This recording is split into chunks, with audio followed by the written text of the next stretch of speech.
She was like, you owe me $50, for what we did. I said, what did we do? Because last time I checked, I put you to sleep. What you mean I owe you $50? Why go to the dresser? It was 3 ounces in there. A dro. Oh shit. Here we go again. Why she take all my shit? Like, I'm like, man, that robbed me, man. She robbed me. Welcome to another episode of Dante's Prison Stories. Hit that like button, hit that subscribe button, or I'ma push that blade.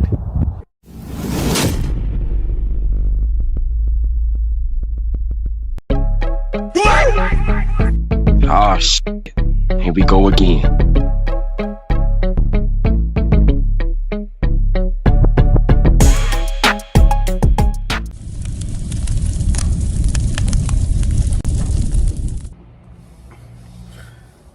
What's up, y'all? I'm back with another crazy story.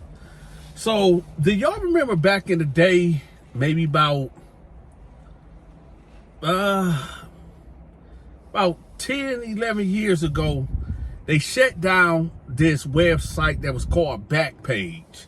Now, Backpage, I believe, it first started off like Craigslist, but eventually it turned into where dudes will reach out to women to, get it on or whatever. Now, me per se, I never used that website to meet up with any chicks because, first of all, and let's get this clear, and let's get some straightening. I never, ever, ever had to pay for it. Now, I know some of you cats in the comment section, well, why you know about it? Who didn't know about it? Before we go any further, now, for those that's out there that say it ain't tricking if you got it, well, that's you. Don't try to put that on me. Like I said, I never, ever in my life had to pay to get any. All right? I'm going to say that again. Just in case y'all try to put that on me in the comment section. I never, ever had to pay for it, ever. So anyway, my homeboy Tar T called me. He like, hey D, man, what you doing? I'm like, shoot, I'm about to play Madden or whatever. He like, hey, pull up on me right quick, pull up on me. I'm like, where you at? He like, I'm down the street. So I'm like, man, just come to my house. Cause he literally stayed like 2 minutes up the street from me, right? So I'm like, just come to my house. He said, no, I got these 2 breezies with me. I said, what they look like? He was like, man, they dope. So I'm like, I bet. So I cut the game off. I jump in the car and I go down the street, right? So I pull up. Now, it's 2 little light brights that's standing on the porch. And for those that don't know what a light bright is, these is 2 high yellow chicks, right? They like really light. And I'm looking at them, right? So I pop out the car. So I'm walking up there, right? So Tar T, he's on the house phone. Y'all remember, well, depending on who's watching, y'all might have no idea what I'm talking about. But y'all remember the house phones where it's like this, and you can put it right here, and it got a long cord, like a really long cord. So he's standing in front of the door, right? And he's talking to whoever he's talking to. So I get up and I'm like, what's up, y'all? I like, what's up to the girls or whatever. And one of the girls was like, man, he cute. And she like grabbed my arm or whatever. I said, okay. So then Tar T, he talking to some dude or whatever. So he like pop out and like, oh, what's up, D? We lock the C's, right? Now, Tar T is a Crip if y'all didn't know, okay? I done told y'all stories about Tar T in my prison stories or whatever. Now, these stories that I'm telling y'all is strictly about my time in Atlanta, all right? So, we lock the C's, right? And he go back in the house. So I'm like, what's up with y'all? Talking to the chips. Now, it's not out of the ordinary that, Tar T would have, girls over here, whatever. So I didn't think nothing of it. So I'm talking to him, whatever. I'm like, where y'all from? They like, we from Atlanta and all this. And I'm like, oh, okay. I said, what y'all doing out here?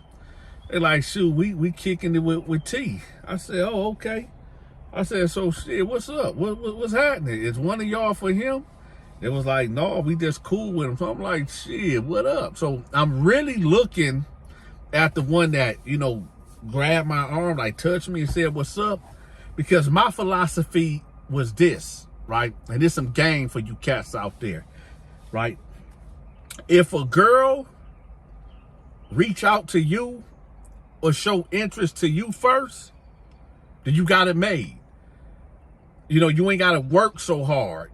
You know what I'm saying? Because if a girl, the biggest thing with like dating and knowing if a girl like you or not, she will show you that she like you. Now, some girls like to play hard to get, and that's cool. It is what it is. But for the most part, if a chick come after you and show you that she like you, oh, it's good. It's gravy, right? So I'm talking to them or whatever, and they like, shit, we just came here to smoke and drink or whatever. Now, keep in mind, y'all, I don't smoke, I don't drink.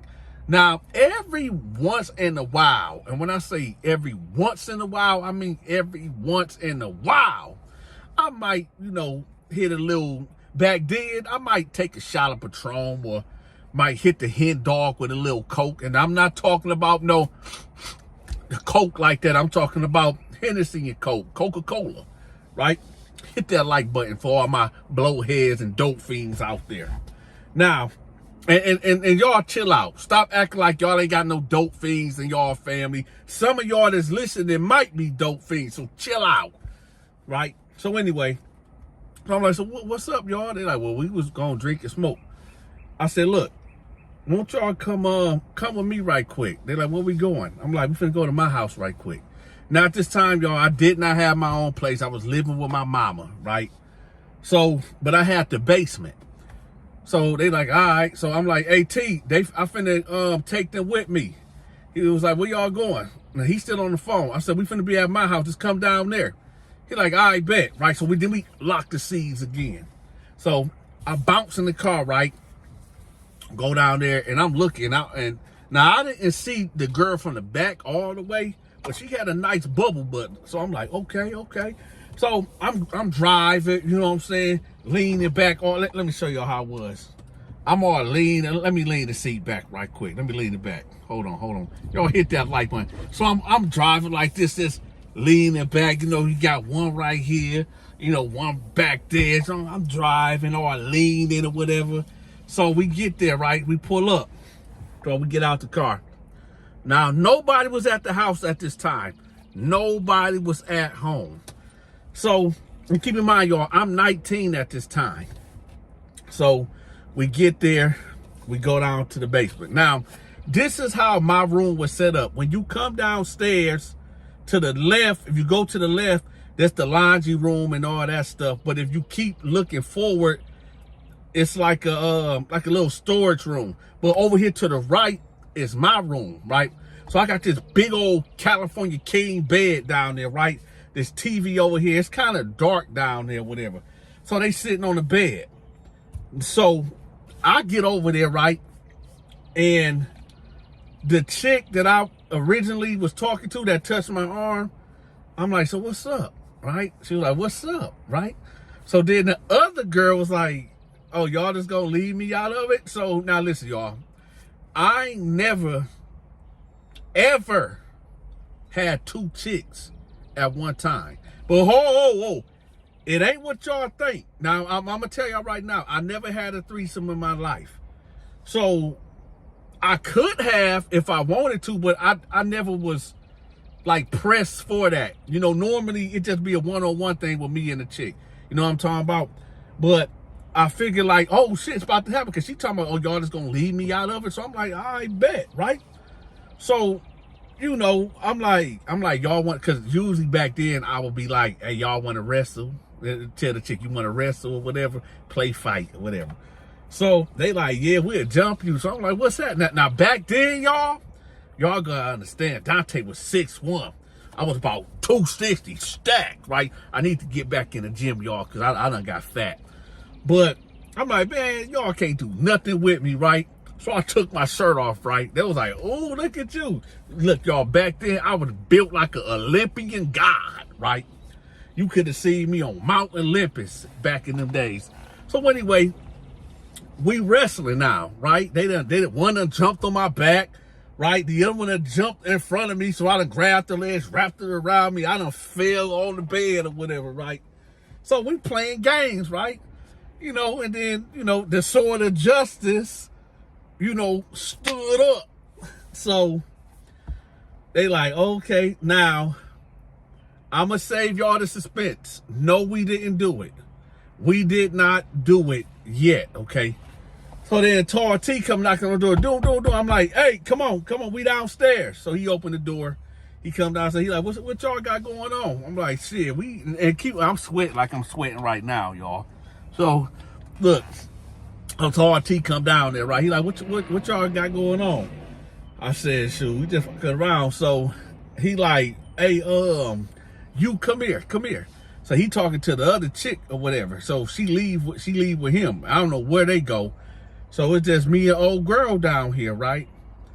So I'm like, what's up, man? She was like, what's up with you? And I was like, shoot, what's happening? Right? So we just keep going back and forth. I'm like, what's happening? Right? So she was like, I heard y'all Michigan dudes are scary. Cause y'all know I'm not from Atlanta. I'm actually from Michigan. I was born in Detroit. Spent a lot of time in Detroit and Flint, right? But at this time I'm in Atlanta. And she knew I was from Michigan or whatever. So she was like, I heard y'all Michigan dudes were scary. I'm like, what you mean scary? She was like, I heard y'all was scary. So I was like, shit, what you mean by that? She was like, pull that out. I said, what? She said, pull that. Man, I pulled it out. She was like, oh, now, but due to YouTube policy, laws and regulations, I gotta stop it right there. Because I don't want to go into details. But we gonna put it like this. When I say I lay heavy pipe, I lay heavy D for real. To the point where I'm not even gonna go into details. But just know, I know that the job was completed. Because when a woman starts shaking and convulsion, and then she just passes out and go to sleep, job is done. Anyway, y'all hit that like button. So anyway, and I know what y'all thinking. Yes, I did use protection. I did, all right? So she laid right there. She knocked out. She's snoring, right? KO, TKO. So now, I get up. I go upstairs. I go jump in the shower, right? I'm in the shower for about 10 minutes or whatever. I hop out. I come back downstairs. She is gone, right? So I'm like, oh, okay. So I go outside and and I'm walking up the street, right? And Tar T and the other chick, they on the porch or whatever. And the girl just come out the house, the Tar T house. So he like, you tell him. And he talking to the girl that came out. And he like, what? She was like, you tell her. So I'm like, tell me what? Then she was like, man, you owe me $50. I said, what? She was like, I'm kind of distracted, y'all. Somebody just pulled up next door, and I ain't never seen this car before. So hold on. So she like, you owe me $50. I'm like, you mean I owe you $50? She was like, you owe me $50, for what we did. I said, what did we do? Because last time I checked, I put you to sleep. What you mean I owe you $50? She was like, well, shit, we fucked. I said, it's not registering to me, y'all, because I didn't know that this girl was a hoe. You know what I mean? I didn't know. And that she wanted to be paid. This chick wanted to be paid. So I'm like, I don't know what to tell you, right? So she was like, man, look, I need to get paid. And so now she looking at Tar T. He was like, man, hey, I ain't got nothing to do with that. I paid for Shawty already. I already paid for her. So I said, oh. So I say, hey, T, let me holler at you over here right quick. So me and him walk off. I said, man, who the fuck is these chicks, man? Who is these broads? He like, and I'm sorry, y'all. I'm distracted. There's a car right here. I'm like, no. I'm like, T, who is these chicks, man? Who is these broads? He like, oh, man, they some hoes. I said, okay, yeah, I know that, but what she mean? I owe her $50. He like, oh man, look, man, I met them off a Backpage. I said, what? He was like, yeah, I met them from Backpage. I picked them up from the city, and you know, they spent the night with me. I said, okay, what the fuck that got to do with me? He was like, I don't know. She said that y'all, so you are. I said, look, T, I don't know what you got going on, but I'm not paying for that. I don't pay for sex, dog. He like, well, shit, I mean, I'm like, what you mean? You mean what? He like, look, I'll get you this time. I said, hold on, T. Now, you know me. You know I don't pay, you come on, man. You already know what time it is. You know I don't play like that at all. He like, shit, but I thought you knew. I said, look, T, you got it. You got it right. So I walk off, and he go back, and I guess he paid them or whatever. Now, y'all would think that's the end of this story, right? I mean, they done got paid. I guess, unbeknownst to me, I tricked. I guess I could say I tricked. I paid for it. Well, he paid for it. But you would think that'd be the end of the story. But it's not. Before we go any further, we got to do the question of the day. I forgot to do the question of the day. The question of the day is this. Have you ever paid for the cat? And for you women out there, because some of y'all women do this too now.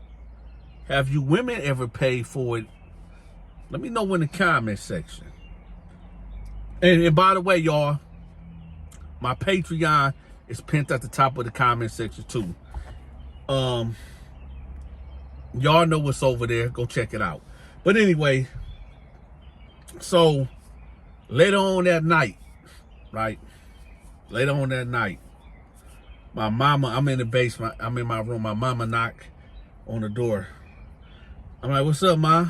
She was like, it's this girl out here. Now, girls be coming and going, right? So it wasn't nothing. She said, it's this girl out here asking about you. I said, all right, tell her come through. So she said, all right. So then I hear footsteps coming down the stairs. So the girl walked through. The chick that I just slayed down here that told me that I have to pay $50 for. I'm like, what's up? She was like, man, I want some. I said, what? She was like, I want some more. I said, hell no, man, I'm not no trick, man. She's like, no, this on the house. I just want some more. I'm like, no, man, because I don't, no, that ain't cool, man, what you did. That ain't cool. You should have let me know up front, man, because I don't play games like that, man. She was like, I know, but I'm just saying, can I get some more before I go back to the city? I was like, nah, man, I'm good. I'm straight, right? She said, all right. Tell me why. Now, this, maybe it was my fault. Maybe I had this coming because of all the girls I done been with, or maybe I broke a couple hearts here and there. Who knows, right? Maybe karma came. What goes around comes around, right? So I tell her, give me a minute, because I contemplated. I thought about it. Say, give me a minute. I'm finna go to the bathroom. So I'll go upstairs, right? I go to the bathroom, right? I hate to say, I don't even want to tell y'all. I really don't. But we here. So I leave the bathroom, right? And I come downstairs. She's not there. She ain't there at all. At all. Now, back in them days, I did sell weed. I sold weed back in the day. I wanted a brick, man, or nothing. I sell a couple ounces here and there, right, just to get by. Something told me, go look at your top drawer. Because that's where I kept my bud at. Why I go to the dresser, it was 3 ounces in there. A drawer. Why she take all my shit, right? So I run up the stairs fast. I see car lights, because it's like 11 o'clock at night. I see car lights in the distance. I said, motherfucker, right? So I go back in the house. I say, hey, T. I'm calling T. The nigga ain't answering the phone. Matter of fact, I called him like 30 times. His cell phone, the house phone, no reply. Why? The next day when I run into Tall T, right? I'm like, man, you know that robbed me, man? She robbed me. He was like, what'd she take? The weed. She took all my weed. He said, weed? I said, yeah. He was like, oh, shit, man. That was your I said, what you mean, yo? He said, yeah, man. I took them back to the city and shit, we partied, man. They had all this weed. I didn't know that was yours. I said, oh, my God, T, come. He said, man, I didn't know, man. We went to this hotel and they just bought it out. I said, you didn't know this shit was mine? He was like, no, I mean, everybody be selling weed, so I didn't know it was yours. I'm like, T, come on, man. Hey, if you enjoyed this video, make sure you hit that like button, hype the video, and share the video. To watch my exclusive videos, you must become a member. I'm gonna have the members link pinned at the top of the comment section. Have you sent your weekly donation to support the Donta Show Network? If not, that's okay, I got you. We are now accepting Cash App, Zelle, and PayPal. All gifts and donations are highly appreciated. If you are trying to reach me for business opportunities, I'm gonna have my contact information pinned at the top of the comment section. Also, get in contact with me if you need your business, your book, your social media channel, a product, your brick and mortar, whatever it is that you need promoted, get in contact with me. My contact information will be pinned at the top of the comment section and in the description. Until next time, take care.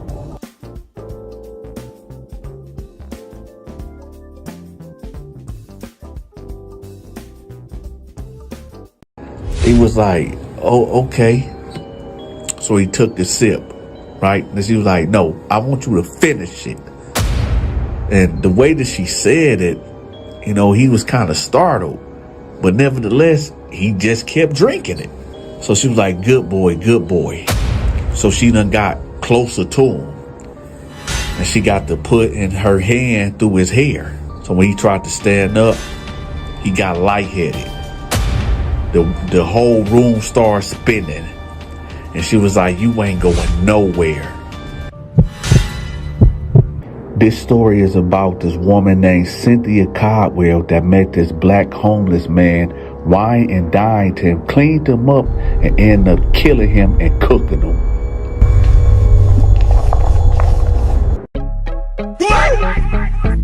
Oh, shit. Here we go again.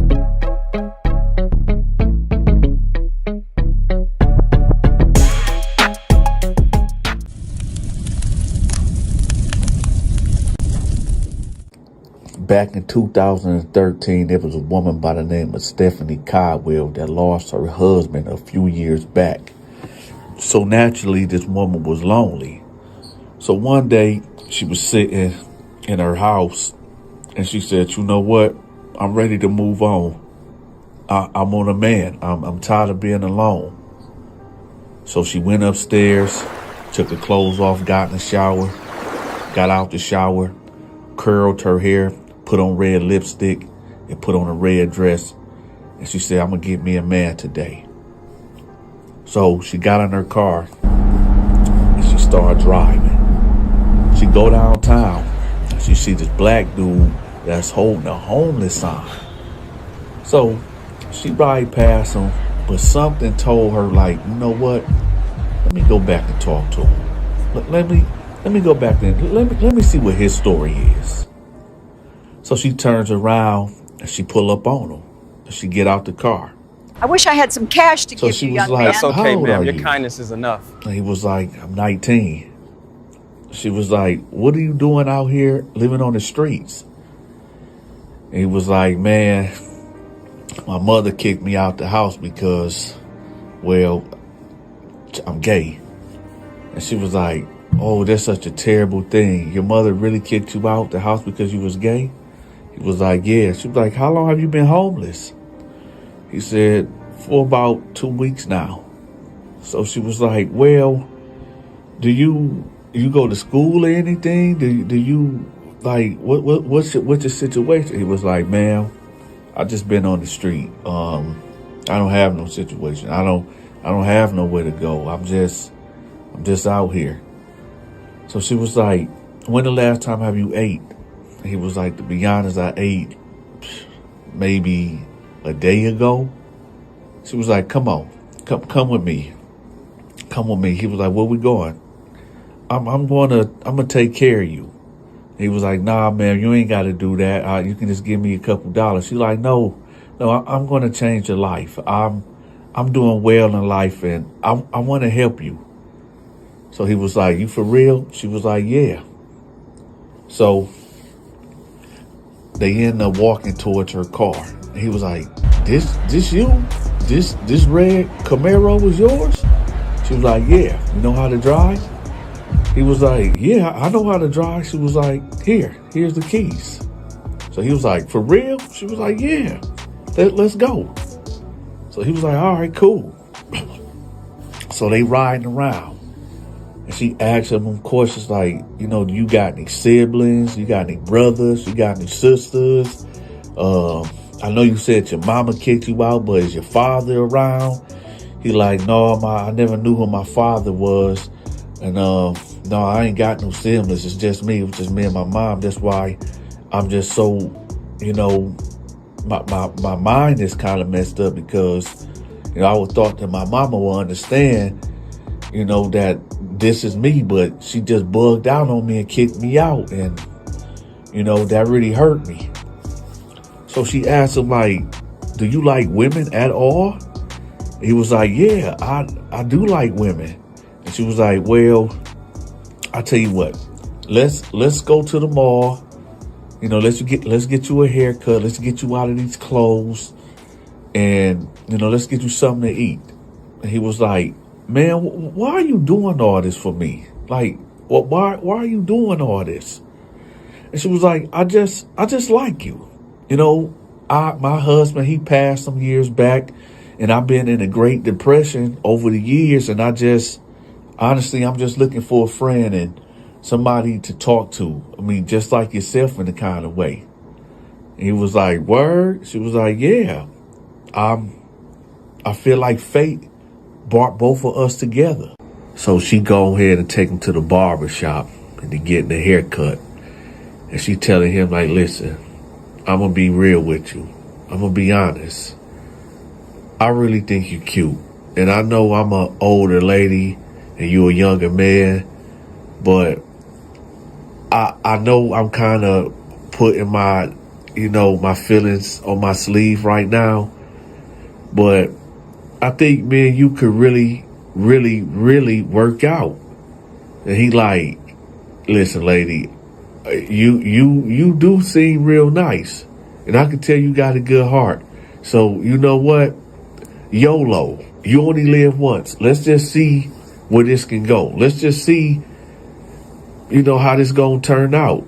Yeah, you older and I'm younger, but hey, shoot, I'm homeless. You got money. And I'm not saying that I'm, want to just be with you because you got money, but I mean, why not? I'm young and, you well experienced. So yeah, maybe you can teach me some things. So she was like, you know what? Yeah, I'm glad I stopped and talked to you because, yeah, I can see us going really far. So after they leave the barber shop, she like, so where do you like to get your clothes from? He was like, to be honest, man, it don't even matter. It don't even matter. She was like, you know what? Let's go to the Gucci store at the mall. He was like, you ain't got to do all that. I'm simple. She said, no, we going to the Gucci store because I want to see my man in Gucci. So he was like, all right, bet. So they hit the mall. Now check this out, y'all. She cashing out. When I say she cashing out, she dropping a bag on this dude, a whole bankroll. She buying him Gucci belts, Gucci shoes, Gucci socks. I'm talking about she buying him watches, jewelry, everything.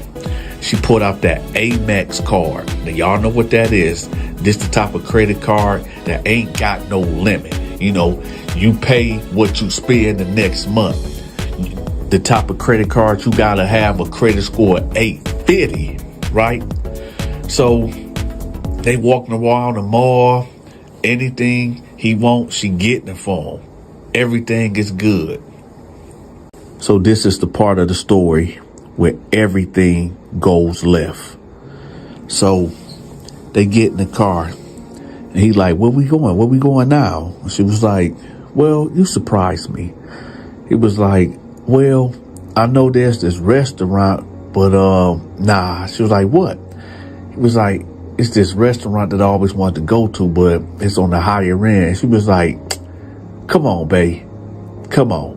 All this money I just spent on you, you think that fazed me? Well, let's go. He like, you sure? She like, yeah, let's go. So they get to the restaurant. It's a real upscale, high class place, y'all. When I say upscale, high class, you talking about the minimum. The minimum plate is $450. You understand? And that's not with the drink or dessert. So they sit down and they talking. And she was like, do you love me? And he was like, huh? I understand this is a difficult conversation, but we need to address it. I know, it's not easy for me to talk about. She was like, do you love me? He was like, I mean, I got love for you. You know, we just met. You know, it's going to take time for me to love you. But yeah, I got love for you. She was like, you know, that ain't really what I wanted to hear. And he was like, yeah, but I'm saying we just met. This is our first day meeting. She was like, I know, but I just really love you. I really love you. I don't like you. I love you. And, you know, he's sitting there. He just looking at her. He like, well, I mean, I know eventually, you know, we get there. So she like, no, it ain't no eventually. I really love you. Like, I don't know where all these feelings and emotions is coming from, but I really love you. And I just really want you a part of me. Don't ever leave me. And he was like, listen, I'm not going to leave you. You know, you a good woman. And I know we just met, but I can really see a future, you know, with you. But, you know, like I said, it's only the first day. She's like, I know you keep saying that, but just listen. I know it's the first day. Have you ever heard of true love? You know, meeting somebody and, you know, just falling in love. He was like, yeah, I have, but, you know, I don't want to rush this. And she was like, we're not rushing anything. You know, I just want to give you my all. I just really I don't want to mess this up. I ain't been with a man in years, and I really don't want to mess this. I don't want to mess this up. So, listen, what do you order? What you going to get? So he like, I think I might order the porterhouse with grilled onions, and I think I'm gonna get me some red wine. She was like, you're not old enough to drink? He was like, I know, but, you know, I'm here with you, so you could order and I could sip on it. She was like, oh, you're such a bad boy. You're such a bad boy. We're going to get along. So she tells him like, listen, I want you to hurry up and eat your food. And he like, what you order? She was like, oh, I'm not going to eat nothing. I don't, I'm older, so I can only eat like once a day and eat light. But I want you to hurry up and eat your food because I want to take you home. He like, take me home? Yeah, I want to take you to my house. And I just want to show you, my appreciation for you, hanging out with me. And he was like, oh, okay, I guess that sound cool. All right. I'm just not sure what to do. It feels like everything is falling apart. Yeah. I know it seems that way now, but we'll figure this out together. So they leave the restaurant and they head to her house. When she pull up, he like, man, you have a very, very nice home. This is a dope crib. I mean, you got a house on the lake. Man, this is really nice. She was like, yeah, it's pretty cool. It's cool. So they get out the car and they go in the house. She leads him to the living room. So he's sitting on the couch and she like, hey, I'm about to go freshen up. I'll be back. And he was like, okay. She was like, just make yourself at home. So she go upstairs and she go get in the shower. So he's sitting on the couch and he just looking around. So he get up and he, get to exploring, get to walking around the first level. He just looking at the pictures on the wall, old family members and friends, whatever, her husband, right? Go to the second level. He walking around looking in the rooms. No, it ain't really too much to see. It's an old piano right there. Granite clock right there. Ain't too much going on. Now she's on the third floor of this home. So he go back downstairs and he sit down on the couch. And then she comes downstairs in a nightgown. And she was like, hey, I don't want to be so pushy, but It's all right, dear. You can tell me anything. I don't know where to start. I want you to have a drink with me. And I want you to basically make love to me. And he was like, yeah, that right there is probably moving too fast. She was like, what you mean moving too fast? He was like, I just feel like we're moving too fast. And she was like, listen. Don't be afraid, dear. I just want to talk. What do you want to talk about? I just spent so much money on you. I just spent a ridiculous amount of money on you. You mean to tell me we can't do anything? He was like, I mean, I ain't saying we can't do nothing at ever, but I'm saying like right now, I think we're moving too fast. He was like, so I was moving too fast when I was buying you all them things? He was like, no, I'm not saying that. I'm just saying I think that we just moving too fast. So she was like, here, just take this, drink this. So he was like, what is this? She was like, it's going to help you relax. He was like, oh, okay. So he took the sip, right? And she was like, no, I want you to finish it. And the way that she said it, he was kind of startled. But nevertheless, he just kept drinking it.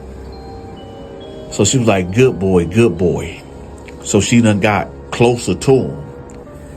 And she got to put in her hand through his hair. So he got to like moving away a little bit, like moving his head to the right, like stop in a way. But he didn't say stop, but his body language said it all. So she was like, so you really don't want to give me none, huh? And he was like, listen, man, you really making me feel uncomfortable. I think it's time to. So when he tried to stand up, he got lightheaded. The whole room started spinning. And she was like, you ain't going nowhere.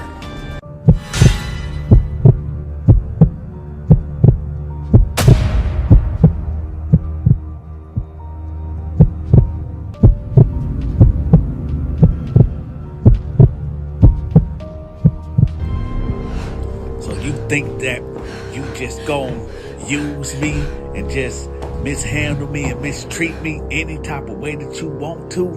I just knew you was no good. I knew you was rotten. We could have been together forever, but you just had to just play me. You just had to just play me. But you know what? Oh no, I'm not taking no loss. No sir, I'm not taking no loss at all. Oh, we're gonna be together. We're definitely gonna be together. We're gonna be together forever. You know why? You know why? Well, you're gonna figure out real soon. And yeah, we're gonna be real close forever. You're gonna be a part of me, cause I'm gonna consume you. If you enjoyed this story time, make sure you subscribe to the channel. If you forgot to hit the like button and share this video, make sure you take care of that. If you want to send a gift to support the channel, we are accepting gifts and donations via Cash App and PayPal. If you want to support another way, please contact me at 313-452-8981. That's 313-452-8981. Or email me at thedanteshow88@yahoo.com. Also, contact me if you need any type of promotion. Until next time, take care. He was like, oh, okay. So he took the sip, right? And she was like, no, I want you to finish it. And the way that she said it, you know, he was kind of startled. But nevertheless, he just kept drinking it. So she was like, good boy, good boy. So she done got closer to him. And she got to put in her hand through his hair. So when he tried to stand up, he got lightheaded. The whole room started spinning. And she was like, you ain't going nowhere. This story is about this woman named Cynthia Caldwell that met this black homeless man, wined and dined him, cleaned him up, and ended up killing him and cooking him.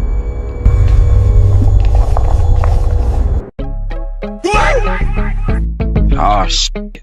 Here we go again.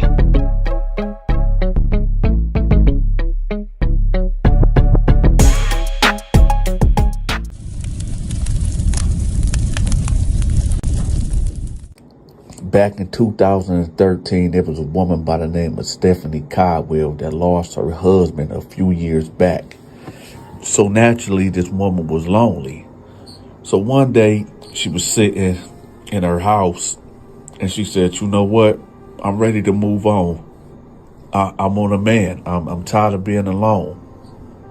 So she went upstairs, took her clothes off, got in the shower, got out the shower, curled her hair, put on red lipstick, and put on a red dress. And she said, I'm going to get me a man today. So she got in her car and she started driving. She go downtown and she see this black dude that's holding a homeless sign. So she ride past him, but something told her, like, you know what? Let me go back and talk to him. Let me go back there. Let me see what his story is. So she turns around and she pull up on him. She get out the car. I wish I had some cash to give she you, was young like, man. That's okay, How old ma'am. are Your you? kindness is enough. And he was like, I'm 19. She was like, what are you doing out here living on the streets? And he was like, man, my mother kicked me out the house because, well, I'm gay. And she was like, oh, that's such a terrible thing. Your mother really kicked you out the house because you was gay? He was like, yeah. She was like, how long have you been homeless? He said, for about 2 weeks now.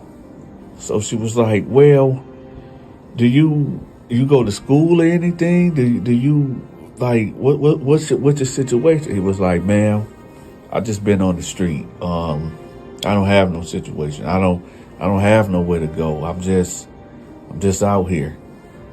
So she was like, when the last time have you ate? He was like, to be honest, I ate maybe a day ago. She was like, come on, come with me. Come with me. He was like, where we going? I'm gonna take care of you.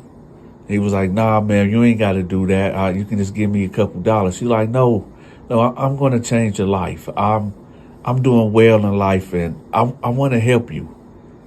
So he was like, you for real? She was like, yeah. So they end up walking towards her car. He was like, this you? This red Camaro was yours? She was like, yeah. You know how to drive? He was like, yeah, I know how to drive. She was like, here's the keys. So he was like, for real? She was like, yeah, let's go.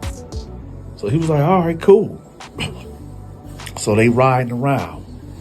And she asked him questions like, do you got any siblings? You got any brothers? You got any sisters? I know you said your mama kicked you out, but is your father around? He like, no, I never knew who my father was.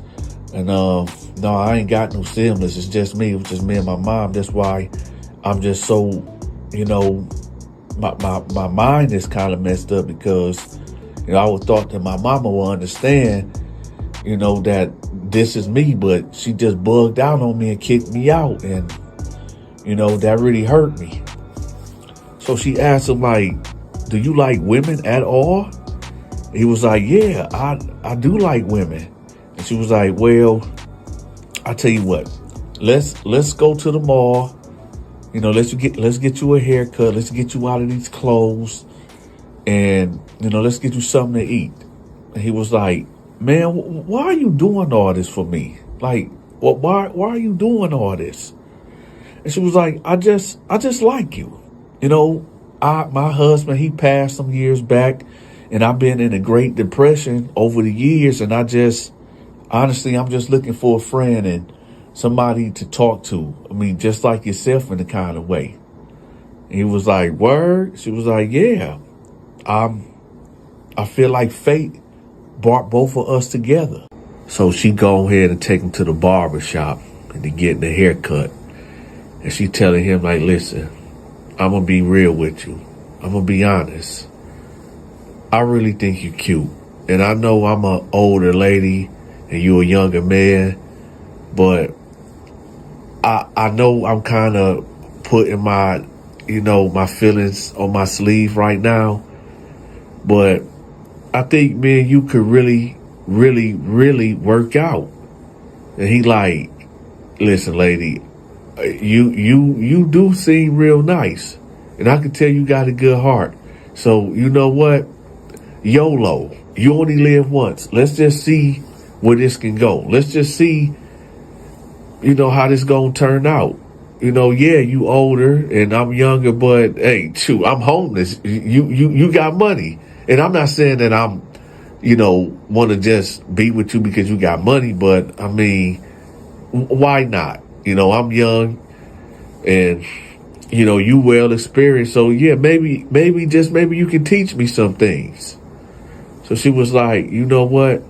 Yeah, I'm glad I stopped and talked to you because, yeah, I can see us going really far. So after they leave the barber shop, she like, so where do you like to get your clothes from? He was like, to be honest, man, it don't even matter. It don't even matter. She was like, you know what? Let's go to the Gucci store at the mall. And he was like, you ain't got to do all that.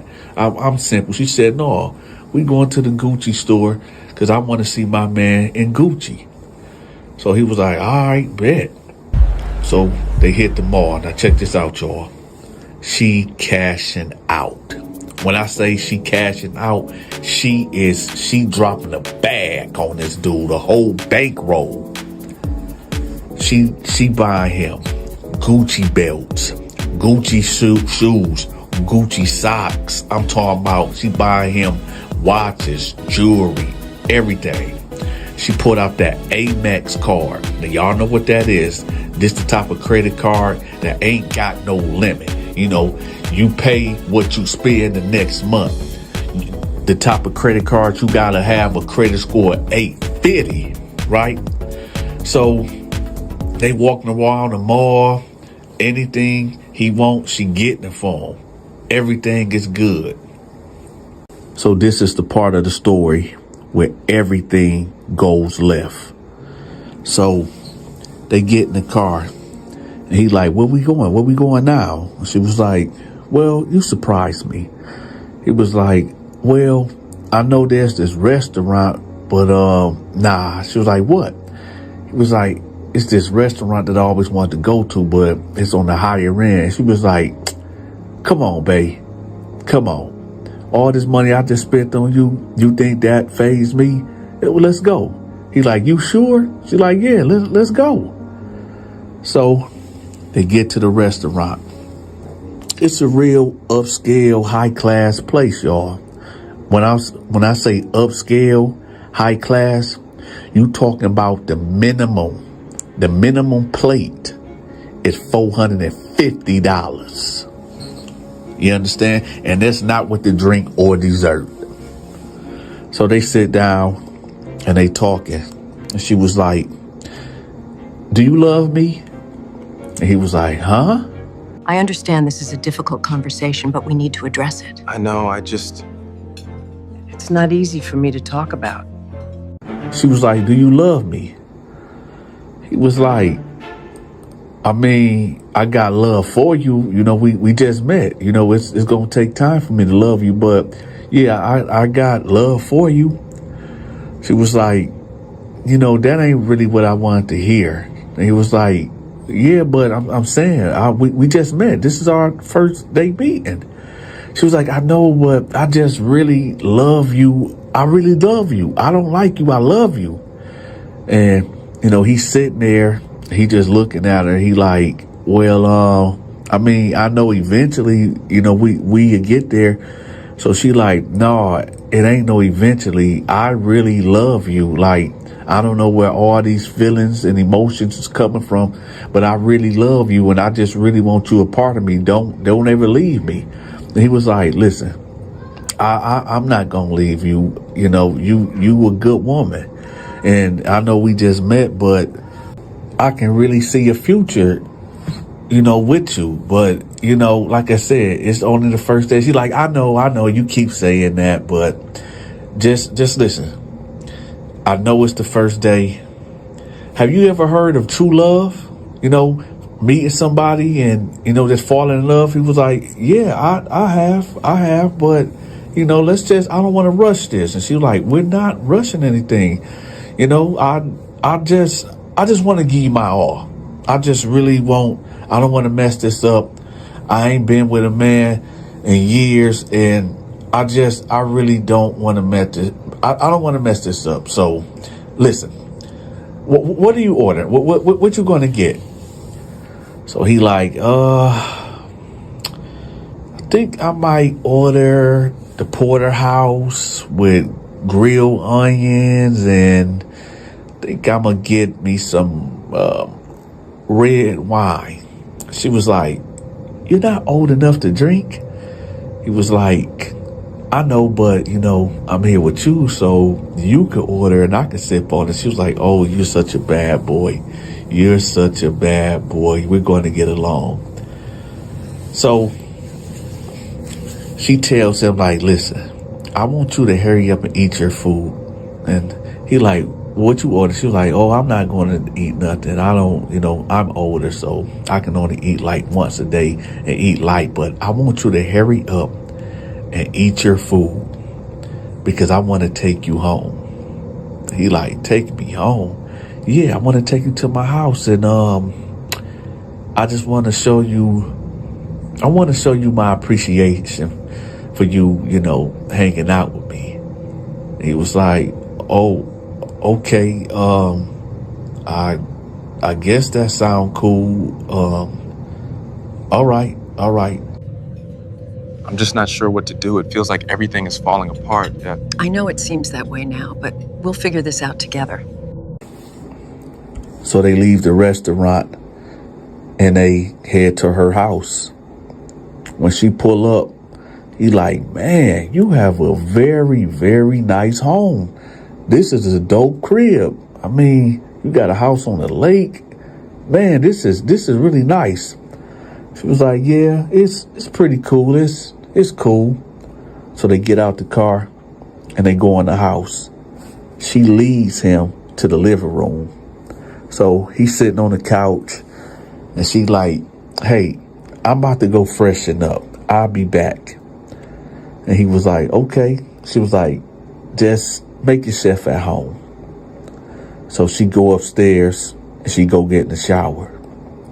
So he's sitting on the couch and he just looking around. So he get up and he, get to exploring, get to walking around the first level.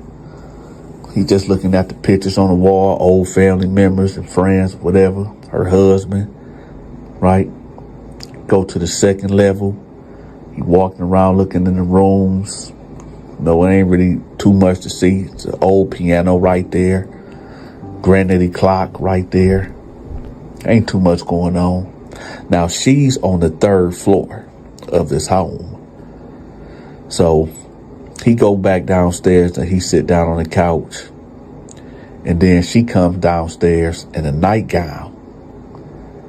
And she was like, hey, I don't want to be so pushy, but It's all right, dear. You can tell me anything. I don't know where to start. I want you to have a drink with me. And I want you to basically make love to me. And he was like, yeah, that right there is probably moving too fast. She was like, what you mean moving too fast? He was like, I just feel like we're moving too fast. And she was like, listen. Don't be afraid, dear. I just want to talk. What do you want to talk about? Just spent so much money on you. I just spent a ridiculous amount of money on you. You mean to tell me we can't do anything? He was like, I mean, I ain't saying we can't do nothing at ever, but I'm saying like right now, I think we're moving too fast. He was like, so I was moving too fast when I was buying you all them things? He was like, no, I'm not saying that. I'm just saying I think that we just moving too fast. So she was like, here, just take this, drink this. So he was like, what is this? She was like, it's going to help you relax. He was like, oh, okay. So he took the sip, right? And she was like, no, I want you to finish it. And the way that she said it, he was kind of startled. But nevertheless, he just kept drinking it. So she was like, good boy, good boy. So she done got closer to him. And she got to put in her hand through his hair. So he got to like moving away a little bit, like moving his head to the right, like stop in a way. But he didn't say stop, but his body language said it all. So she was like, so you really don't want to give me none, huh? And he was like, listen, man, you really making me feel uncomfortable. I think it's time to. So when he tried to stand up, he got lightheaded. The whole room started spinning. And she was like, you ain't going nowhere.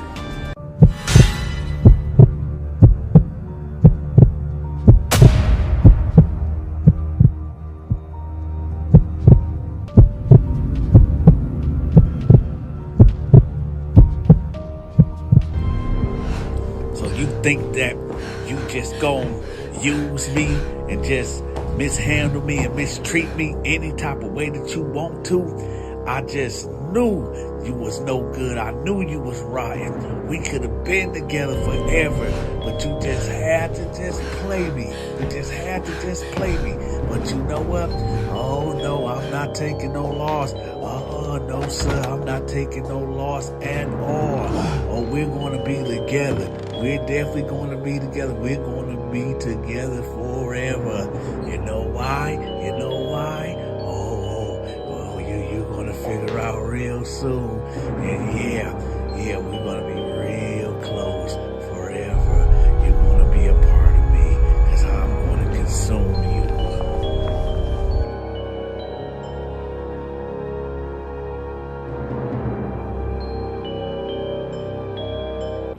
If you enjoyed this story time, make sure you subscribe to the channel.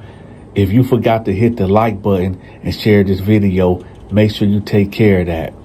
If you want to send a gift to support the channel, we are accepting gifts and donations via Cash App and PayPal. If you want to support another way, please contact me at 313-452-8981. That's 313-452-8981. Or email me at thedanteshow88@yahoo.com. Also, contact me if you need any type of promotion. Until next time, take care. Ah, shit. Here we go again.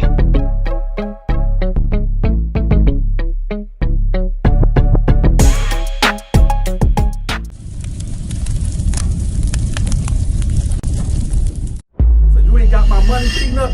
Tip my motherfucking money, or I'ma tell you, or I'ma tell Frank too. Oh, shit. Like, come on, Here Donta. we go It again. ain't like that. It ain't like that. I'ma get you your money. I said, I'm tired of talking. I'm tired of talking. So I said, boom, back smacked him. And he was like, oh, and he hit the ground. And I got on top of him, pause. And I grabbed him by his neck right here. I said, if you don't get my motherfucking money, I'ma kill you, Peanut. I'ma kill you. Ah, shit. Here we go again. Welcome to another episode of Dante's Prison Stories. Hit that like button, hit that subscribe button, or I'ma push that blade.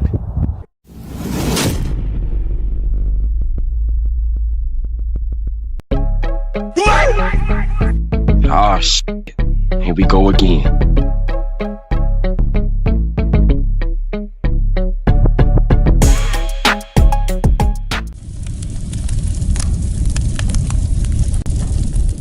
So I'm in the chow hall, and Peanut come in.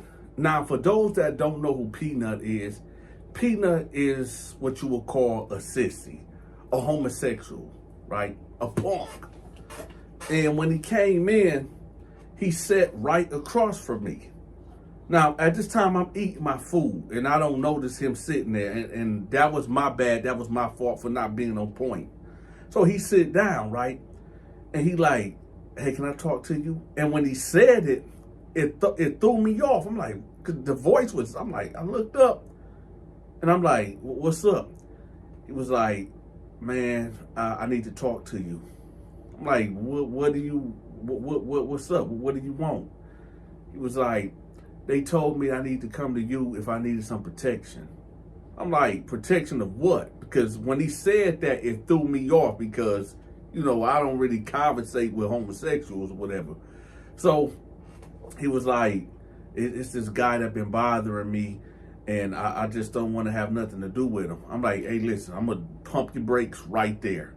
I don't get involved in dudes' relationships. And shit. He like, no, it ain't like that. I don't want to be with him anymore. So, I need your help. I said, listen, man, I don't get involved in relationships, all right? He said, look, I got $3,000 for you. I said, what? You got 3,000? He was like, yeah, man, I'll give you 3,000.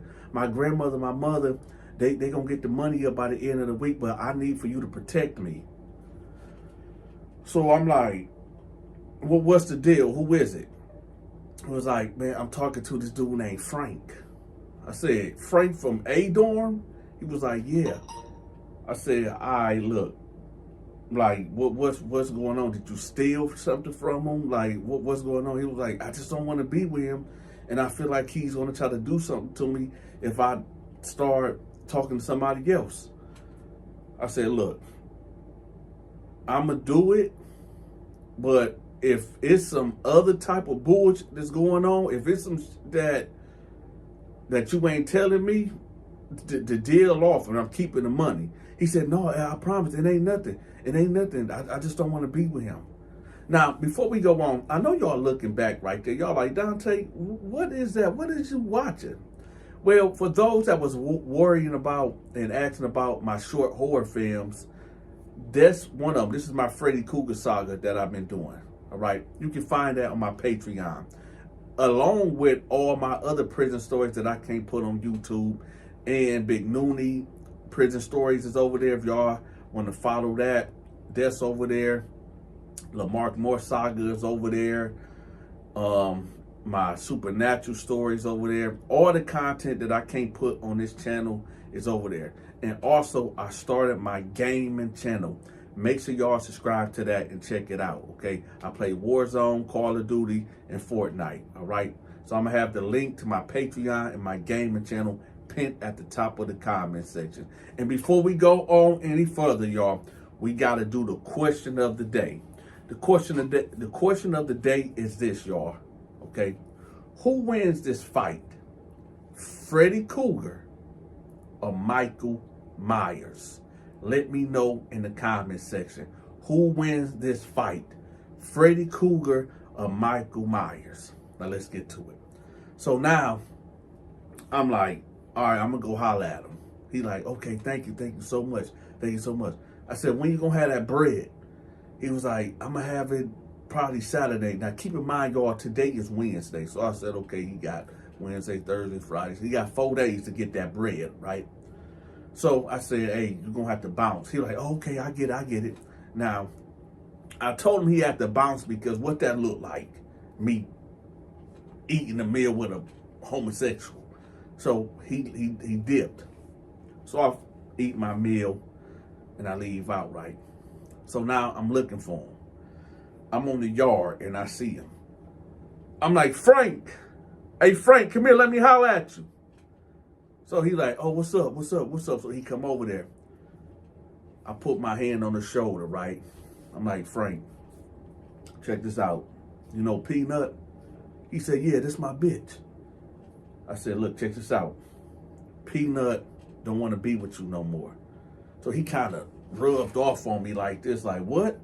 I said, listen, Peanut came to me.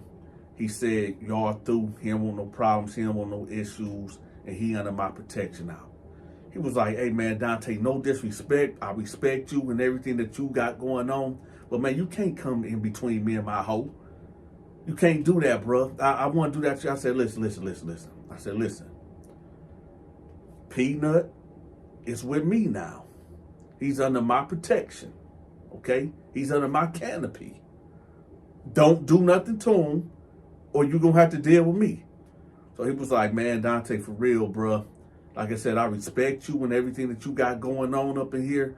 But, dog, you can't come in between me and my hoe, man. Whatever me and him got going on, whatever issues we got going on, man, that's between us, man. I said, listen, Frank. He said, no, you listen, D. For real. Don't do that to me, bro. Don't do that to me, man. Don't do that. I said, listen, Frank. I'm telling you right now. If you do something to him, I'm gonna have to do something to you, right? So now our voices is elevating, and you got the guard over here. He like, hey, y'all break that up, right? Because we like right here to each other. So Frank like, I say less. And he walk off. I'm like, what you mean say less? Now, normally, y'all, if somebody say something like say less or, you know, in that range of tone or whatever, I'm taking off on them. I should have just came from behind him and go, bow, right? I should have gave him a round the hook, like, boom, right? But I didn't. I said, okay, all right. Because, you know, he may have said this out of anger, right? Say less. But anyway, I walk off and I go to my homeboy Tar T. Now, for those that don't know who Tar T is a guy that I met in Atlanta, and he's a Crip.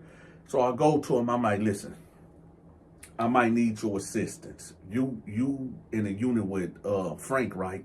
He said, yeah. I said, listen, Peanut is under my protection now. He giving me $3,000. I'm gonna hit you off with $1,200. I need for you to make sure that Frank don't do nothing to this dude. He was like, man, that's some weird shit, man. I said, listen, I know. We ain't getting in between their relationship. Just Peanut said he don't want to be with him no more. He paid me $3,000. I'm gonna give you $1,200 to make that happen. He like, all right, Dante, all right. And then we locked the C's, right? Now, let me put a pause there right quick. I'm not a gang member, okay? But I do have a lot of homeboys that is Crips, okay? But I'm not a gang member, and it's only polite if you lock the C's with your homies, right? So anyway, he peel off. So I go get on the weight pile, right? pushing. I'm pushing 350 all day, just throwing it up in the air, right? So Frank, he's approaching, and my homeboy Al stopped him like, oh, hold on. So he like, man, I need to holler at D, man. I need to holler at him. So I lift up, right? I'm like, what's up? He like, man, bro, listen. I care about Peanut, man. And what you doing, dog, that shit ain't right, man. I said, hey, he said, no, listen to me, man. Just listen to me.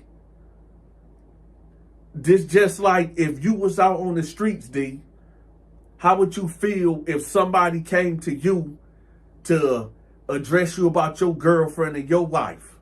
Even though he is what he is, he still belong to me. That's mine, right? And I just feel like you really overstepping, dog.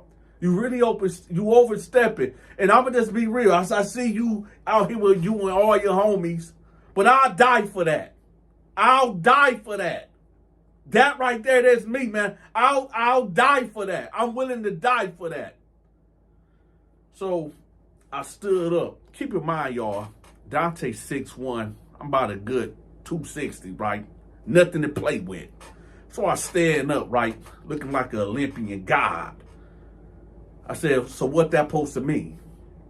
What exactly what that supposed to mean? He like, it mean what it mean. I'll die behind that. I'll die. I said, listen, I don't give a fuck what you do. At the end of the day, Peanut belong to me. Peanut is under my protection. If you do anything to him, you leaving out of this prison in a body bag. He like, all right, say less. He whipped out a bone crusher. For those that don't know what a bone crusher is, what he had was a toothbrush that had this melted like syringe, like 3 razor blades, sharp razor blades inside of this melted toothbrush. So he whipped it out, right? Now, I done been stabbed a couple times. I ain't gonna say stabbed, but I've been stabbed once, but I've been slashed a couple times, because I'm always into something and always being in the mix, right? So when he pulled it out, I said, you really want to do that? So my homeboys, we got all over the yard, right? So my niggas going into the ground, grabbing up and everything, right? We about to pop it off, right? He like, man, Donta, for real, man. I don't want to do this, man. I swear to God, man. I don't want to do this. Now he's getting loud, getting the attention of the guards. And I'm like, I can tell he really didn't want to go there because it's about 11 of us right here just versus him. And you can see he got tears in his eyes talking about, man, Donta, I don't want to do this. I don't want to do this. And the cat, my cat's pulling out they shit, whatever. And I'm like, I said, listen, Frank, chill out, man. Chill, right? Because the guards now looking, they all looking, trying to see what's going on. I said, hey, man, you making it hot over here. I said, man, come with me, man. He's like, no, man, Donta, for real, man. I said, come on, Frank. So we peel off this way. I'm telling my homeboys, y'all fall back. I got this, right? So I said, man, put that shit away, man. So he like, man, I'm just saying, Donta, man, you just don't know, man. You don't know what I've been through, man. I say, listen, Frank, let me tell you something. Y'all can be together. I'm not saying that. But what I'm saying is, do not do nothing to him, okay? Y'all can be in a relationship. Y'all can do whatever y'all want. But just don't do nothing to him. He said, man, Donta, dog, you did. And then something hit me, y'all. Something hit me. I said to myself, like, hold up. Why am I telling this grown man what he can and what he can't do with another grown man that's in an unlawful, ungodly relationship? I said to myself, like, that $3,000 ain't worth it. Hell no, that $3,000 ain't worth it. So I'm not about to get in between this lover's quarrel. Man, bump that. But then again, now we talking about $3,000. So I'm like, I said, listen, I'm going to be real with you. I'm going to fall back. He said, what you mean? I said, I'm going to fall back. You got it. But I'm telling you this right now. Peanut is going to give me $3,000 to protect him. But I tell you what. Don't do nothing to him until I get my money. Yeah, that's right, y'all. That's right. This is $3,000 that we talking about here. 3 bands. So I tell him, like, listen, Peanut supposed to be giving me this 3 bands Saturday. After I get the money, you can do whatever the you want to do. All right? Now, I know some of you busters in the comment section going to be like, Donta, you wrong. That's dirty. Why would you get $3,000 from Peanut and you supposed to be protecting him? You wrong. You's a dirty, rotten, no good mother. Let me tell y'all something. When you in prison, penitentiary rules are in full effect. That means I will rob, steal, and kill. Let me say that again. I will rob, steal, and kill. I am a convict. What part of that don't y'all understand? What part of that don't y'all get? When you in prison, it ain't no rules.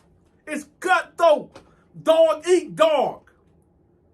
Survival of the fittest. So you damn right I was going to get that $3,000 out of Peanut and leave him to the wolves. What's wrong with y'all? And I'll do that to y'all too if we was back in the penitentiary. Y'all sitting up there acting like, oh, Donta, you so wrong. When you in prison, it ain't no, let me tell you something. You should have never committed to crime to come to prison. Now you got to come in here and deal with a nigga like me. So I don't want to hear none of that crybaby shit y'all talking about. Donta, that's just so wrong. Why would you take his money? Guess what? I'll take your money if we was in prison. I'll take your motherfucking money. I'm not about to get in the middle of a lover's quarrel. It's an easy $3,000 lick. And I can see the comments right now. I can see the comment sections right now. Donta, that's not right. What part of me being a felon don't y'all get? What part of the game don't y'all get? Would I do that out here in the streets? No. Because the real world in prison is different. And whatever consequences that was going to come behind that, which none happened, I was willing to take the responsibility and the risk. So again, for all you bozos and busters out there, that be, Donta, that's wrong. You were so wrong for doing that. But he was wrong for getting sent to prison. Again, prison is a whole world of its own. Treacherous, deceit, deception. And y'all, well, Donta, that's so wrong. No, y'all wrong. Because y'all don't understand. And for the ones that said, Donta, you wrong, I would have extorted you in prison. It took everything that you owned. Maybe even your life. Now, y'all stop playing with me and hit that like button. Anyway, so he was like, well, what you mean he was going to pay you $3,000? I said, he's paying me 3 bands. He said, he was going to pay you $3,000? I said, that ain't none of your motherfucking business. Like I said, and this is my bottom line, don't do nothing to him until I get my bread, which is Saturday. Don't do a motherfucking thing to him or me and you going to have an issue. He like, man, bruh, I don't know about that, man. That's just like you taking money from my hoe, man. That ain't cool. I said, listen, this is my bottom line, and I'm tired of talking about this. You stressing me out. Don't do nothing to him. I don't give a damn about your relationship. But if you do something to him, I guarantee you gonna leave out this bitch in a body bag. And I just walked off, right? So about 2 days go by. Now it's Friday. Ain't nothing really eventful took place in this time period, whatever. So I'm on the yard, doing my pull-ups on the pull-up bar, right? And Al like, hey, he hit me on the side like, hey, Donta, look. So I'm looking. I see Frank and Peanut all booed up, walking the yard like he got his arm around them and Peanut all walking or switching and shit. I'm like, what the? Right, so I'm looking. I'm a pull-up bar, and I'm like, what is going on? Right, so I finished getting my swole on, right? So I said, I need to go holler at him. So I get my crew, y'all, right? I do the snap. When I do that, everybody just looking around. So when I say, ooh, ooh, y'all remember that back in the 90s when you say, ooh, ooh, then everybody pop up, see what's going on. When I did that, that was my signal for the crew to come together. Right, so we about 12 deep.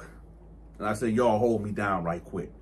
Now, Frank and Peanut is coming this way, and we coming this way, right? I said, let me holler at you, Peanut. So all my homies just stepped in the middle or whatever, between Peanut and Frank and me, right? So I said, so y'all good, y'all straight? Peanut was like, yeah, we reconciled, everything good. I don't need your services no more. I said, nah, that ain't gonna work for me. He like, what you mean? I said, that ain't gonna work for me. I need some of that. I need some of that scratch. He was like, but you didn't do anything. I said, hey, listen, man, get me my motherfucking money. We agreed on $3,000. He said, but Donta, I said, I don't want to hear no but Donta. Get me my motherfucking money, or I'm gonna kill you, and I'm gonna kill him right now. Peanut was like, well, I can't get you three. I called. I said, you better get my motherfucking money. Get my motherfucking money. I said, you know what? I said, hold up. I said, how much money you can get me tomorrow? Because I'm pretty sure you can't get me the 3,000. He was like, man, I can get you about 100. I said 100. He was like, yeah. I said, you can only give me 100? He was like, yeah. I said, okay. So I said, boom! I smacked my back, smacked him. Boom! I said, go get my motherfucking money. You better have my whole $3,000, right? Tomorrow, Saturday, at 2 p.m. So Frank like, oh, hell no. Oh, hell no. He hit my beat. So my homeboy's pushing him back. I said, and Frank, you better get that bread too. I don't give a fuck. Y'all better have my motherfucking money or I'm going to kill all you motherfuckers. The social media channels promoted. Make sure you shoot me a text at this number. My channel get over 5 million views per month. So that's a lot of eyes on your promotion. If you forgot to hit that like button, make sure you smash the like button. And if you haven't subscribed yet, make sure you subscribe to the channel. Be sure to get your Military Mind Games merch. The link will be pinned in the comment section. And last but not least, make sure y'all help me fight this war on poverty.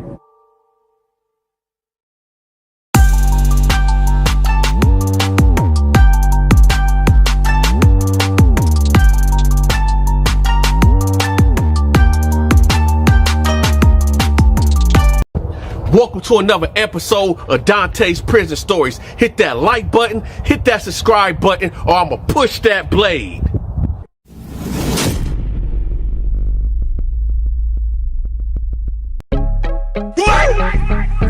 Ah, shit. Here we go again.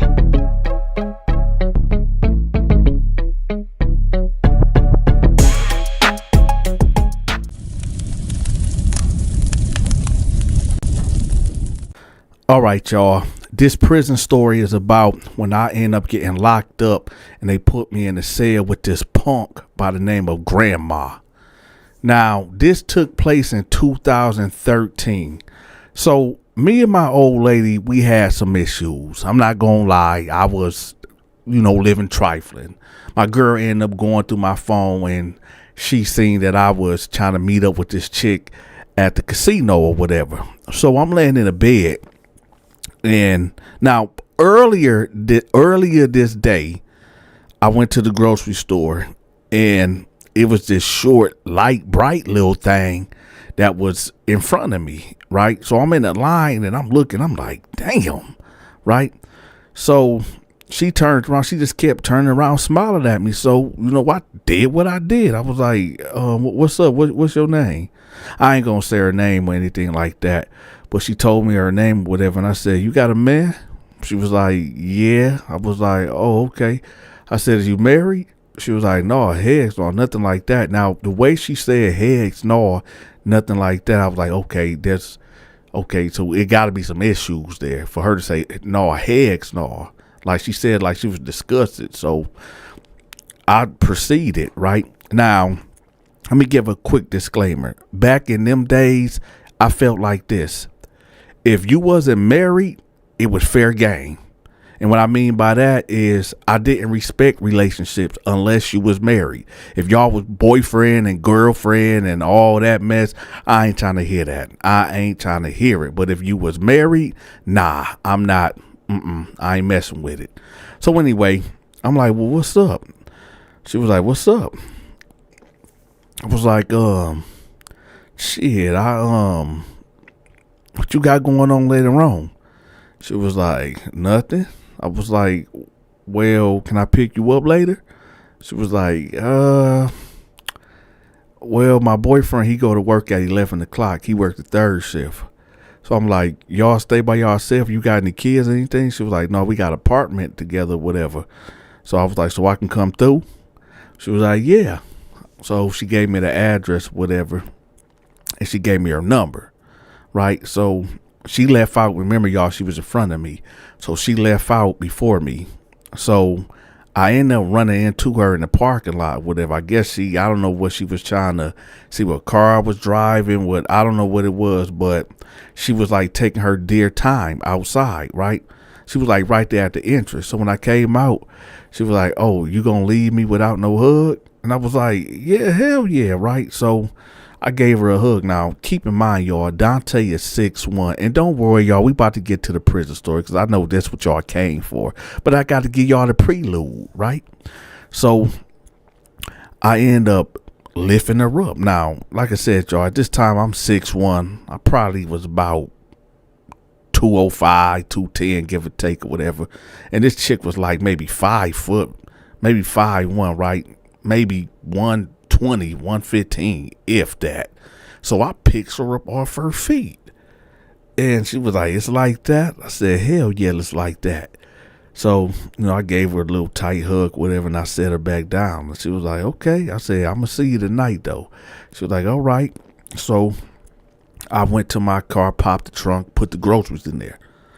So I'm driving down the street. I get home, right? Bringing the groceries in. Now we about to do the question of the day while we right here. Question of the day, y'all. This is the question of the day. Have y'all ever had the sushi at the grocery store? Let me know in the comment section. Let me know, have y'all ever ate the sushi at the grocery store?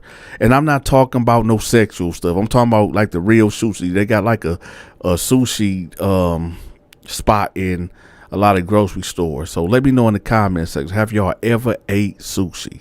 And while we at it, y'all, make sure y'all hit that like button, share this video, hype the video. All right, let's continue the story. So I get home and I got about 8 bags. So I put 4 bags in this hand and 4 bags in that hand. So I go to my door, right? Open the door, put the key in. I come in the house, right? Put the groceries up. So my girl at the time, she's laying on the couch. So she get up and she helped me put up the groceries, whatever. Now, usually I just keep my phone with me because, you know, which comes to this, y'all. I'm going to give some quick relationship advice right now. Some of y'all might hate me for doing this, but I got to educate, right? I'm not a slime ball like I used to be. So anyway, if your girlfriend or your boyfriend asks to see your phone and you just can't hand it over, get out of that relationship. I'm telling you right now. And ain't nothing to talk about. You can put your head in the sand if you want to, but I'm telling you, if your boyfriend or girlfriend or wife or husband or whatever you think that y'all are, if that person can't just give you their cell phone when you ask for it on demand, nah, get rid of them because they doing something. So anyway, I kept my phone up on me at all times. So I end up going in there because I got real sleepy or whatever. I got tired. It was like maybe 1 o'clock at this time, y'all. So I already got it in my head like, okay, this is what I'm going to do. Since her dude leave at maybe like 10:50 or 10:40, whatever, to go work at 11 o'clock. So I'm asleep half of the day away. I'm going to get up, work out a little bit. I might take my girl to, I don't know, lunch or something. I don't know. And then I'm going to make an excuse to leave or whatever at like 10:30. Then I'm going to go over there and, handle my business, right? So that was my plan. So I lays down. And for some reason, I was sleeping good. So damn good that I forgot to hide my phone. Now, usually when I go to sleep, I always cut my phone off and put it under the mattress, right on the side of me. But for some reason, and this is how God work, God to get you. Some reason I didn't do that. I just fell asleep and my phone was right there on the nightstand, right? Volume up, everything. So I go into this deep sleep. I don't even know what I was dreaming about, right? But I was knocked out cold. So eventually my girl come in the room. I don't know what she doing, but I know she ended up getting a hold of my phone, right? Now, the chick that I'm supposed to be meeting up with later on, she sent me some butt pics, some booty pics, right? So my girl is looking at all this. So she smacked me. Bam. Smacked the fuck out of me. Boom. Woke me right up out of my sleep. So I'm like, man, what the fuck is wrong with you? So she was like, who the fuck is this B? Who the fuck is this B? I'm like, what? She was like, who the fuck is this B? And she's showing me the phone or whatever. And it got the girl butt pics and all that. I'm like, man, I don't know who the fuck that is, man. What the fuck you talking about, man? I don't know who that is. So random chicks that's sending you random pictures. I said, man, I don't know who that is. Because listen, yo, I was knocked out. Man, the chick done slapped me, right? I'm like, man, I don't know who that is, man. So she was like, all right, call her. I said, man, no, you call her. She was like, all right, I'll call her. So she got to commit to the call. So I just grabbed my phone. I'm like, man, you tripping. She was like, no, call the B. I was like, man, you tripping. She was like, call her right now. I said, man, go on, man. I said, why the fuck did you hit me for, man? She was like, because I'm tired of you cheating on me. I'm tired of you. So she jumped in the bed on me, right? It got to hit me like boom, bam, bam. Now watch this, y'all. Her mama, her name is Miss Shirley. Miss Shirley never liked me. Miss Shirley knew that I was the dog that I was, okay? And Miss Shirley never liked me. I didn't know her mama was in the living room, okay? So she hear all this going on. So why this woman call the police on me and tell them that I'm abusing her daughter when this girl done slapped me out of my sleep and jumped in this bed and got the wailing hitting on me. Now I'm ducking, right? I'm blocking. Now, yeah. I done grabbed her a couple times, to restrain her. I never balled my fists up and or slapped her or kicked her or anything like that. I may have grabbed her by her shoulders and pinned her down or whatever, right? So I'm like, man, chill out, man. So her mama come in there, get off my daughter. So her mama got to punching me in the head and the back. Now I may have, I may have elbowed the mama. I may be elbowed her like, bam, like get up off me. Right. So I done elbowed the mama or whatever. And she like, oh, hell no. And then my girl like, oh, you hit my mama. The mama done fell out in the hallway and all that being dramatic. Oh, you hit me. Now listen, y'all, because I know. Some of y'all in the comments say, you busters in the comments said, gonna be like, oh, Donta, that was wrong, man. That was foul of you to do that. That was bold, man. Why you do moms like that, dog? Why you do moms like that? Man, listen, this woman was hitting on me and I didn't even do nothing. Her daughter jumped in the bed hitting on me. What I supposed to do with this woman hitting me like that? Anyway. So this woman punching on me and I give her that elbow. Boom, she hit the floor. You hit me. Oh, so then my girl clawing at me at this time. Now I'm getting little scratches on my chest and on my neck area. So I like throw her off the bed, right? And I stand up. I'm like, man, you tripping, man. I'm gone. I'm gone. I'm gone. I'm out of here, right? So I grab my keys. Now, my girl run to the front door and like block herself. Like, no, you ain't going nowhere. I'm tired of this. I'm tired of you cheating on me. You ain't going nowhere and all that. I'm like, man, watch out, man. So as I'm pushing her out the way, the motherfucking police is right there, right outside the door. And my door is open, so they barge in, they grab me, throw me on the couch, man. Now for one split second, I was about to pop it off. I was about to get active. I was about to get busy, right? I was about to bang out with the police, right? But I thought about it. I said, you know what? No, I'm not going to escalate this. So it's about 3 officers, right? 2 white boys and this Chinese dude, right? So they jacking me up. Now, they ain't hit me, but they are roughing me up, right? They stop resisting. Put your hands behind your back. Keep in mind, y'all, Donta's 6'1", and I'm about 205, 210 at this time.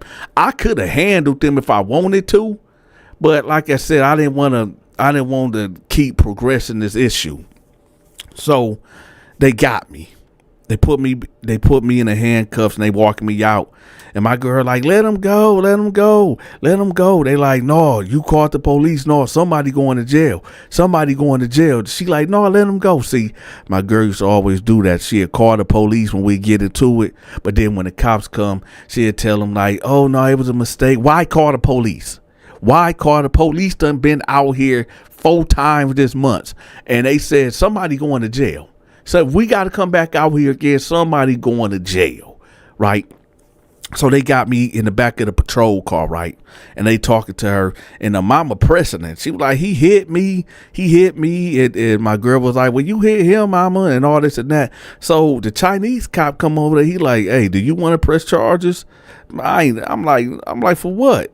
Well, your girlfriend said that the mama hit you, and the mama talking about she want to press charges on you. I said, listen, man, my girl, me and her got into it. Her mama came in there punching on me, and I like elbowed her, like pushed her off of me, whatever. That's it. I wasn't in there acting a fool, man. He was like, yeah, I know. So what you want to do? I said, look, if she ain't talking about pressing charges on me, I ain't pressing charges. So he go back over there. He talked to the mama, and she said, no, I ain't going to press charges. So he come back. I said, yeah, I ain't going to press charges. But one of the black cops was like, well, we not letting him out. Because like I said, we came out here like 3 times already this month. And he's going, either he going to jail or you going to jail. Somebody going to jail, right? So I sat there and I thought about it. Because they were talking about taking my girl to jail. And I was like, nah, I ain't going to do that. So I said, yeah, I'll go. So they locked my ass up, right?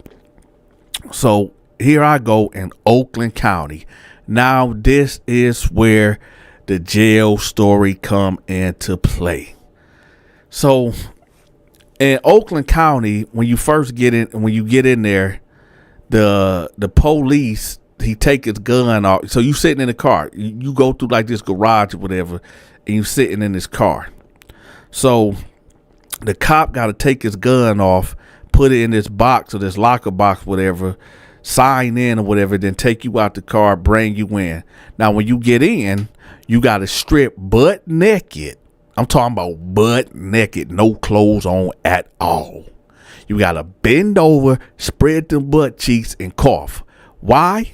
Because they want to make sure you ain't boofing something. A lot of dudes boof drugs in they butt. A lot of dudes are boof, like a knife up there, some drugs, whatever. Whatever you can get up there, that's, you know what I'm saying? Whatever you can get up there, that's why they make you do that. So after that, they make sure you ain't got nothing up there. And listen, they got a flashlight and they looking all up in you. So for those that want to commit crime, that's what you got look forward to is, a man with a flashlight looking up you know what. But anyway, after that, you get dressed or whatever, they give you your whatever clothes you gonna wear, your jumpsuit or whatever, and then they put you go sit at like this table, and there's a a cop right there. I guess it's called reception or whatever. And they ask you, are you gang affiliated? Do you suffer from mental health issues? Do you have any health issues? Are you thinking about hurting yourself? Or type of questions, right? No. Yes, I do got asthma. Okay. So after that, they put you in what I call the bullpen. Now, the bullpen has everybody in there. The bullpen usually is only supposed to hold maybe 10 to 15 guys. But if you go in there on a Friday or Saturday or Sunday, it's over, man. You get in there with 20, 30 dudes, right? And it's like a couple benches around the walls or whatever. You might got a toilet way in the back. You got maybe three phones hanging on the wall right here, whatever. So I go in there, right? And it's like 15. Now, remember, y'all, this is Friday night. It's Friday night now. So I'm sitting there, right? And keep in mind, y'all, in Oakland County, which is Pontiac, basically, I'm not really known out there. I mean, I knew the people that I knew in that little area or whatever, but, you know, I'm not no Pontiac dude. If anything, if I was locked up in Genesee County, which is Flint, Michigan, then, yeah, everybody would know me, right? Or if I was locked up in Detroit, everybody would know me in there. But I didn't know nobody in Oakland County at all, right? So I'm in the bullpen, and you got drunks, you got dudes that's having withdrawals and all type of crazy going on up in here, man. Now let me tell y'all something about withdrawals. And we finna get to grandma, the punk grandma. Hold on, y'all, I got y'all. But let me tell y'all something about people that be going through withdrawals, especially alcohol withdrawals. So it was this black dude that had like a jerry curl, and I guess he been in there for like 2 days. This dude was coughing up blood, y'all. This dude, he crapped on himself. He peed on himself. This dude was literally laying in his own bio, right? And the guards didn't do nothing about it. I thought this dude was gonna die. Like, this dude was shaking, convulsing. His eyes was running in the back of his head.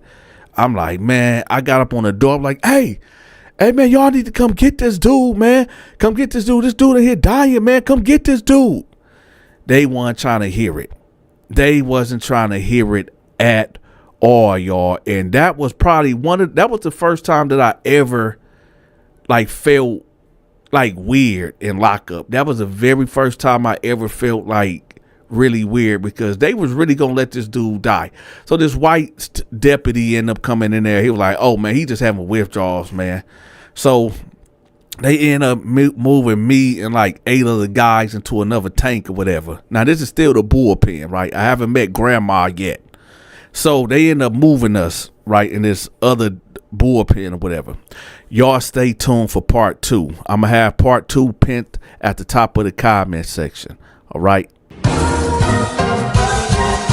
Hey, if you enjoyed this video, make sure you hit that like button, hype the video, and share the video.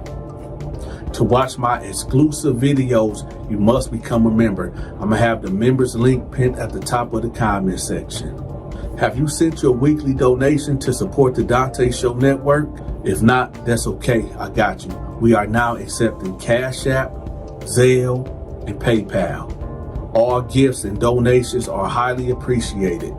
If you are trying to reach me for business opportunities, I'm gonna have my contact information pinned at the top of the comment section. Also, get in contact with me if you need your business, your book, your social media channel, a product, your brick and mortar, whatever it is that you need promoted, get in contact with me. My contact information will be pinned at the top of the comment section and in the description.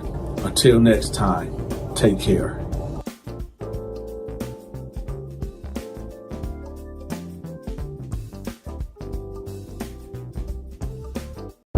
Welcome to another episode of Dante's Prison Stories. Hit that like button, hit that subscribe button, or I'm gonna push that blade.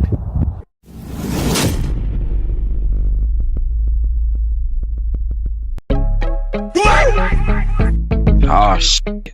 Here we go again.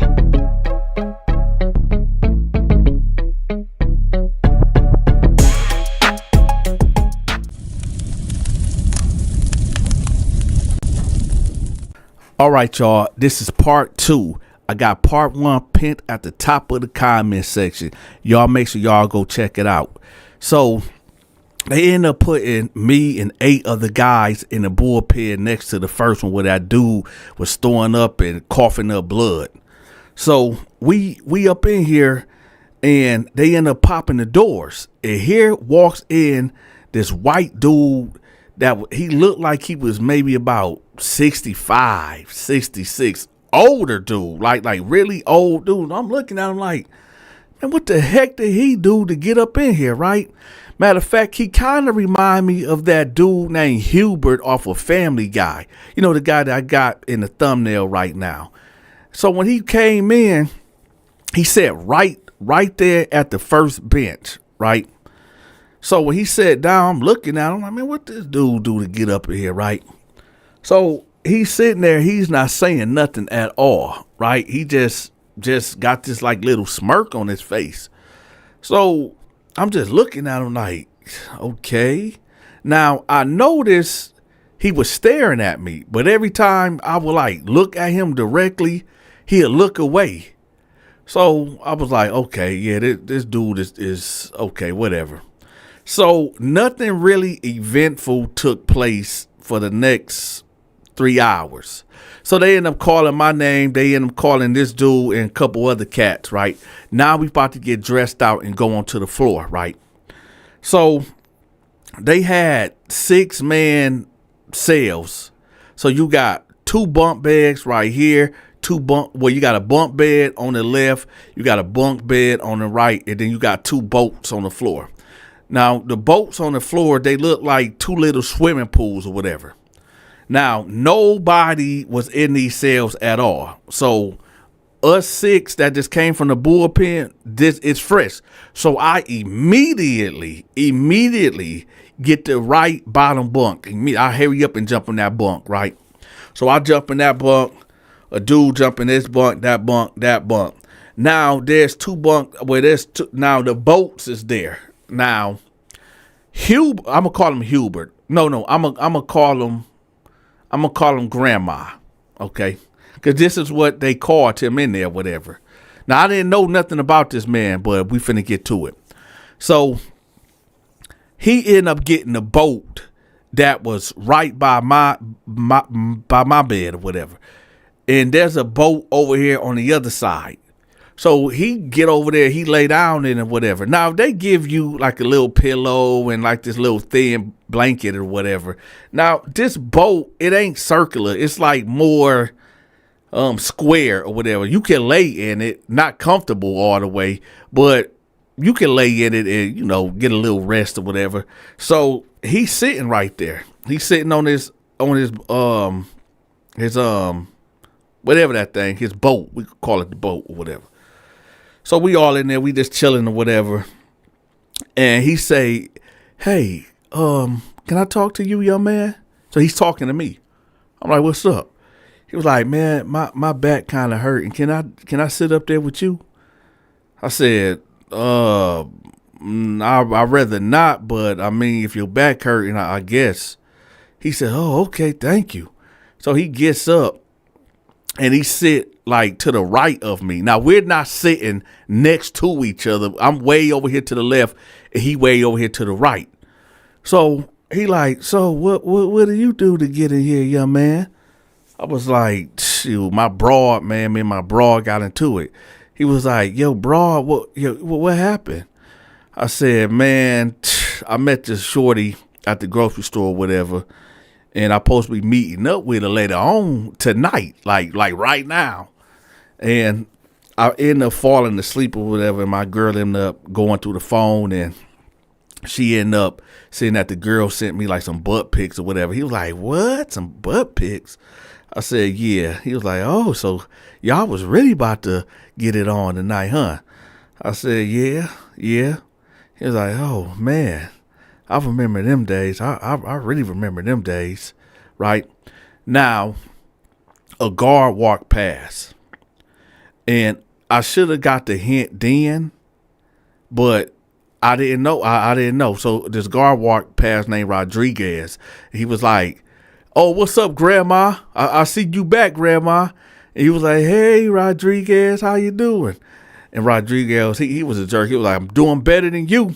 And he walked off.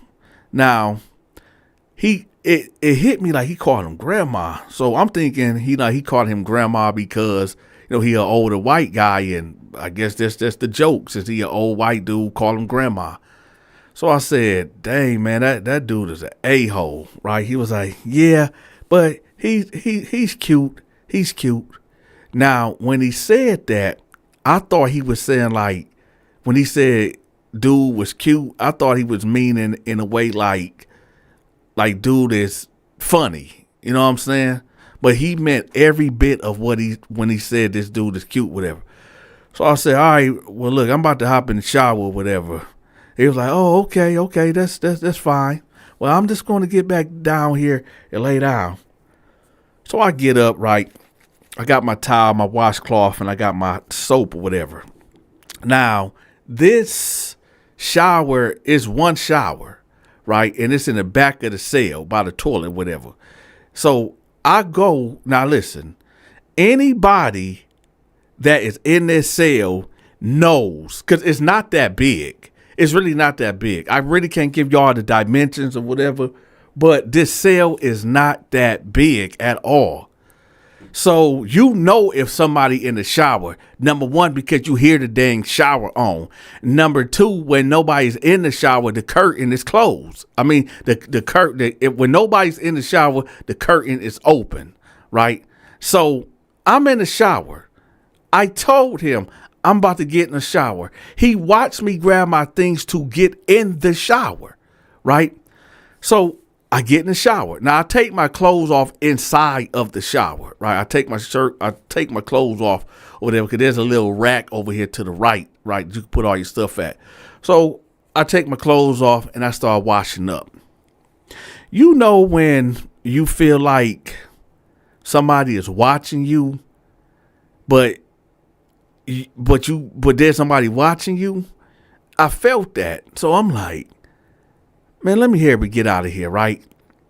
So I end up getting some soap in my eye, right? While I'm trying to hurry up and get out of here. And I'm like, damn. So I say, damn. And like maybe 20 seconds to go by, and I hear the shower curtain open. And I turn, and it's him. It's Grandma. He said, "Are you okay?" I said, "Man, get the fuck out of here, man. What the fuck is wrong?" So he carry up and close it back. He's like, "Oh, I was just checking on you. I thought you hurt yourself."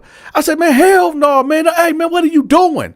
He said, I'm sorry. No sweat. So I hurry up and rinse off, and I dry off, right? And I put my, my drawers and stuff over, and I bust out the shower. I'm like, "Hey, man, don't be opening up the shower on me." He said, I'm sorry. It was a misunderstanding. I thought that, you was in trouble when you cussed. I was just checking on you. So I said, "All right, man." Now, at the time, y'all, I may have, no. I'm going to say in hindsight, yeah, I was right for doing what I did. But I did kind of feel bad because I guess he was checking on me. But I didn't know this dude was like that, right? So anyway, I'm like, all right. So I continue to put my clothes on or whatever. And I'm so busy, put my deodorant on and my shirt and my pants and stuff on. I'm not realizing that this motherfucker is watching me. Like I said, y'all, the boat is right there by my bed. And I'm sitting over here way to the left side, right on the bed getting dressed. And this motherfucker is laying diagonally, like watching me. So when I put on my shirt and I happen to look down, I see him look away. So I'm sitting there and my thoughts like, did this motherfucker really was just watching me put on my clothes? So I'm like, all right. So they end up popping the door, right? And they said, "All right, y'all got 30 minutes to go to rec." So I'm like, all right, bet. So you see other guys leaving out their cell or whatever, and we all go to the rec yard, right? Now, this rec yard, it's like a it's a gym. It's about the size of a gym, like an elementary gym, not no big high school and middle school gym. Just like a little small elementary gym. So it ain't really nothing in here. It's like 2 bathrooms back here. They got like 6 basketball rims over here. Boom, boom, boom, boom, bam, right? So we all up in there. Now, I don't want to get sweaty or nothing, right? Because I just got out the shower. So I'm just chilling. I'm just talking to some cats or whatever. And, it ain't really about nothing, right? So grandma walks in, right? And I hear some guys like, oh, grandma back, right? So I'm thinking like, dang, is this dude like a frequent dude that just always get like, how everybody know this dude or whatever, right? So I'm hearing guys talk about him, right? So I walked up on these 2 white dudes that was talking about. I said, hey, y'all, what's up with dude? And they was like, who, grandma? I said, yeah. It was like, oh, you don't know who grandma is? I said, hell no, he in my cell though. And the way they looked at me, they was like, oh, I'm like, what y'all mean? Oh, like, what's up? What's happening?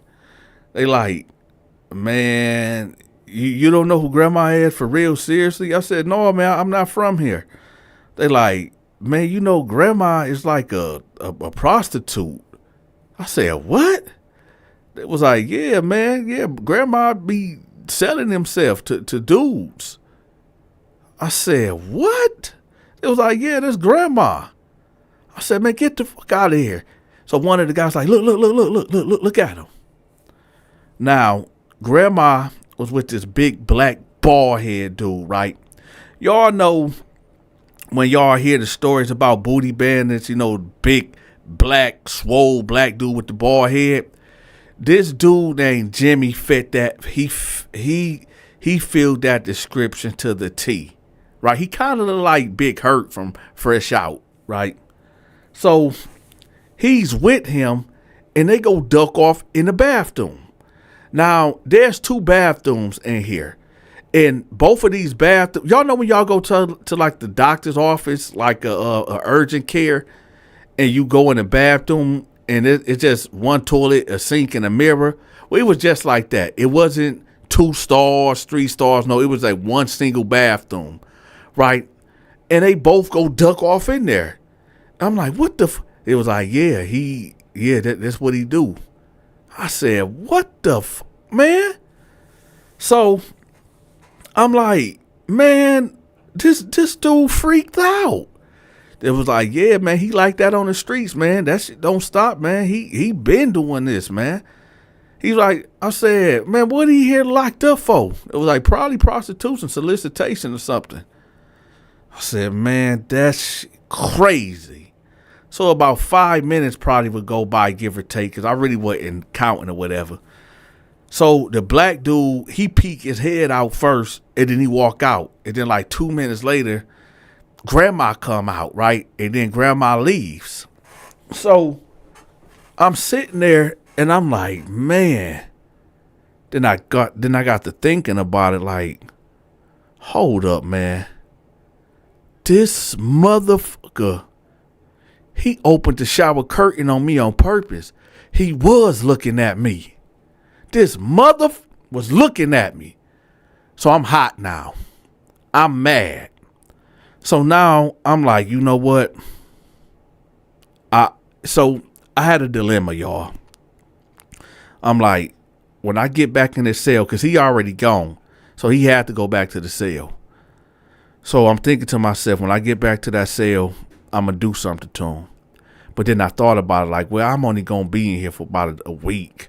I don't want to turn this, because if I end up hitting this dude and he end up dying, now I got a fresh new charge and I might never get out, but I had to check him.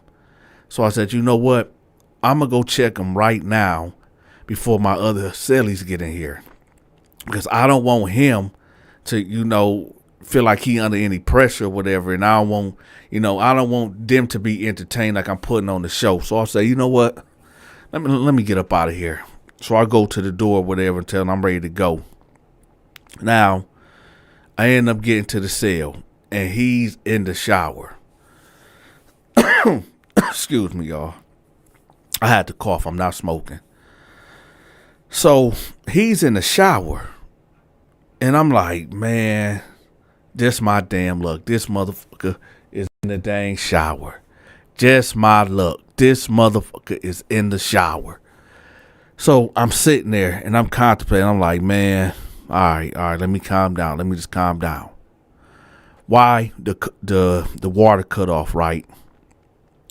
This motherfucker walks out with no clothes on at all. This dude is in his birthday suit. As soon as he stepped out, he was like, oh, I'm sorry. I didn't know you was in here. I'm sitting on my bed at this time, y'all. So I hurry up and get up and spin off and go to the bars, right? I said, man, put some motherfucking clothes on, man. Why is you like that, man? Why you ain't got no clothes on? He was like, oh, I'm sorry. I didn't know nobody was in here. I just got in the shower. I was like, man. So he was like, well, we're both men. You know, we got the same thing. I said, hey. I said, hey, man, is you a homosexual? He was like, why you say that? I said, look, man, why do they call you grandma?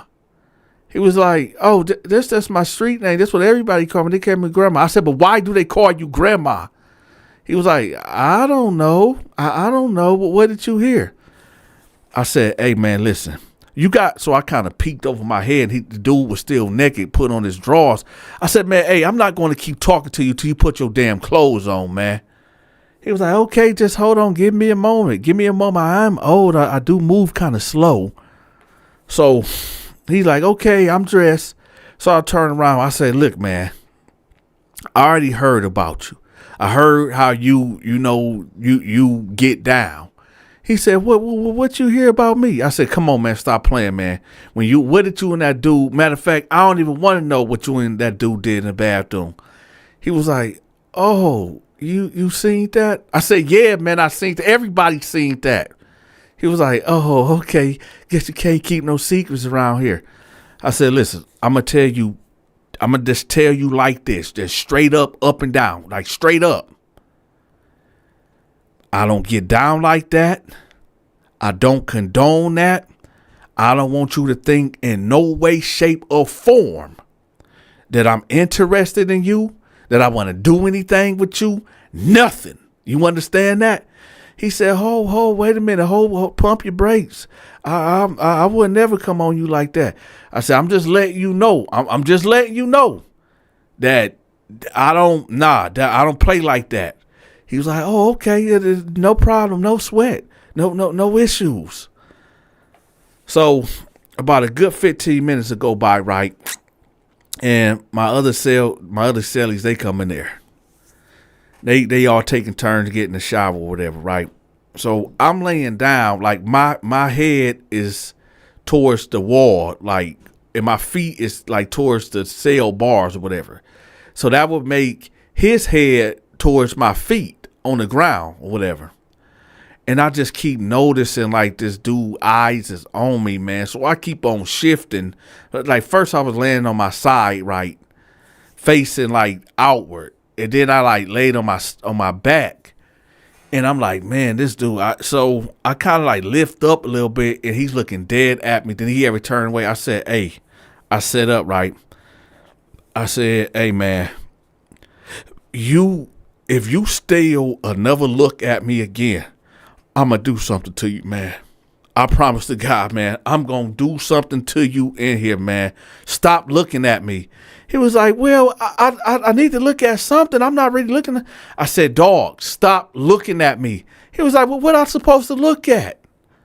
I said, listen, man, I'm telling you, don't look at me no more. He was like, you know what? This isn't going to work. This isn't going to work out because I'm not even looking at you. So I get up, right? And I get on the door. I'm like, hey, guard. Hey, guard. Right? So the guard, he's sitting at the desk at the end of the hallway. He come on. He like, hey, what's going on? I said, listen, man, I can't be in this cell. He like, what's going on? I said, listen, this guy, he acting really weird. And I'm not going for it. He was like, oh, you talking about grandma? I said, yeah. He was like, well, shit, stop committing crimes. I said, so you ain't gonna move me? He was like, no, it ain't nowhere to put you at. We maxed out. So I'm like, damn. So I get back in the bed, right? I said, hey, listen, Grandma, whatever the hell your name is, listen, please leave me alone, okay? Leave me alone, or something gonna happen, right? So next thing you know, about, I'm gonna say like 3 minutes go by. Dante, I'm like, yeah, pack it up. So I get up, right? My girl posted my bond. Let me tell y'all something. If y'all haven't watched part 1, make sure y'all click on part 1. Part 1 will be pinned at the top of the comment section, and it will be pinned in the description, okay? Also, y'all, my Patreon is also will be pinned in the description and at the top of the comment section too, all right? Oh, snap, y'all. I forgot to do the question of the day. All right, y'all, here's the question of the day. Which is the best? Taco Bell, Burger King, or McDonald's? Question of the day. Taco Bell, Burger King, or McDonald's? Let me know which is your favorite fast food restaurant. Put it in the comment section. And if I didn't name your favorite fast food restaurant, put it in the comment section, okay? And with that, y'all, make sure y'all hit the like button. Make sure y'all subscribe to the channel if you haven't subscribed yet. If you are watching this video and you are subscribed to the channel and you didn't get my notification, unsubscribe, subscribe back to the channel, and hit that all notification bell. With that, y'all, this is your big partner, Dante. Hey, if you enjoyed this video, make sure you hit that like button, hype the video, and share the video. To watch my exclusive videos, you must become a member. I'm going to have the members link pinned at the top of the comment section. Have you sent your weekly donation to support the Dante Show Network? If not, that's okay. I got you. We are now accepting Cash App, Zelle, and PayPal. All gifts and donations are highly appreciated. If you are trying to reach me for business opportunities, I'm going to have my contact information pinned at the top of the comment section. Also, get in contact with me if you need your business, your book, your social media channel, a product, your brick and mortar, whatever it is that you need promoted, get in contact with me. My contact information will be pinned at the top of the comment section and in the description. Until next time, take care.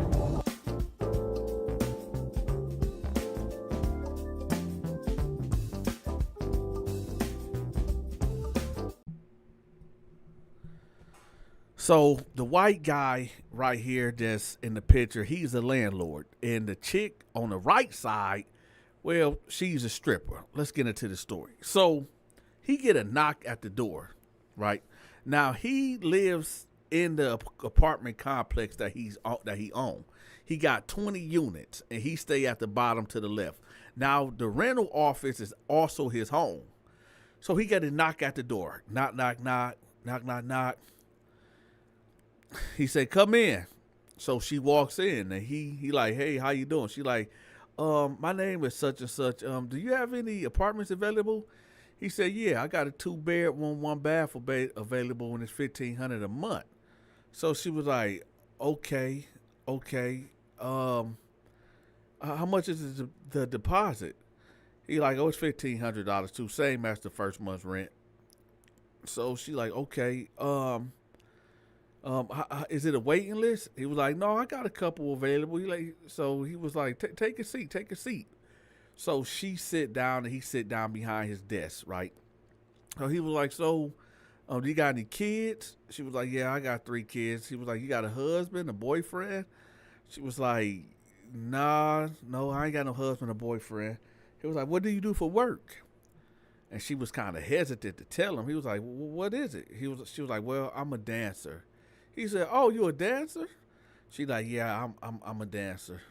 So he was like, oh, okay. Now, for those out there that don't know what a dancer is, in this case, she's a stripper.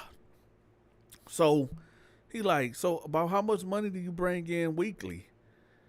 She like, anywhere from 500 to maybe 2,000 in a good week. He was like, what? So you potentially bring in $8 grand? Shoot, you should be able to get you a home.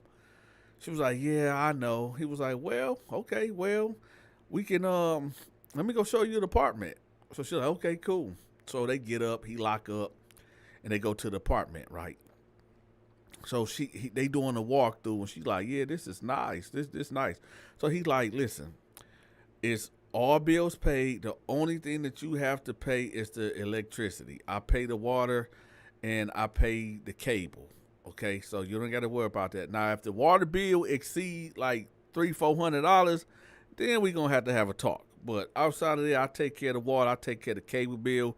You just take care of the electricity bill.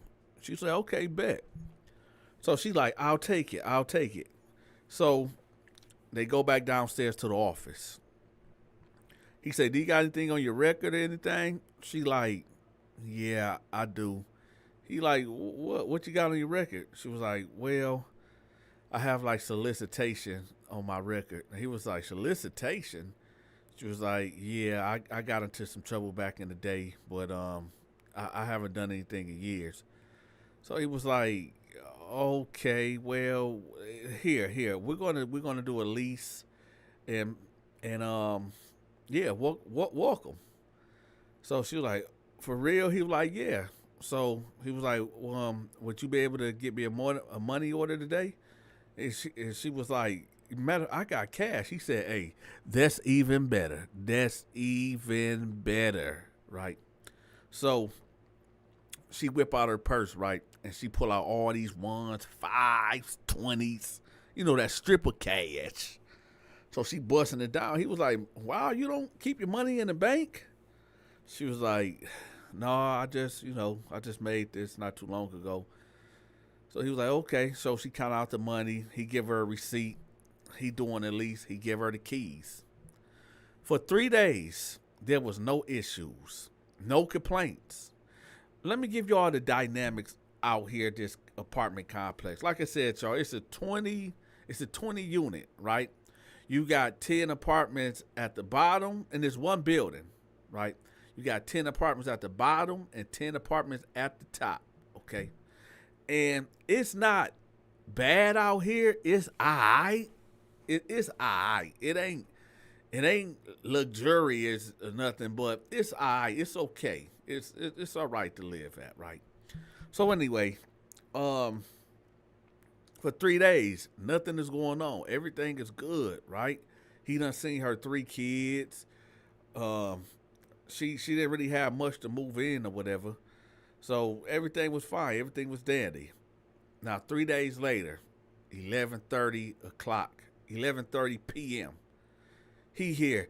Last time I checked, I was the man in these streets. They call me, I leave residue on these blow. Wait, I got diarrhea flow, so I own niggas. Even when I'm constipated, I still own niggas, right? He hear this sub and Young Jeezy, right? So he wake up because he hearing that sub and boom, boom, boom, boom, boom, boom, boom, boom. I'm talking about rattling his bed, vibrating the walls. He like, what the fuck? It's 11:50. Man, what?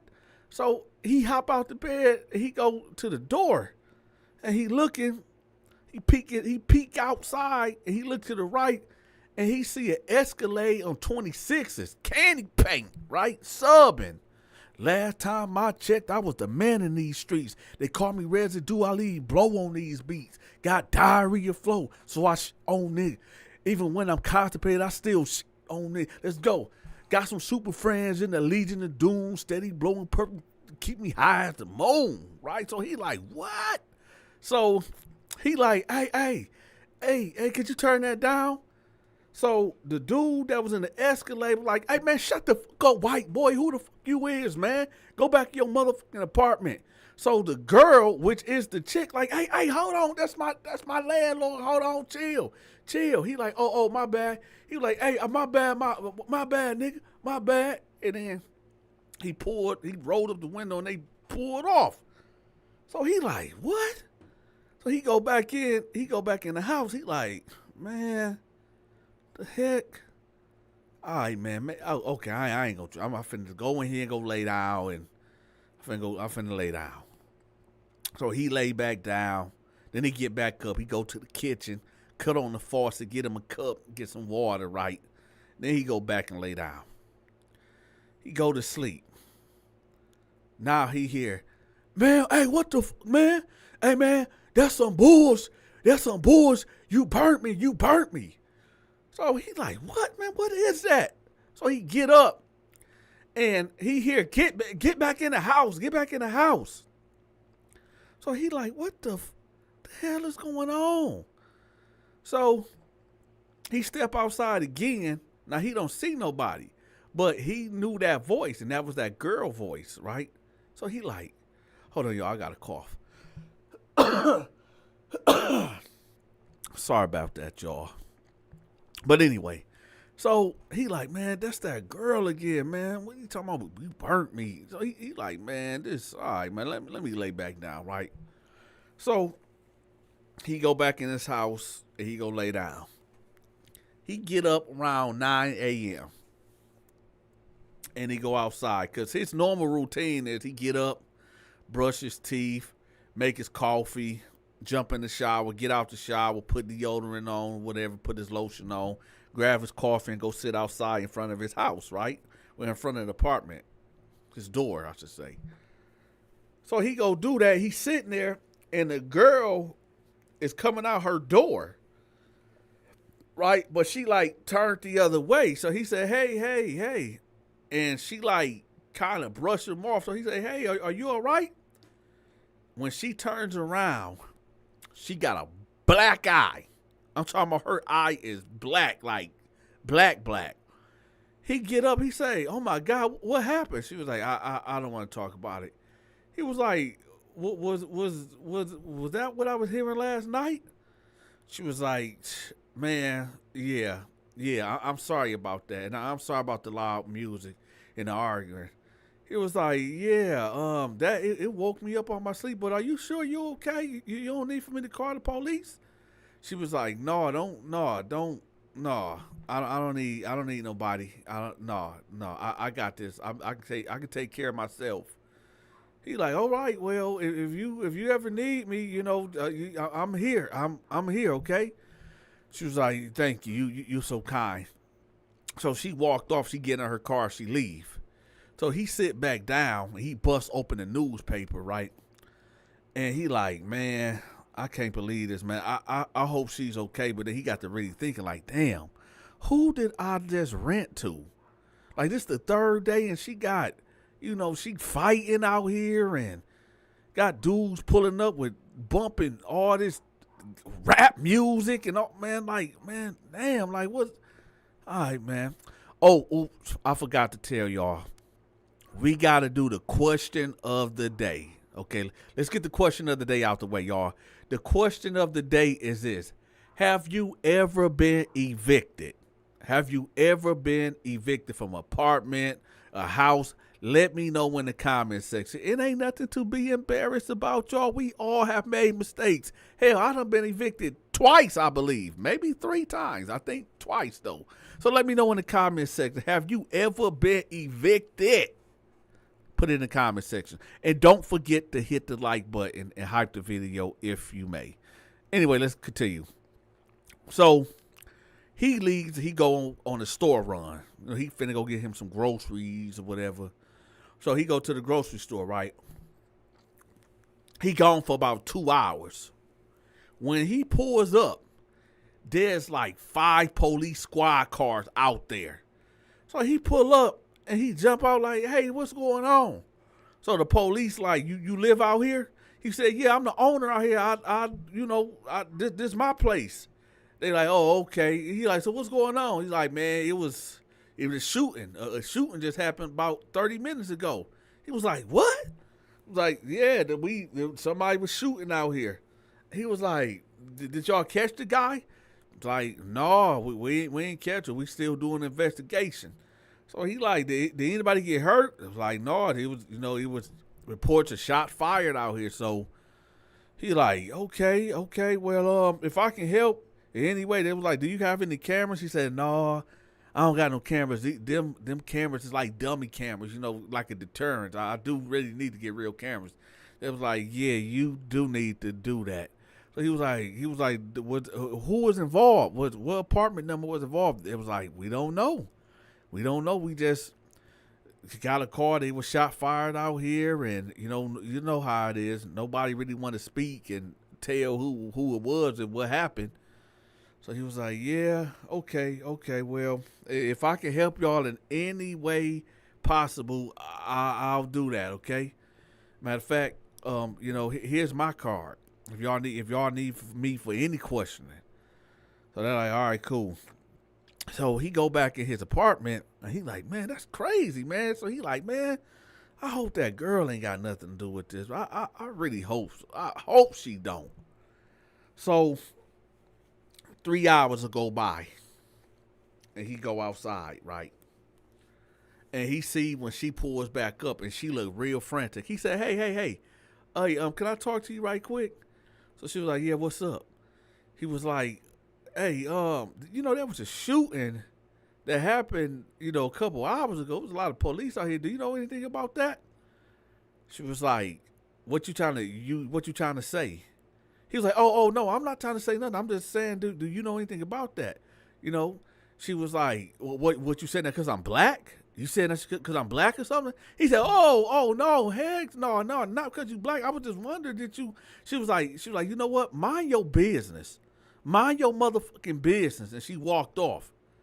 So he's standing there like, what? Mind my business. You know what? Okay, maybe she had a lot going on. Maybe she had a rough day. Let me go back in the house. Let me mind my business. I'm gonna mind my business. So he go back in the house, whatever, right?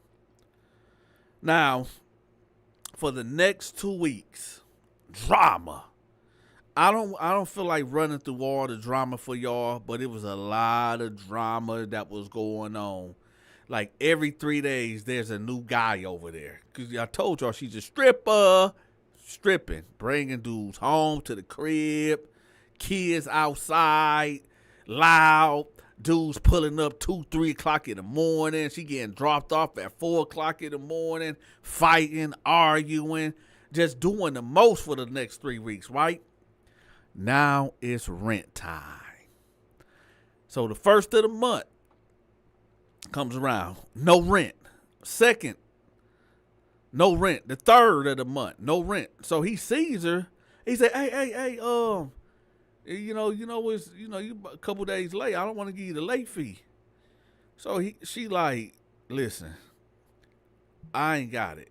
My boyfriend, he robbed me. He took my boyfriend took everything. He robbed me. I don't got it. He was like, you ain't got it. Well, She was like, listen, I can give you some P word. And he said, what? Now, for those out there that don't know what P word, I guess I'll just say vagina. Let's just say that. Let's just keep it PG-13. So she was like, I can give you some vagina for the rent. He said, what? She was like, yeah, if you want some, with the shit, the P word, if you want some vagina, I'll give you that.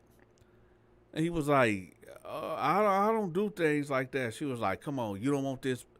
He was like, man, look, I'd rather have the money, but if you insist. So she was like, I tell you what, tonight, I'm going to come by tonight when I get off of work, maybe 2 a.m. Matter of fact, you can pick me up because he took my car.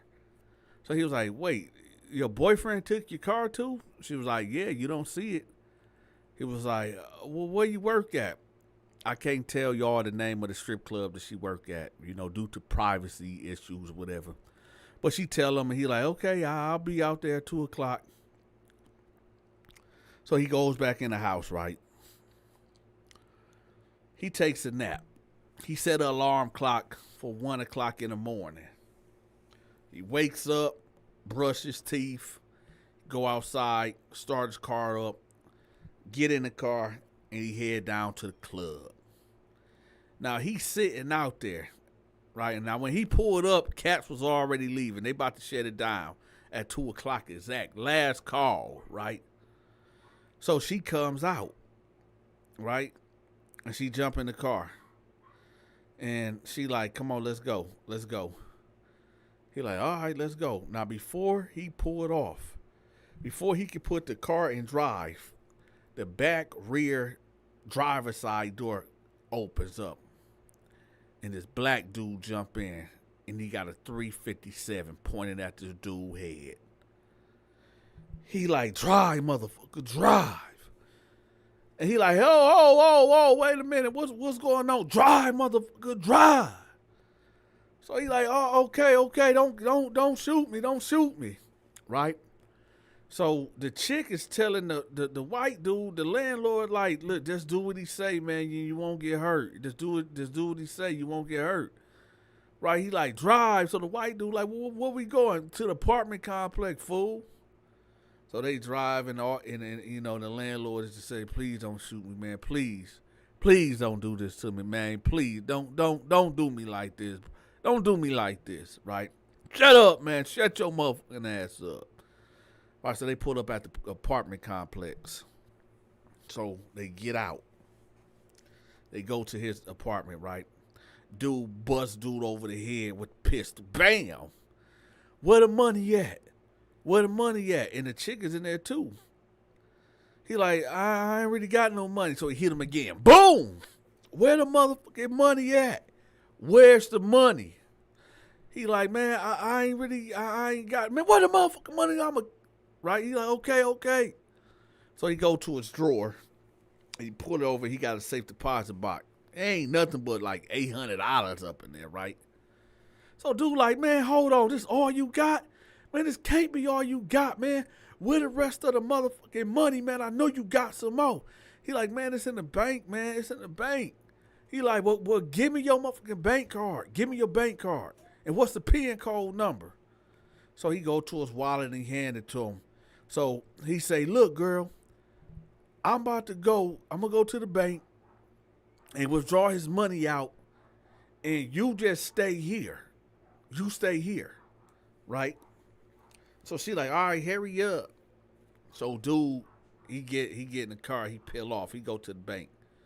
Now, some ATM machines, they won't let you get over like $600 or $800 out, right? So he get the $600 and he on his way back. Now, as he on his way back, there was people that seen this incident take place. There was people here at the apartment complex that seen them get out the car and heard the pistol whip noise and the hollering and the screaming. And then I called the police, right? So the police done pulled up, done draw it down, then came in. When the police actually pulled up, she was like, hey, listen, tell them that it was a mistake and we both got kidnapped. Like we both hostages. He like, no, man, y'all tried to hurt me, man. Y'all hurt me, man. Y'all robbed me. So she was like, no, just tell him. Just tell him. Just tell him. Right? He like, no, I'm not doing that, man. You wrong, man. Y'all fucked up for treat me like this, right? So, you know what she do, y'all? She pours out a 22 and give him one shot to the dome. Boom. Now, the cops hear a pop noise, so they, police, come out with your hands out. She opened the door, and she said, he tried to rape me. Right? So her story was this to the police. He kept pressing her to sleep with her, right, because she didn't have the rent money. Then when she came down there to talk to him or whatever, he tried to force himself onto her, so she grabbed the gun and popped him. Problem is, she came up with that story on the fly. The problem is, she never mentioned her going to work and got out at 2 o'clock in the morning. Problem is, this guy actually installed the cameras and she didn't even know.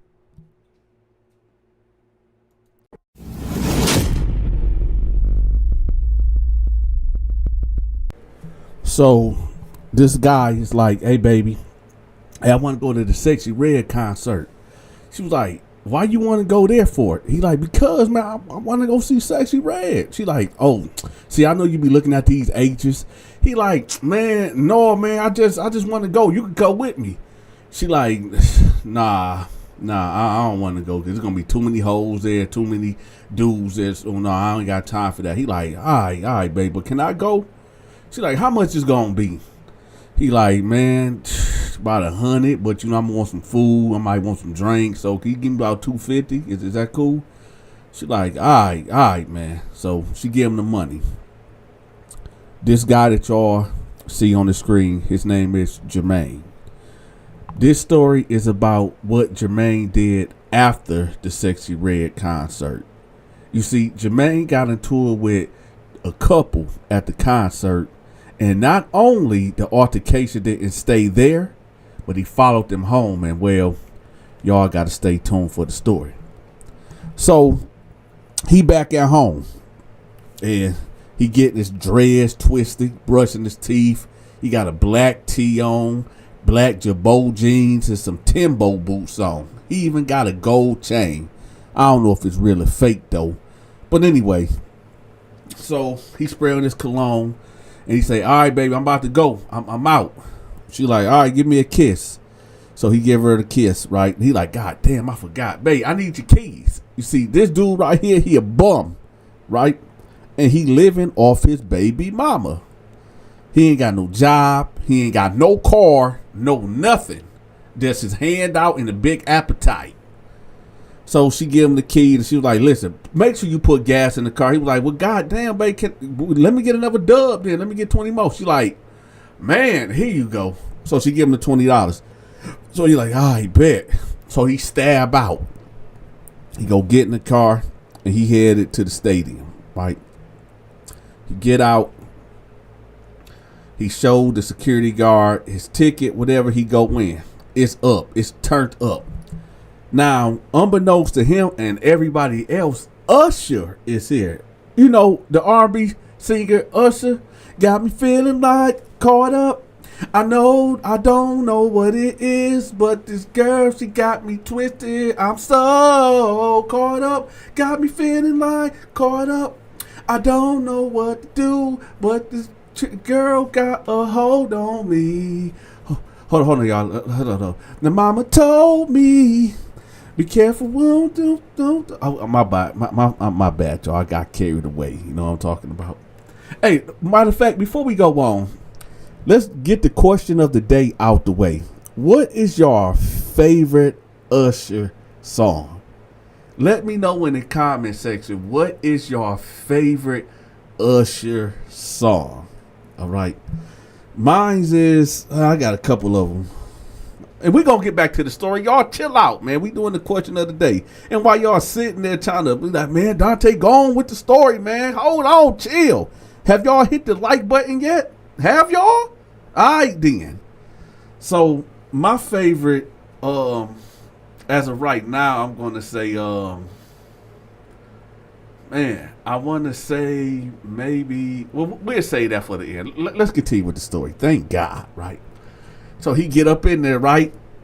And some of his homeboys in there. He like, oh, what up? So they like, hey, man, I can't wait. They're like, man, you know Usher up in here? Like, yeah, man, they said Usher on the card, man, he here. So they going around, you know, they going to go get nachos, hot dogs, get a little Hennessy, Patron shots, all that. They turned up, right? So they get in their little section, right?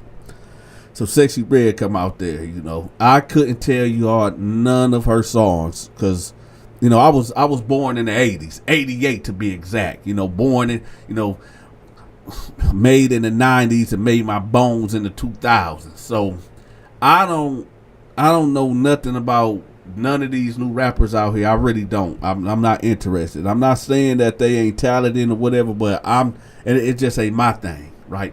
So anyway, you know, he singing a song, Sexy Red done came out, Usher done came out, and they having a good time.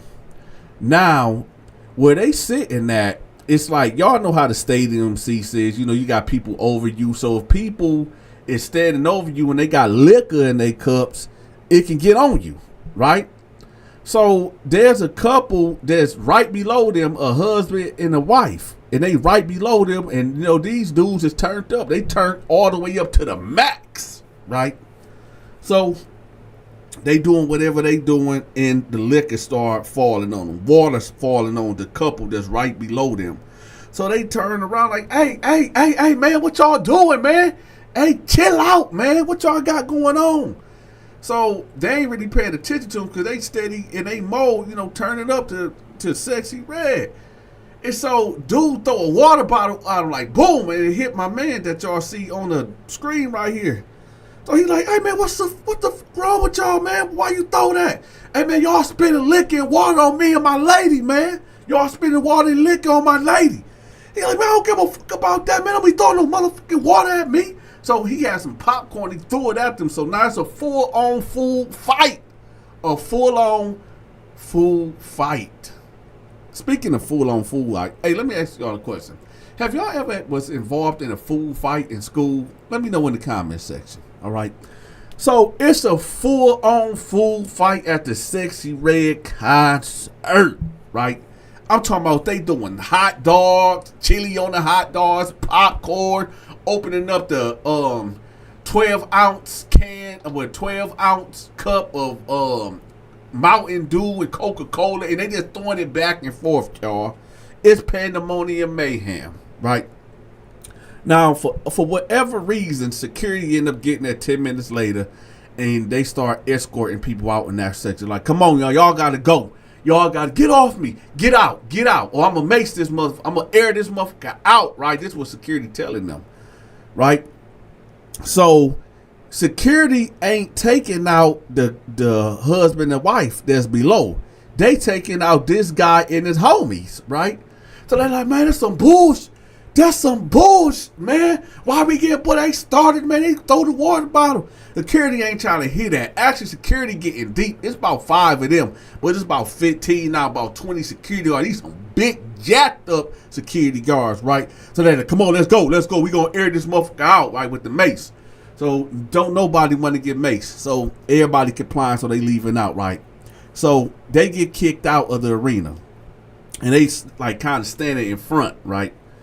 So they like, all right, man, that's some bullshit, right? So they tell him like, all right, man, we're going to see you later, man. I'll holler. He's like, all right, I'll holler, right? So he's the only one there. And he's sitting there thinking like, man, you know what?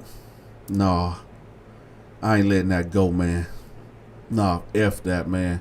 I was just minding my business, turning up, listening to Sexy Red.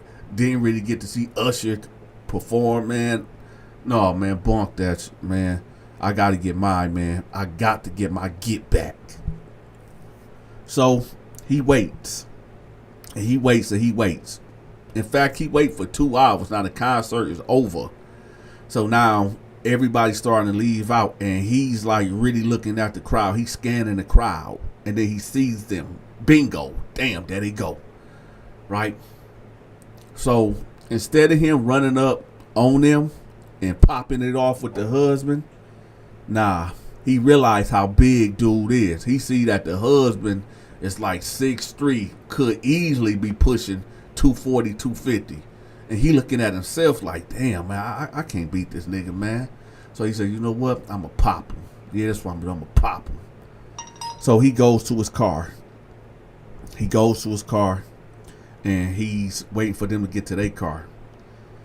So they pull up to a McDonald's. He pull up to the McDonald's, right?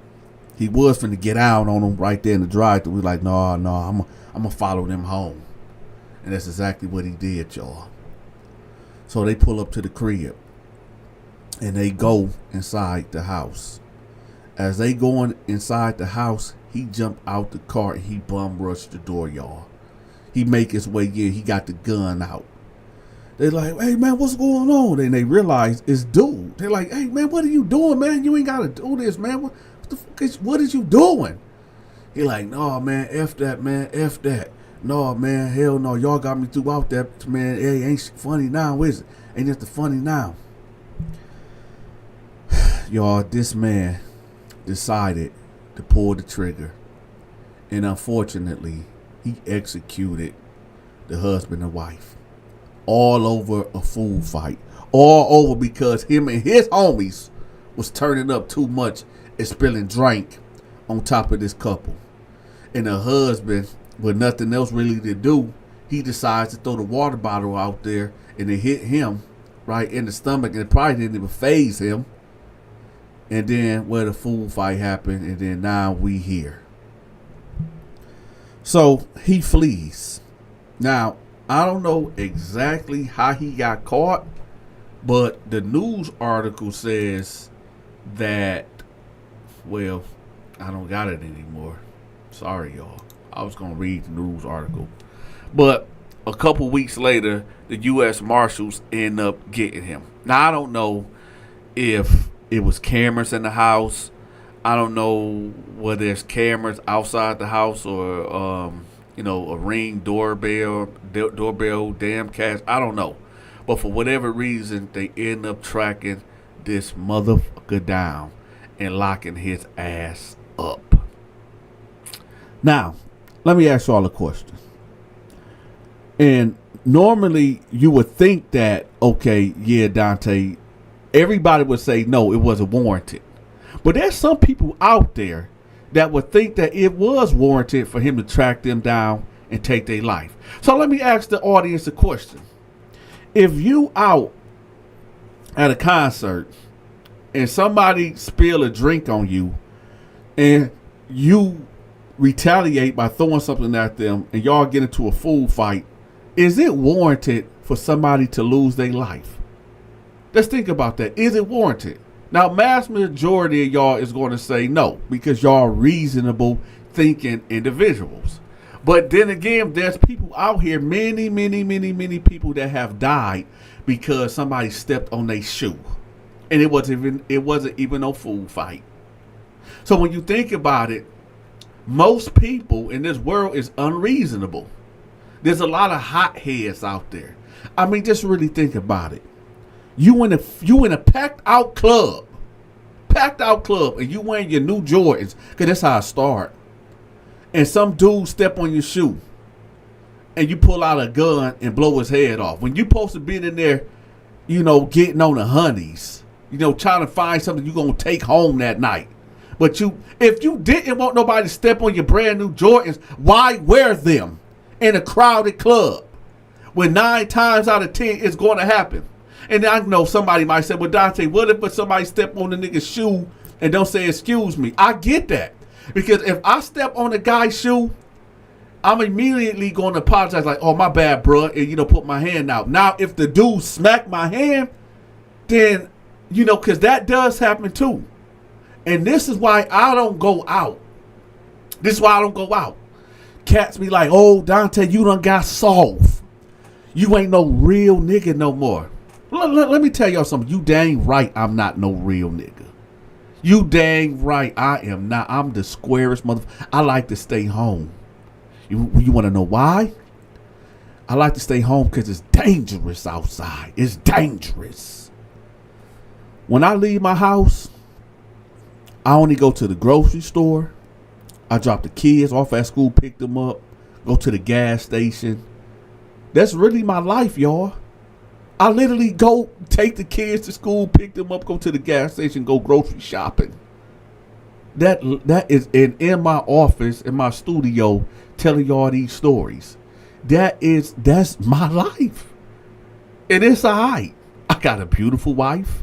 And I ain't one of them type of dudes that be like, oh, I got a beautiful life, a beautiful wife, and she really a big bitch, right? Toe up. No, I got a beautiful wife. I got good kids. They decent. I got a decent income.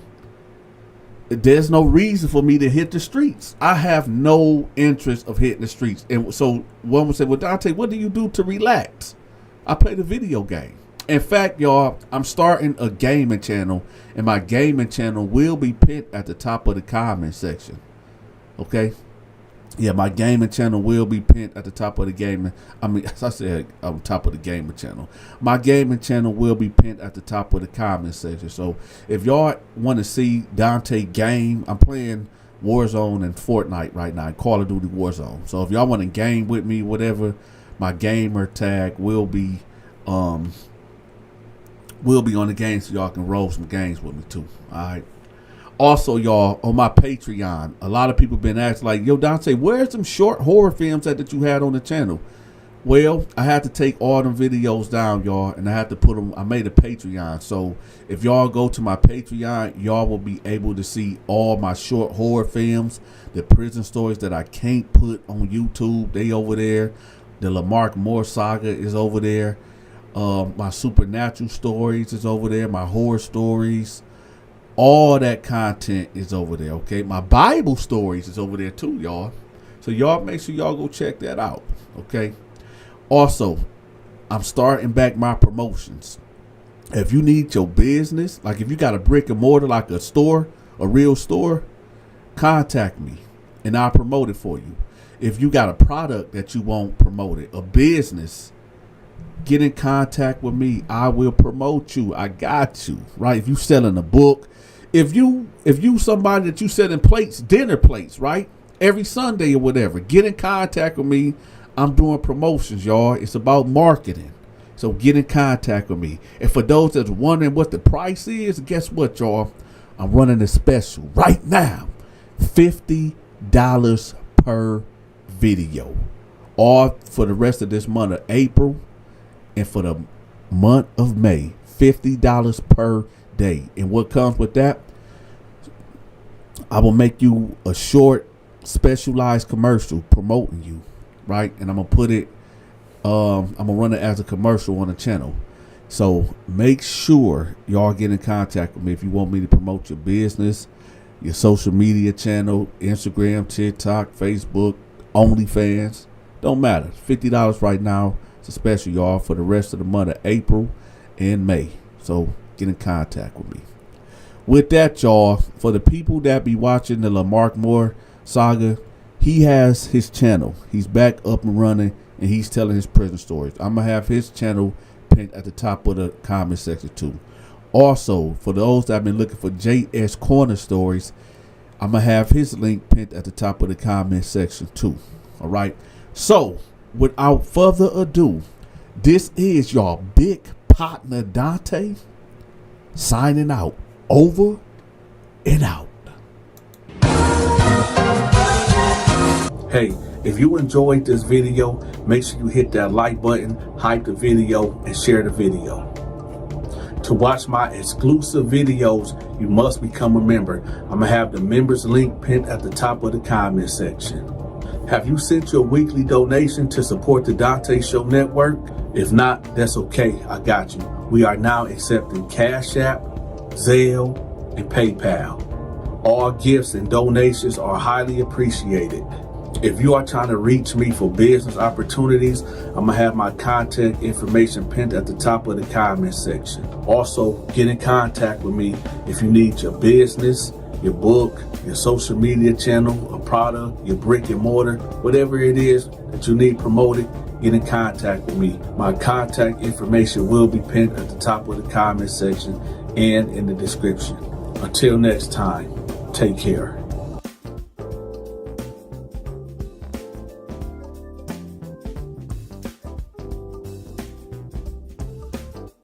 All right, y'all. This story took place in 1995. So the number 1 blood and the number 2 blood just got locked up. Like they gone. They sent them up north, right? Now I was real tight with the number 1 and number 2 blood. So when they got locked up, they had nobody to put in place. So naturally, they put me in place, even though I'm not affiliated, even though I'm not gang. But I was so tight with these guys and we was doing so much business together. They said, you know what?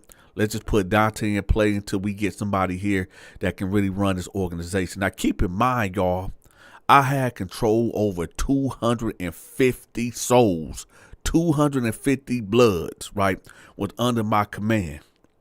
So naturally, when anything pop off in this prison, anything that can cause a riot or anything, I'm the first person they coming to, right? And keep in mind the number 1 and number 2 blood of the whole state was in lockup.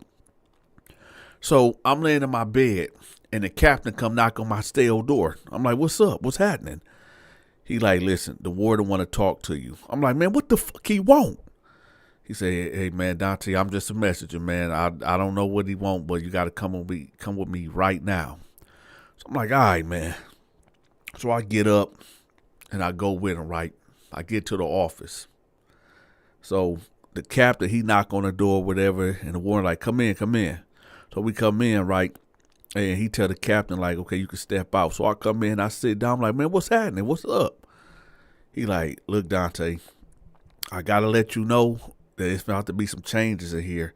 So, I just need for you to keep the order because I know you run the Bloods. I know you control everything out there. So I'd rather keep you out there. But listen, we about to have about 30 inmates come in here." I'm like, "Okay, what the fuck that mean? What's happening? What?" He was like, "Well, they transsexuals." I said, "What?" He was like, "Yeah, they're transsexuals and they empty them. They brought them all to our prison and they'll be here in the next day." I'm like, "Okay, what the fuck that got to do with me?" He was like, "Well, since you control, the Bloods, I was kind of hoping." I said, "Oh, hold up. You was kind of hoping what?" He was like, just keep the peace, man. If you see anything crazy going on," I'm like, "What exactly do you mean? Like, what are you saying?" He said, "Man, Donta, I'm just letting you know there's going to be about 30 transsexuals coming here tomorrow, and I just want you to keep the peace out here in this prison. Can you please do that for me? Because I look the other way a lot when y'all be doing y'all thing out here, man. I don't ever interfere in y'all business. So, look, just make sure don't nobody get hurt." I said, "Listen, man, I don't know exactly what you asking me and what you want me to do, but, I'll talk to the gang, man, but all right." So he was like, "All right, Donta." So I leave out and the captain take me back to my cell. So when I get to my cell, keep in mind, y'all, it's early than a month. It's 4:00 in the morning. So I kick my homeboy Al because he my bunk, right? He my celly, right? So I'm like, "Al," I kick him. He like, "Man, what, man?" I said, "Listen, when these doors pop at 6:00, I need for you to go let everybody know that there's going to be a meeting on the yard today at 1:00.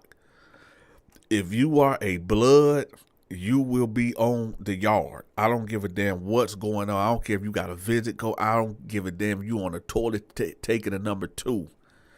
Every Blood member in this whole prison better be on the yard." He said, "All right, man, all right." So Al go back and lay down. All right, y'all. Before we go on, we got to do the question of the day. The question of the day is this. Do y'all like to play Monopoly? If you like playing Monopoly, let me know in the comment section.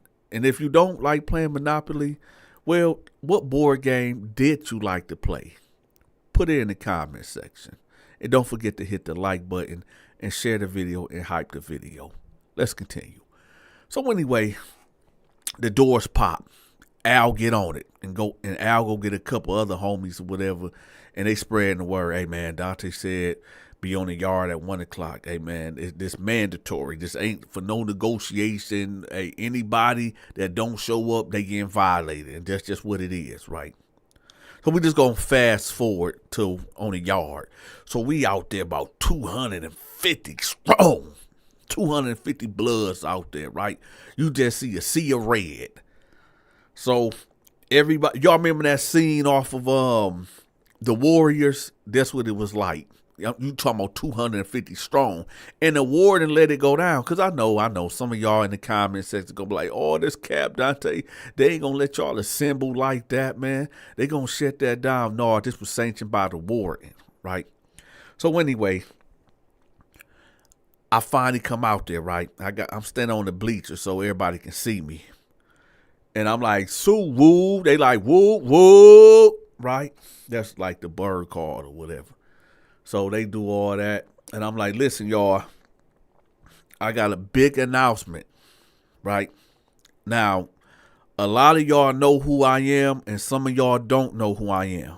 For those that do know who I am, y'all know what time it is. Sue, woo. They be like, "Whoop, whoop." So then I said, for those that don't know who I am, I'm running this here. I'm running this organization here in this prison, right? Now, word just came to me from upstairs that there's going to be transsexuals coming in here tomorrow, right? Now, when I said that, I paused. And, you know, dudes got the whispering, murmuring. And I said, nah, check this out, y'all. Now, when I became the guy, the number one guy here, until, you know, y'all get a new leader, I implemented my rules. And now they really got to come into effect.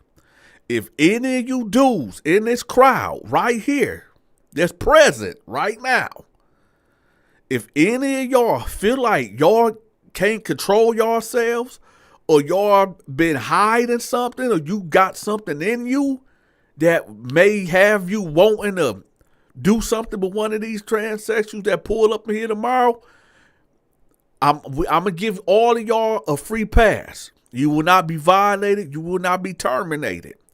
But if you get caught in the act with one of these punks that shows up here, is OV, lights out.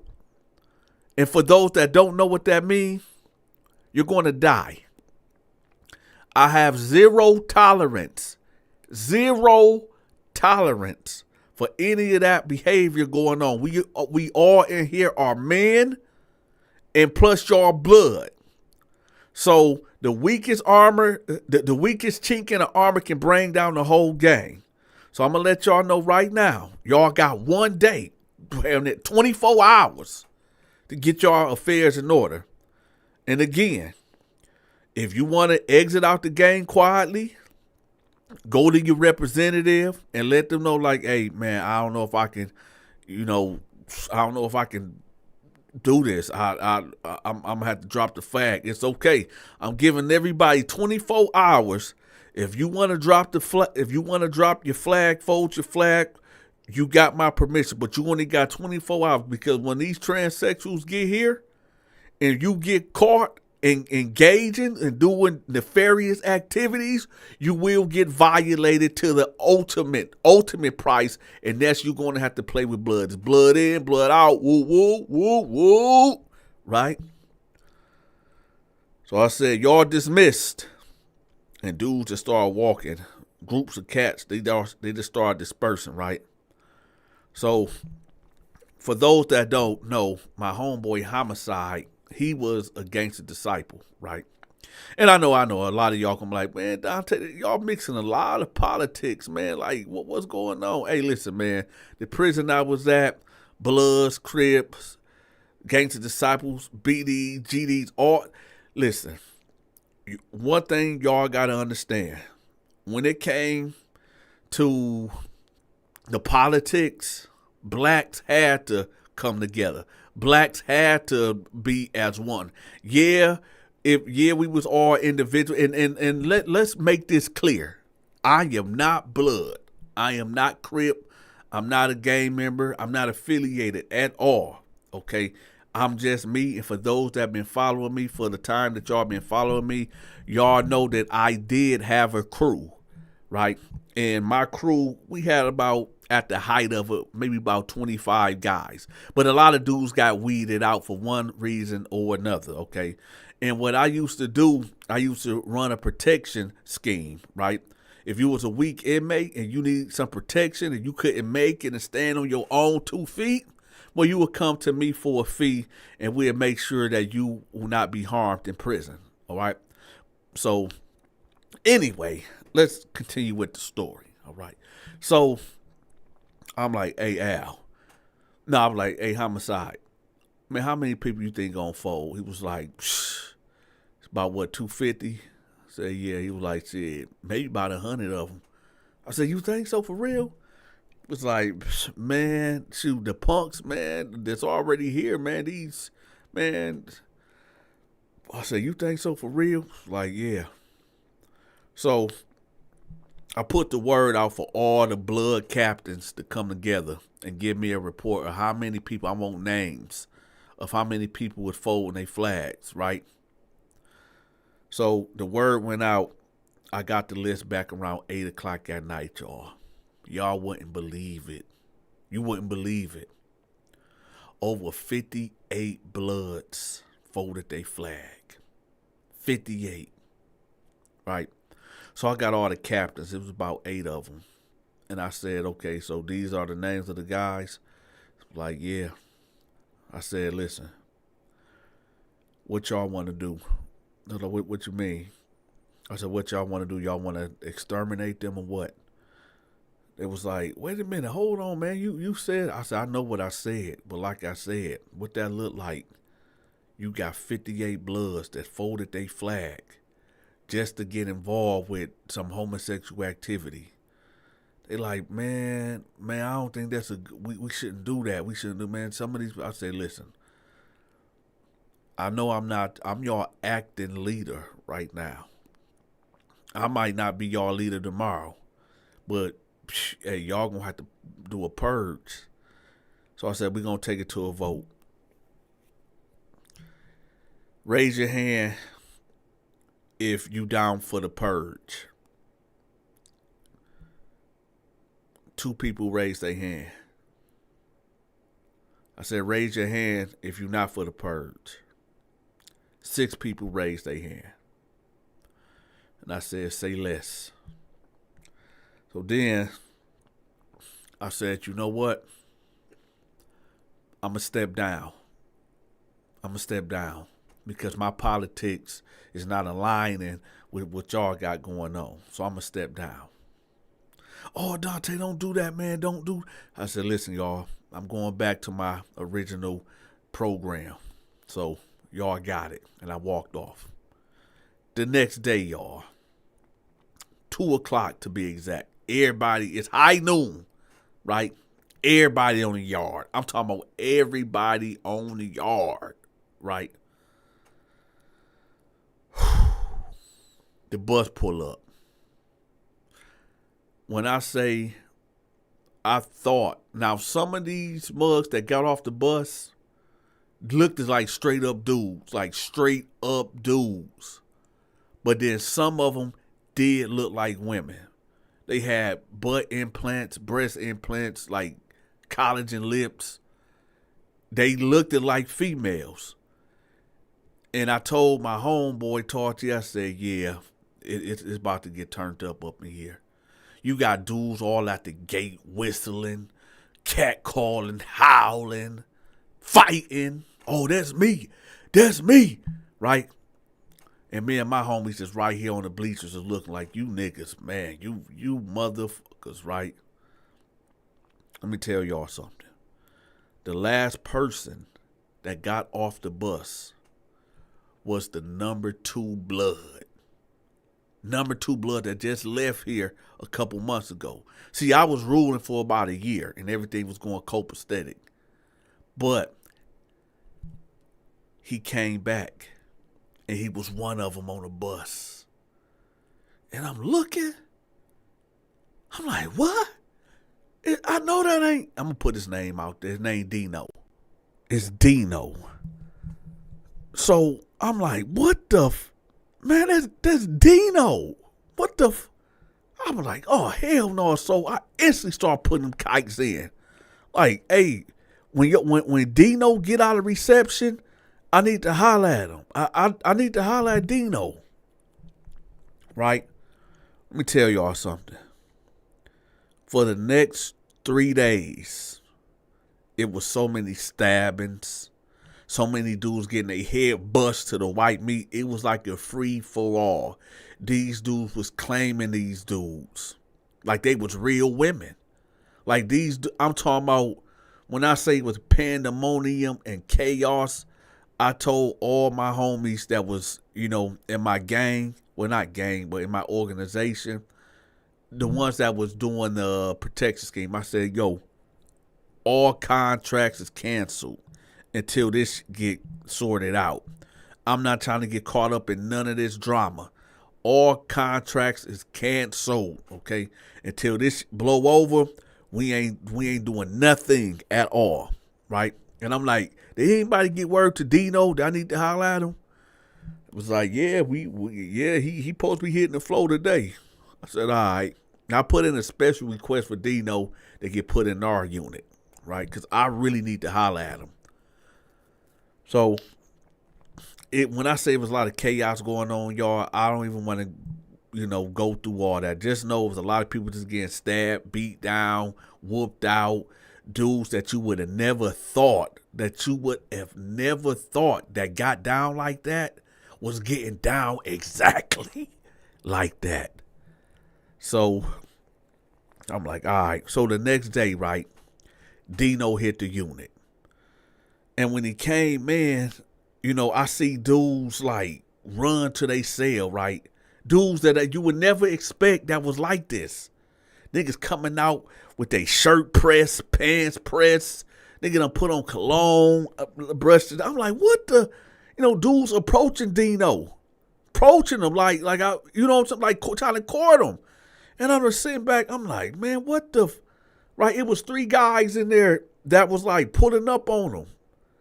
So he go to his cell, and I get 3 of my guys, right? And I'm like, y'all watch out, right? So I'm like, yo, Dino, what's happening? What's up? He like, Donta, that's you? I say, yeah, that's me, man. What's up? What happened? He like, well, first of all, I'm not Dino. Don't call me Dino. My name Chocolate. I said, Chocolate? He said, listen, Donta, I've been gone for almost a year now, and this is who I am now, so you just going to have to accept it. I said, listen, Dino. He said, listen, don't call me Dino no more. My name is Chocolate. I said, whatever, man. I said, like, what's happening? Like, what happened? He was like, what you mean, what happened? This is who I am. I said, Dino. He was like, listen, Donta, if you going to keep disrespecting me, I don't want to talk to you. I don't got time for that. I said, listen, man. Listen. You know what? There's a lot of dudes that's going to have a lot of questions in y'all organization. Well, I mean, F it. I mean, what they want to know. I'm like, hey, man, look, you got it, man. You got it, right? He was like, yeah, I know I got it, and I am the baddest bee, and I still can fight. I said, hey, Dino, you got it. And I just walked off, right? Now, I know y'all wondering, like, yo, well, Donta, why did you want to holler at him? Because I wanted to know what happened. This was the number 2 blood in the state. The number 2 blood in the state. And he been only gone for about a year and a half. And he come back as Chocolate? You left here as Dino and you come back here as Chocolate. So I'm confused. And the more that we was only talking for a good, maybe a minute. But the more that we was talking, I just said, you got it. Because it wasn't no getting through to him. I guess I wasn't going to get the answers that I wanted. So I just dipped off. Let me tell y'all something. For the next 2 weeks, when I say that prison was turned upside down, I haven't seen that much violence since the riots in 92. It was so much, I'm talking about dudes fighting to be with these guys. When it was all settled and done, a lot of these alternative lifestyle living inmates banded together. 2 weeks ago by, and I got into some mess with a captain, right? Because I wasn't the ruling leader of the Bloods. Now I was demoted in the captain in the guard's eyes, if that makes sense. So some things I used to get away with, I wasn't getting away with, and I'm not gonna tell y'all exactly what I did. Just know I ended up putting a knife at a guard neck, and well, they threw my ass in the hole. So now I'm back there, and you know, I'm not gonna lie. The hole for me really wasn't no big deal because I'm used to being alone. That's how I grew up anyway, being alone anyway. So I didn't really care about, you know, human interaction and all that. But then my door popped, right? Boom. And I knew I was getting an inmate. I knew I was gonna get a cellie I just didn't know who it was, right? And guess who walk in? Dino, a.k.a. Chocolate. So he comes in and he just standing there, after the guard leave. He's standing there and he was like, am I going to have a problem with you? I said, man, what is you doing here? Like, what happened? He like, man, Donta, I told you I don't want to talk about it. I said, no, like, what did you do to get back here? Like, what happened? He was like, man, they was hating on me up there, man. They was hating on me, and they was talking about I just was just causing too much disruptions, and they just hating on the B. They just hating on the B. I said, what? He was like, yeah. I said, man, hey, man, Dino, look, I'm going to call you Dino up in here, man, because I can't call you Chocolate, man. I just, the man that I am, I can't call you that, bruh. He like, well, you going to have to show me some time. I said, listen, man, we going to have to fight in this motherfucker then. And if you want that, because Dino knew he couldn't fuck with me. Matter of fact, nobody can fuck with me in that prison. You maybe got 2 or 3 guys, maybe. But pound for pound, hand for hand, look, y'all got to understand. For those don't know what I look like, I'm 6'1". And right now, like in 2026, April 24th, 8:30 a.m. This is why I'm telling the story. Right now, I'm 6'1". I'm about like 220, but I'm kind of fat. I'm kind of out of shape. Need to hit the gym. But back then, I was 6'1", a good 250, 260, stacked, all muscle, right? No niggas didn't want that problem. So anyway, I'm like, hey man, what happened, man? Like, what how did you get in here? Like, what is your story, Dino? Like, what happened? So he was like, you know what? We ain't got nothing but time. I'll tell you. So he said he has a twin brother. I said, what? You got a twin? He was like, yeah, I got a twin. And, we was truck drivers. We both was doing truck drivers, team truck driving or whatever. And, me and him had differences. Like, we just didn't get along or whatever. So we ended up going solo. I said, okay. So he said, basically, his brother would go state to state and he'd be unaliving prostitutes. I said, what? He said, yeah, he was going state to state, unaliving prostitutes. And I didn't know nothing about this at all. So I said, okay, okay. And I said, wait, so he like your identical twin? Like y'all like, he said, Donta, man, me and this dude, we like spitting images of each other. Like we identical. Like really, if he was here right now, minus all this I got on, yeah, we identical twins. I said, okay, I didn't know that. He was like, yeah. He said, so anyway, he was a serial killer basically. And long story short, he ended up unaliving himself, and they said it was me. Because they called we identical twins or whatever, but he ended up unaliving himself. And, well, I don't know if you want to hear this or not. I'm like, what? He was like, well, he ended up unaliving himself, and I end up feeding him to our pigs. Like, we stay in Georgia, like the outskirts, like, and we got a little farm or whatever. But I end up feeding him to the pigs or whatever because I panicked. I didn't know what to do.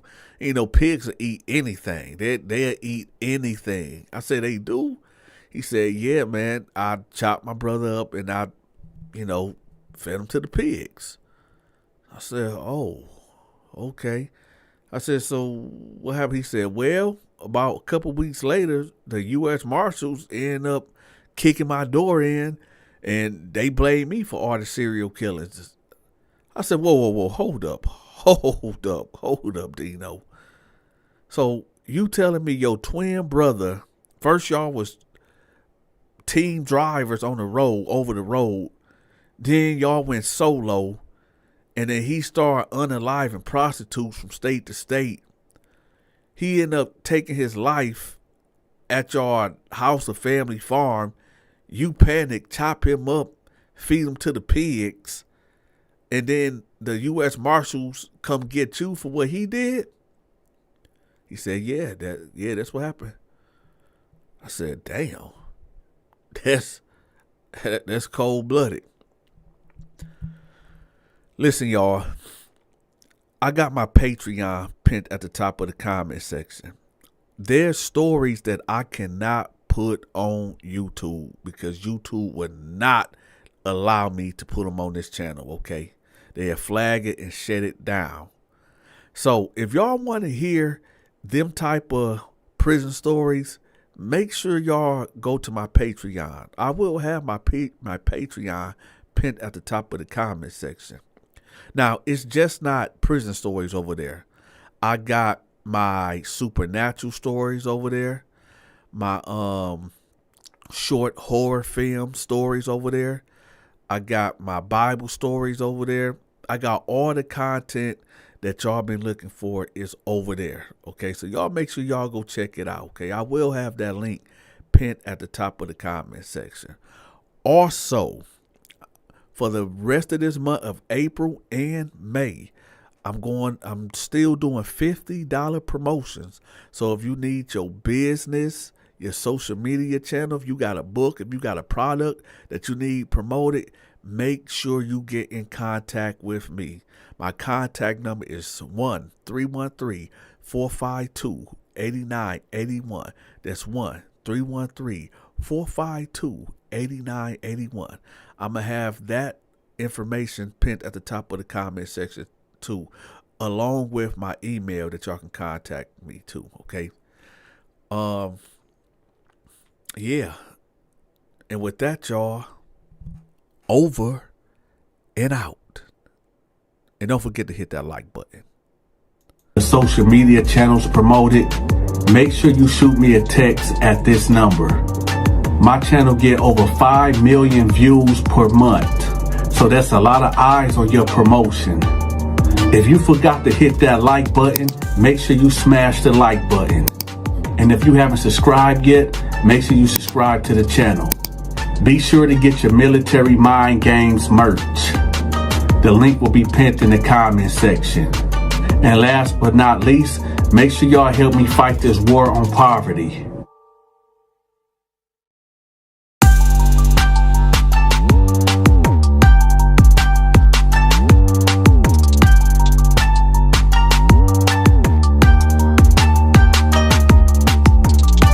Peaches was like, I don't want to be with you. Leave me alone. I'm with Bo. They arguing back and forth. And then, well, they said that James did the unthinkable. And it kind of went something like, he was like, man, you gonna be with me. You mine. And they proceed to fight. And James overpowered him. James overpowered Peaches and did the unthinkable to him right there in the cell. Welcome to another episode of Dante's Prison Stories. Hit that like button, hit that subscribe button, or I'm gonna push that blade.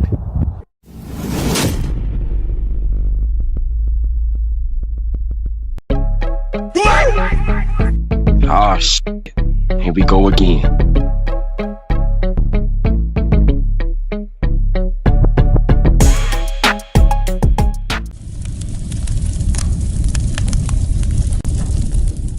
So, one of the most dangerous places in prison is the prison shower. I cannot stress that, like, it's, and I'm going to give y'all the reason why.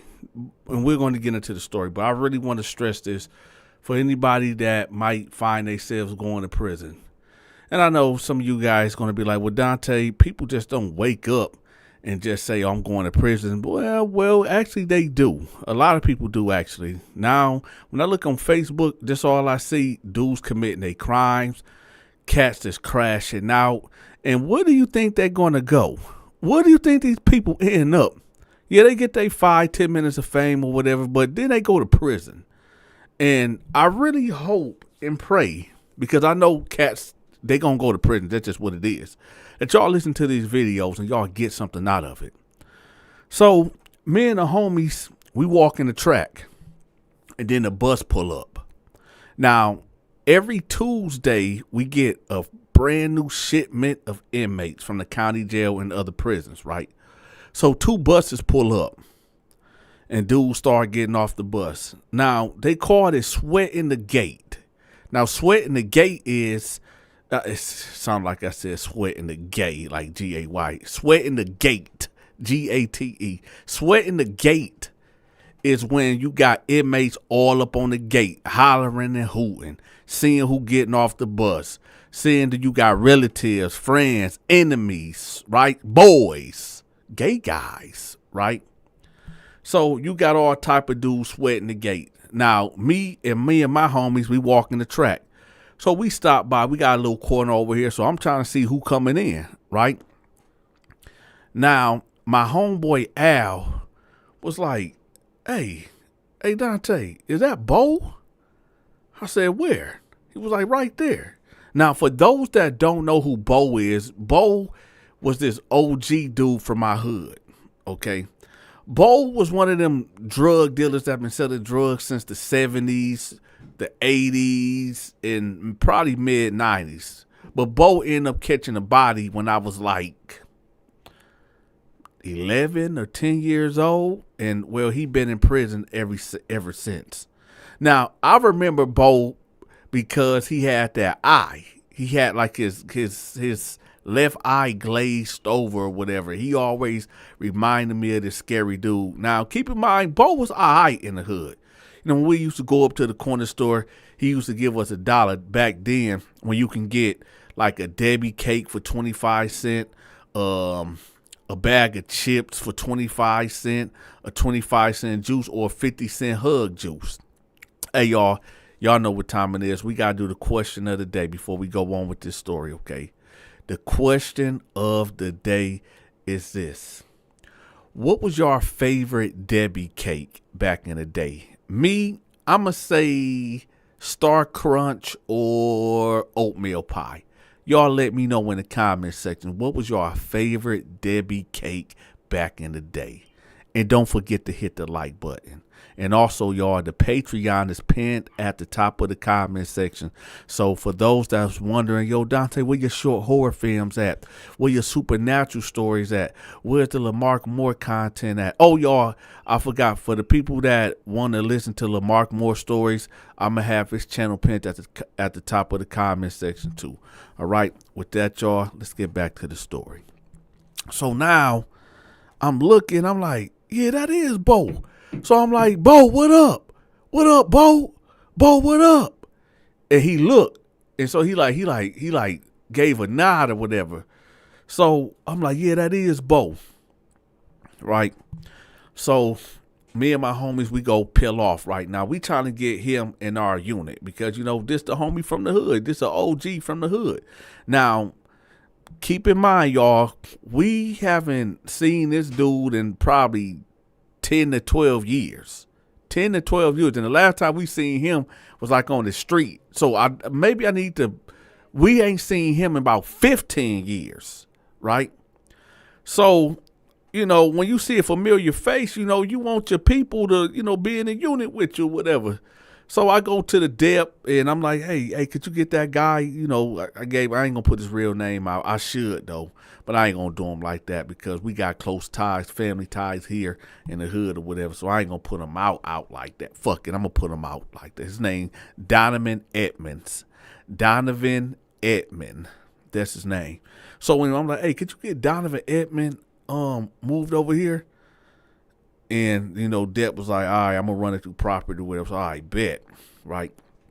So, usually intake, which some people call a reception, is basically when you first get to prison, they put you in a one-man cell, right? And they come do your medical, they draw your blood, they give you a psych eval.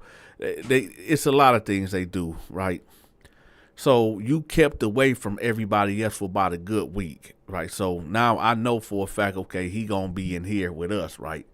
So I'm kind of excited because, you know, I never had no bad interactions with Bo, right? Never did at all. So I'm like, man, I want to know, like, you know, was it? I want to know the story, like why he got up in here and what he been doing. Well, because this is an OG from my neighborhood. Y'all listen. I'm going to say this. In prison, especially when you've been down for, I ain't even going to say a year. Bo been down for about 15, 20 years.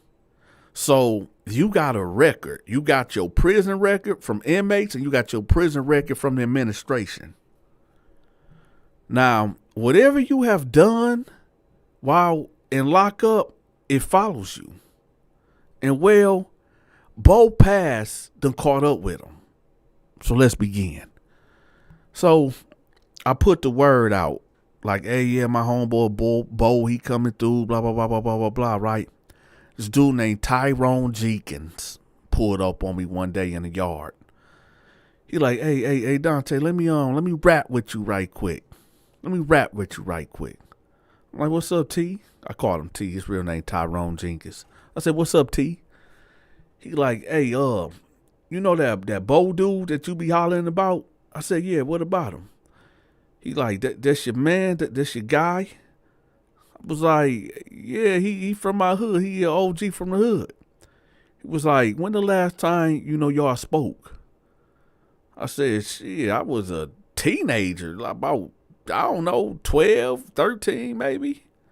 He said, hey, you ain't heard about. I'm like, what, man? What's going on? What's up with the slow talk? What's happening? Talk to me, man. What?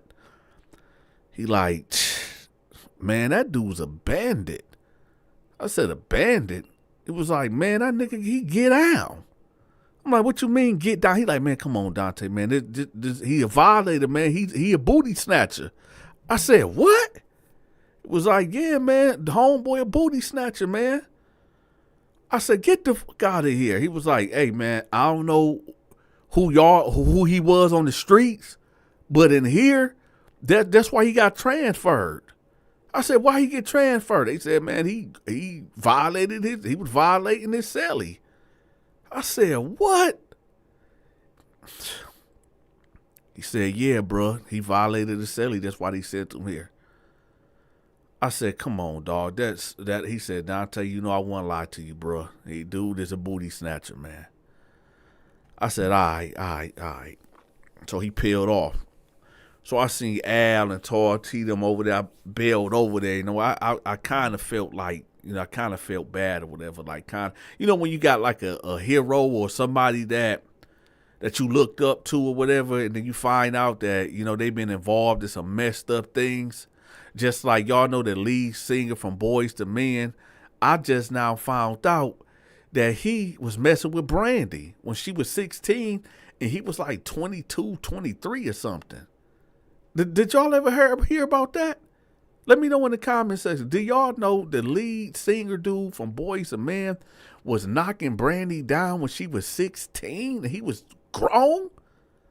I just heard that on the Cam Newton podcast with Ray J. That's crazy. Dang, that's crazy. And that damn dude could sing. But anyway, so I go over there. Al like, what's up, D? You all right? You straight? I said, man, look, man, come over here right quick. I ain't want to tell Al this in front of all the homies. I'm like, come over here, walk with me. So we walking. He like, what's up, D? You gonna say something? I said, hey, man, look. Man, somebody told me that Bo got sent here because he violated his cellie. He said, what? Man, who said? I said, it don't even matter who said that, man. But, man, if this true, man, I don't know, man. I don't know. I want to hear his side. So Al like, well, I mean, you know how dudes be putting rumors and allegations on dudes or whatever. I said, yeah, but, I mean, we getting him put in our block, but he gonna have to get put right back out the block if he did. He was like, man, I don't think Bo like that. I said, well, I mean, he have been down for a good 15, 20 years, so I mean, he might not be the same Bo. I was like, yeah, all right.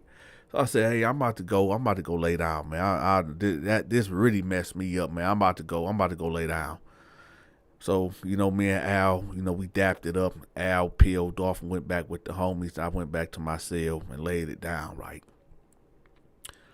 So, nothing really eventful happened like in the next 2 days. So, we just going to fast forward when I ran into Bo. So, Bo come in the unit along with a couple other guys, right? And I see him. I'm like, Bo, what's up? What's up? Like, everything I heard about him or whatever. And in them next 2 days, other cats done told me things about Bo that was in a bad light, too. That was, like, really confirming, like, yo, he is that. He like that. So, but when I seen them, all that went out the window. Because I'm like, yo, this Bo, man, this is the guy that was looking out for me and the homies, the young homies in the neighborhood, giving us money, giving us, taking care of us, right? So I'm like, Bo, what's up? What's up, man? What's happening, right? He like, Lil Donta, that's you? That's you, Lil Donta? I said, yeah, man, what's up, man? What's happening? He like, oh, what's up, my nigga? So we dapped it up, right? He like, man, you look good, man. You look good. Look, y'all, in hindsight, when he said that, never mind. But I said, man, you look good too, Bo. You look good too, Bo. So, like, what's happening? What's cracking? He like, man, just a bunch of gossiping motherfuckers around this B and some hating motherfuckers, man. But that shit ain't about nothing. I said, hey, Bo, let me holler at you about something. He was like, what is it? What is it? I said, let's walk with me, talk with me, right? So we walking, right? We walking around the unit. I said, Bo, listen, man, I need to know, are you a booty snatcher? As we walk, he stopped dead in his tracks. He was like, what the fuck you just say? Now, when he said that, he said it kind of loud. And, a couple of my homies was like on standby. That's just how my homies is. They always in earshot of where I'm at because, cats got love for me or whatever. So he said, what the fuck you just say? And when he said it, it was like in a real aggressive tone. I said, look, man, it's cats that been coming to me, telling me that, you been out, you just got sent here because you violated your celly or whatever. He was like, man, let me tell you something. I don't never steal nothing, okay? I takes. I don't steal, I take. I said, okay, so what that mean? He was like, man, listen, that dude that they keep on saying that I, to my celly, that dude been owing me for about 3 months. So I told him one night, like, hey, man, since you can't pay this debt off, and Donta, you know about this, man. If a nigga can't pay his debt, he gonna have to pay it some way. And hell, hey, it is what it is. I was like, so you did do that? He was like, man, that shit was consensual, dog. I said, oh, so you did do that. He was like, man, Donta, this prison, man. Don't you do that shit too? I said, hell no, man. I don't do no shit. Hell no.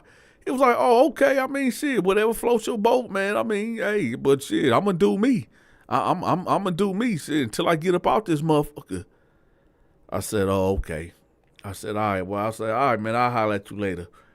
So he was like, all right. So then I peeled off. So my homeboys, they was anticipating this conversation. So they like, what happened? What's up? Did he do it? Is it true? I said, yeah, it's true. But he's saying that it was consensual. He talking about, dude owed him, and he told him that's how he gonna collect, and that's it. So they like, oh hell no, man, no, he better not come in here with no funnies. I said, look, y'all, I know that's the OG from the hood, but man, we just gonna give him his space, man. Just get dude his space, right? So they like, all right. So over the next week, walk in the yard, he'd try to come up to me or a couple other guys from our neighborhood, and we'd be like, all right, we'd talk to him a little bit, and then we'd just peel off, right? In the lunchroom, right? He'd come over there and try to sit at our table, and we were like, no, somebody's sitting right there. So one day, you know, he came up to me, was like, "Hey man, like what's up, man? Why y'all trying to ostracize me? Like what's happening? Like what's up, man?" I said, "Listen, man, the type of shit I do up in here, you know, I can't be affiliated or associated, you know, with your type." And he like, "My type? What you mean my type?" I said, "Listen, you be, it's just your type, man. I just can't be affiliated with dudes like you, man." He was like, "What you mean?" I said, "Man, you know what I'm talking about, man. You be fucking dudes, dude." He was like, "Man, that's that prison shit, man. I ain't trying to fuck with you. I ain't trying. You know what? You know what? That's cool. I knew it was something. I already knew. But you know what? Y'all got it. I'm gonna be on my lonely. I'll be dolo anyway in this motherfucker anyway. So you know what? Y'all got it. Y'all ain't got to worry about me trying to walk with y'all on the yard. Y'all ain't got to worry about me eating with y'all. None of that. I ain't got to kick it with y'all. None of that shit, man. But y'all know what? That's all right. We straight. We good. Ain't no love lost. All right. I'll holler at y'all." And he walked off, right?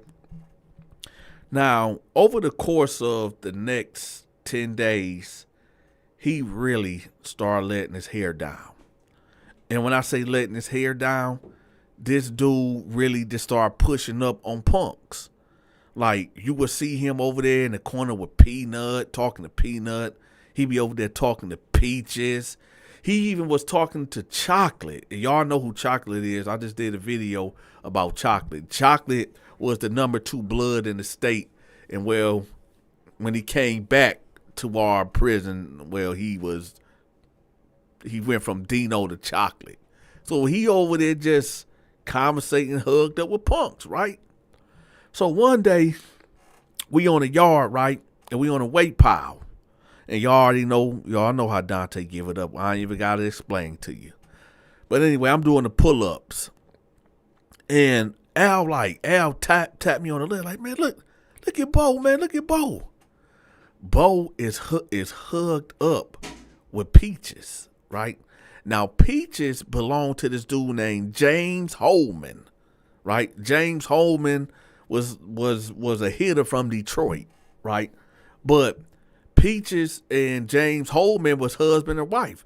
Now, James Holman was in the hole for about 2 months for stabbing somebody for getting at Peaches or whatever. So I'm looking, so I'm like, oh, okay, well, shit, they together now or whatever. I'm not, when I say they hugged up, they like hugged up like you'll be hugged up with a broad, right? So I'm looking or whatever, and some guy walked up to him, some dude, I don't know, some dude walked up to Bo.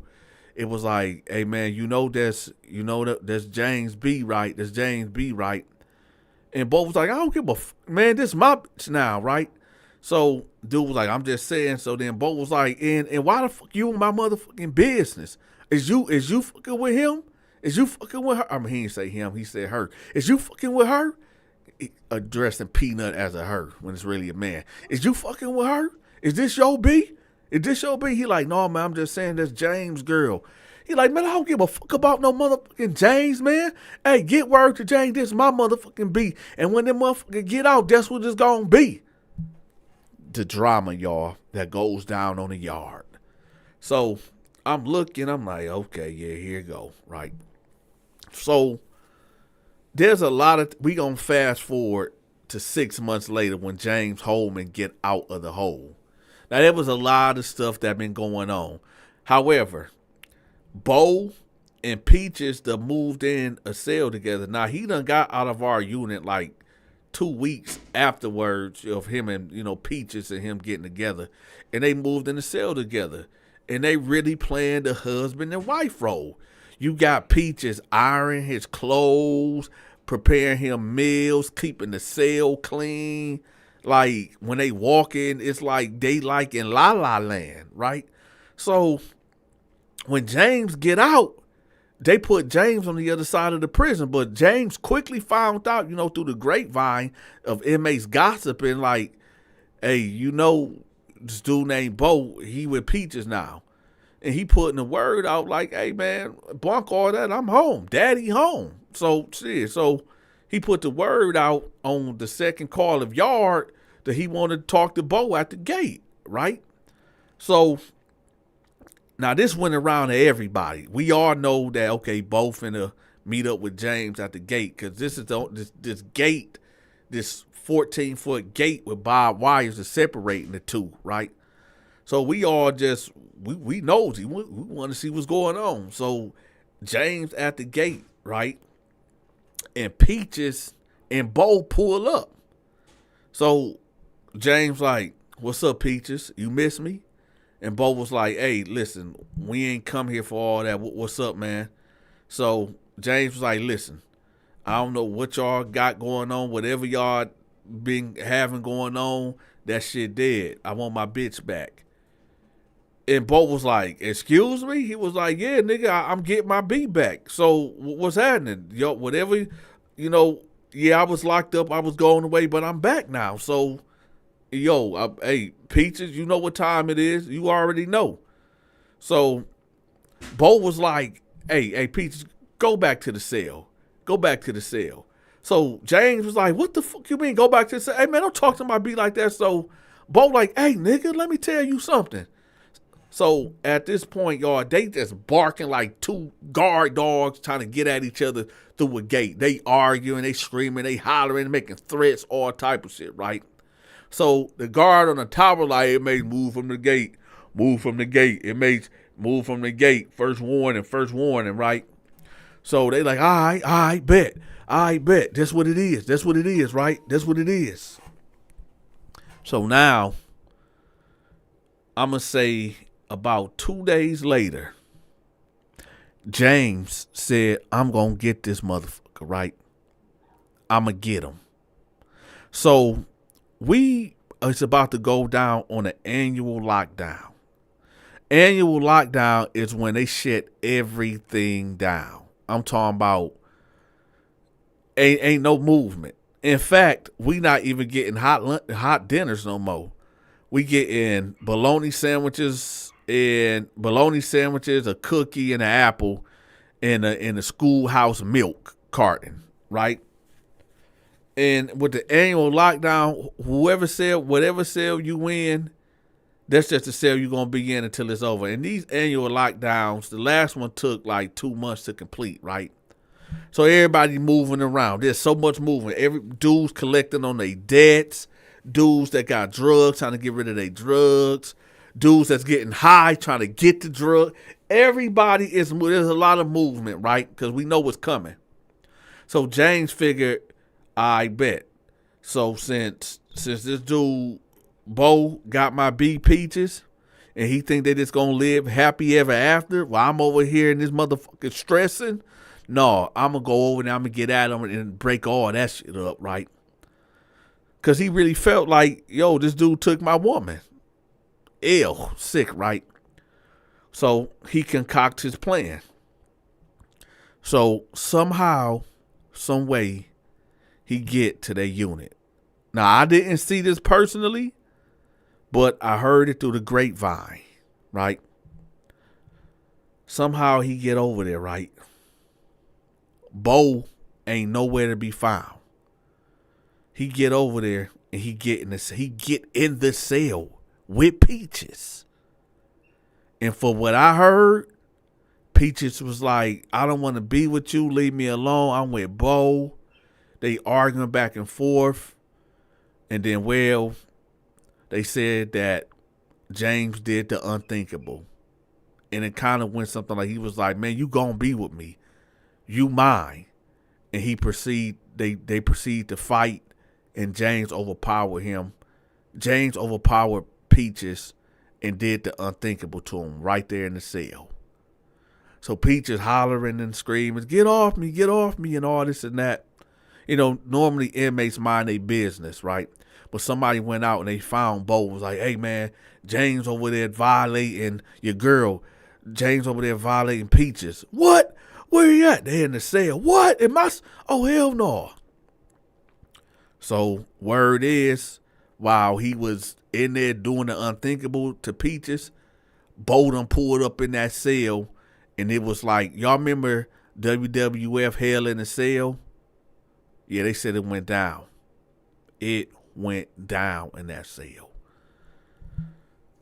Now, again, y'all, this is what I was told. Obviously, I wasn't over there to witness any of this, even though I wouldn't want to be in that cell witnessing any of that anyway. But this is what I was told. Long story short, to put it all in reference real quick for y'all, James got over there to Peaches and Bo unit. Bo was wherever he was at. James got in the cell with Peaches, told her he wanted to be with him, and that relationship with him and Bo was over with. Peaches wasn't going for it. James wasn't going for it. So he ended up taking his cheeks. And then I guess in the midst of him taking his cheeks, Bo run up in the cell and they fighting. Police show up, mace, billy clubs, all that. They lock all three of them up and they all three went to the hole. Now, Bo ended up getting shipped. Peaches ended up getting shipped. But they, for some reason, let James stay. Hey, if you enjoyed this video, make sure you hit that like button, hype the video, and share the video. To watch my exclusive videos, you must become a member. I'm going to have the members link pinned at the top of the comment section. Have you sent your weekly donation to support the Donta Show Network? If not, that's okay. I got you. We are now accepting Cash App, Zelle, and PayPal. All gifts and donations are highly appreciated.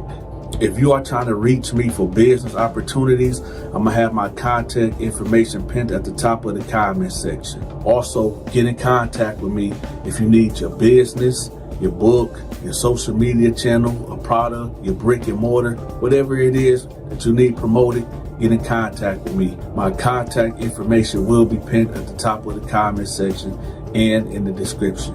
Until next time, take care.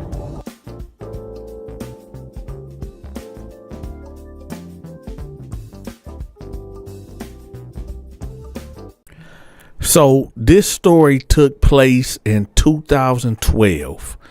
So you got this dude named Q. Q was in and out of foster care, boys' homes, group homes, and he eventually landed in Job Corps. Now, Q, I just had to put it out there, he was just a mess up. Like, he was just really bad. He was a bad kid, and he was born into like a middle class home. He had his mama, his daddy, and he was the only child, but he was just like always being bad. So in him being bad when he was younger, he used to steal their car. He was just a hellion, right? I don't feel like going through all the things that he did, but these were the things that led him to juvenile, lockup, boys home, group home, right? So we just gonna fast forward till when he's 19 years old. Now, he ain't spoke to his family in years. I'm talking about since he was maybe 12 years old. Like, he became a ward of the state at 12 years old. Like, his mom and daddy, like, forget him. You know, we wash our hands. This dude is a demon child or whatever. So when he turned about 18, 19 years old, he graduated from Job Corps. And yes, he did graduate with his GED, and he got his trade. I believe it was in plumbing. So I guess he felt like, man, I want to reconnect with my family. I mean, I graduated. I got my GED. You know, I got my plumbing certificate. I'm a show back up and, you know, let my parents know, like, yo, I'm good now. I'm changed, right? So nevertheless, he get his parents' information and he pull up on them, right? Now, his parents live in like a middle class neighborhood, you know, the traditional 4-bedroom, 2-bathroom, right, with the basement. So he pull up on the door. He knock on the door. His mama come to the door. She said, hello? Hello? He said, this Q, ma, this Q. So she say, Q? And she hurry up and open the door. So she was like, Q? He said, yeah, mine's me. She say, oh my God. Oh my God. So she opened the door. She give him a hug. And so she called his daddy name. We gonna call the daddy Donovan. Donovan, Q outside. Q here. Q here. So the daddy, he comes. He like, oh, what's up, Q? How you been, son? How you been? He like, man, it's been a long time, Pops. It's been a long time. So they, exchange hugs and handshakes, whatever. They're like, come in, come in. So he come in. They're like, what's been going on with you? The Pops like, you look good, Q. You look good. He like, yeah, man, I just graduated from Job Corps. I got my GED and I got my plumbing certificate. They're like, oh, okay, that's good. You doing good in life. You okay? Okay. So then this girl come from around the corner and she 15 years old. So she comes around the corner and they like, well, this is your brother. And she like, oh, okay, hey. And he like, hey, this my sister, this my baby sister. They like, yeah, this her. He like, oh, okay, bet. Oh, what's up, sis? What's your name? For privacy situations and issues, I'm not gonna put the sister name out there, okay? But she say her name and blah blah blah blah blah. He like, oh, okay, so he gives her a hug, right? So now they just catching up, they talking. So the dad like, hey, y'all, I want to talk to Q in the backyard. I want to talk to him. Right. There's a one-on-one. So they like, all right. So him and Q go to the backyard. He like, the dad like, listen, man, I know we wasn't there for you growing up. You was a lie. He was like, yeah, I was. I ain't gonna lie. But the dad was like, you made something out of yourself. You got your GED. You got your plumbing certificate. I'm glad you turned out to be the young man that you are. I'm glad you ain't in the penitentiary. I'm glad you ain't dead. I love you. And he like, I love you too, Pops. So he was like, Q was like, hey, Dad, can I ask you a question? He like, yeah, what's up, son? He like, look, I just graduated Job Corps and I really ain't got nowhere to go. Like, I'm like kind of homeless. And the dad was like, oh, well, we got an extra bedroom. He was like, oh, I can stay here. He like, yeah, you can stay here, man. But this is my rules now. This is my rules. Ain't no smoking in here. Ain't no drinking in here. You can't have no girls up here, all right? You really can't even have no company here. He like, okay. Well, that's fine. That's cool. He was like, and son, let me ask you a question. That little star right there, what is that on your face? He like, man, Pops, man, I was in the gang. I was in the blood. I was a blood, when I was a teenager or whatever. He was like, a blood? He was like, yeah. He was like, oh, okay. You got a killer on your face. You killed somebody? He like, Pops, man, growing up was... I don't want to talk about that, Pops. I'm a changed man. That ain't me no more. He was like, okay, I just don't want no mess coming to my house, man. He like, Pops, I got this, man. I'm not that person, man. I'm a changed man. In fact, I'm gonna be looking for a job. I'm gonna start looking for a job tomorrow with this plumbing thing. Do you know anybody or any company that's hiring?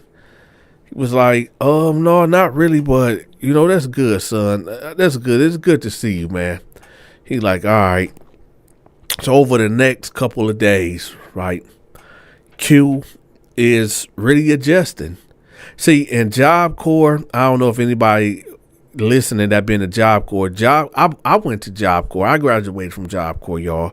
I got my GED and I got a trade called business technology. It's basically like you becoming an office assistant. Can you believe that? But anyway, what Job Corps does is good for the people that take advantage of it. Like, say, one thing about, it's a lot of good benefits about Job Corps, but one of the things it also teaches you how to wake up in the morning, get up, be productive. And, this carried on with him out here in the real world. He would get up at 5 o'clock on the dot, make his bed up, go take a shower, and he'd go jogging around in the neighborhood or whatever, right? I guess that's him programming. So everything was good. He ended up getting a job a couple days later at this apartment complex. Everything was good. Now, all this took place on a Friday night, which this whole story is all about. Before we go on, y'all know we got to do the question of the day. The question of the day, okay? Now, the question of the day is this. What is the best bottled water to drink? Me, I'm going to go with Dasani or Aquafina, either one. Y'all let me know in the comment section. What is your favorite bottled water to drink? I'm going with Dasani and second Aquafina. Y'all let me know in the comment section. And don't forget to hit that like button. And also make sure y'all subscribe to my Patreon. I will have my Patreon pinned at the top of the comment section. What's over there is the prison stories that I can't tell on this channel. My short horror films, my supernatural stories. All that is over there. So y'all make sure y'all check out my videos on my Patreon. The link will be pinned at the top of the comment section. Let's get back to it. So that Friday morning, you know, his sister tell him like, hey, bro, I want to go to this party. Could you chaperone me there? Cause mom and dad ain't gonna let me go. Cause it's gonna be like alcohol and stuff there. He was like, yeah, I'll chaperone you. He was like, do mom and daddy know that you going?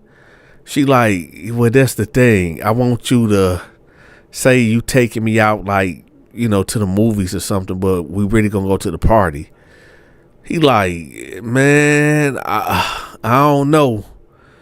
I don't know if I could do that, sis, man. I just got here and she like, come on, man. You supposed to be my big brother. You supposed to be my big brother, man. What you mean? He like, all right, sis, I guess so. I guess. All right. So she gives him a hug, like a real tight hug, like, love you, bro. She kissed him on the cheek. Now, when she did this, I want y'all to pay attention, okay? Because it's about to get real crazy real fast. When she gave him a hug and kissed him on the cheek, let's just say he got up. I'm not going to go into detail of what I mean by that.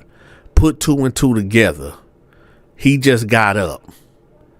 Now, keep in mind, he did not grow up with his sister. Keep in mind, his sister is really like a stranger to him.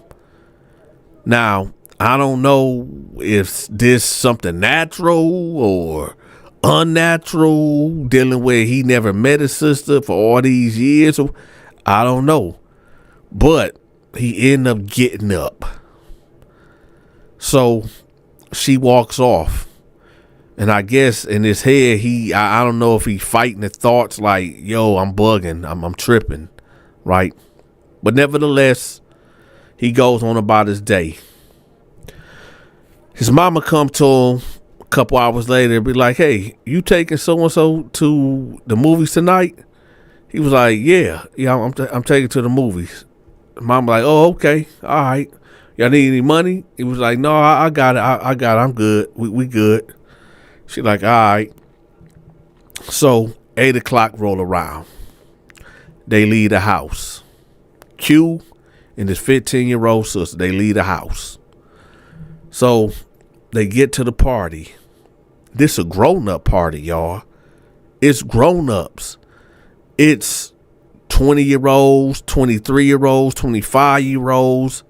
There is a couple 16, 17, 18-year-olds up in here too. But there's some grown dudes up in here too, like in their 30s. It's like a mixed aged party up in here. Now, they drinking, they smoking. It's all type of going on up in here, right? Now, when they get up in the party, he looking around, because keep in mind, y'all, he don't really do this. This ain't his thing. This ain't his speed. Right. So he get up in there and, you know, she run off with two of her friends, like her girlfriends. They up in there. So they over there talking or whatever. He holding up the wall. You know, he like playing security. So he just looking around or whatever. So this white chick walk up to him, was like, "Hey, what's up?" He like, "Oh, what's up?" She like, "What's your name?" He like, "Oh, my name Q." She like, "Q, did you just get out the joint or something?" Cause he over here sitting against the wall with a beater on, right? He kind of ripped, right? So he like, "Why you say that?" She was like, "Cause I can tell when somebody just got out the joint." He was like, nah, I just got out of Job Corps, if that count. She was like, "What's all these tattoos on you? You a gang member?" He was like, "Nah, I ain't no gang member. I mean, I used to be." She's like, what you used to be?" He was like, "I used to be blood." And she was like, "Oh, a blood?" He was like, "Yeah." So she was like, "Oh, okay. You got a girlfriend?" He like, "Nah, man, I'm just kind of focused on myself, man. He like, hold up. Cause now he sees his sister over here talking to like 3 guys, and these 3 guys look super grown, like one of them dudes in their 30s. So he like, hold on, watch out. So he go over there, right? He like, "Hey, what's up, sis?" So like he put his arm around his sister. He like, "Hey, what's up, sis? You good? You straight?" And as he's saying this, he looking at the guys or whatever. She like, "Yeah, I'm good. I'm good, bro. I'm good, bro." So he was like, all right. So then he walk off, right? He go back over there. He talked to the white girl. About 2 hours go by. It's like 10 o'clock now. Now it's getting packed out. It's so many people in this house now, girls and guys. It's packed out, right? Weed smoke in the air, liquor everywhere. It's going down. I'm talking about this party is being turned all the way up. So he done damn near forgot about his sister. He done got freaked on by a couple of girls.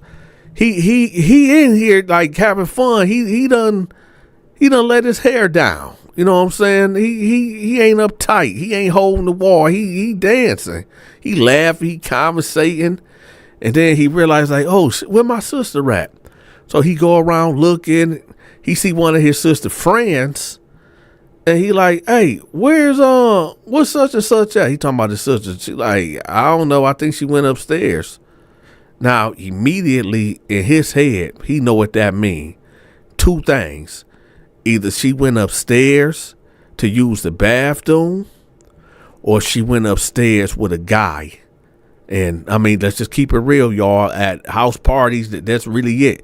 Is you going upstairs to use the bathroom, or you going upstairs with a guy? Now, under certain circumstances, most times the girl, if she going upstairs with a guy, she either know him or she just met him. And most girls that do that, they be under the influence. So sometimes they don't even know what's going on. So the worst come over him. So he busts upstairs, right? It's 4 bedrooms up here. He go upstairs. The first door he opened is the bathroom. Nobody in there. Second door he opened. There's somebody in there. It's a white guy and a white girl in there making out. He closed that door. He go to the next bedroom. Nobody's in there at all. So now it's the last bedroom to the right. He opened the door. Now, I'm gonna try to tell y'all in a way where YouTube won't flag the video. When he walked in there, y'all remember them 3 guys I told y'all about that looked like they're in their 30s? Well, they was in the room with his sister. And they was doing things that they should not be doing. Now, y'all can fill in the blanks if y'all want to, but just know they was doing things in that room that they had no business doing with her. So he busts up in there. He like, "Man, what the y'all doing? Man, this my," one of the guys like, "Hey man, watch out." He like, "Hey, hold on, this is my sister." Right? "Oh, my bad, man, my bad." Right? Like I said, I'm not gonna go into details of what was going on in there, but just know. So they like, "Oh, my bad." So they leave out. So he say, and like I said, I'm about to say her name, but I'm not going to do that. He said, hey, man, get up. And he realized she's drunk or she high. Whatever it is, she can't. Every time she try to sit up, she fall back down. So she's done. She's through. She's out of her mind. So he's trying to get her up. And finally, he stands her up. And she kiss him, like on his cheek. And he like, man, what are you doing? And she like, oh, come on. And she grab him. And they kind of fall on the bed. And he like, man, what is you doing? Stop. Now, I'm going to pause it right there, y'all. Because the next, well, I ain't going to pause it there. I'm going to lead y'all up to it, but then I'm going to bounce. He basically was trying to fight it because this was his sister. This is his blood sister, right? That came from his mama and his daddy.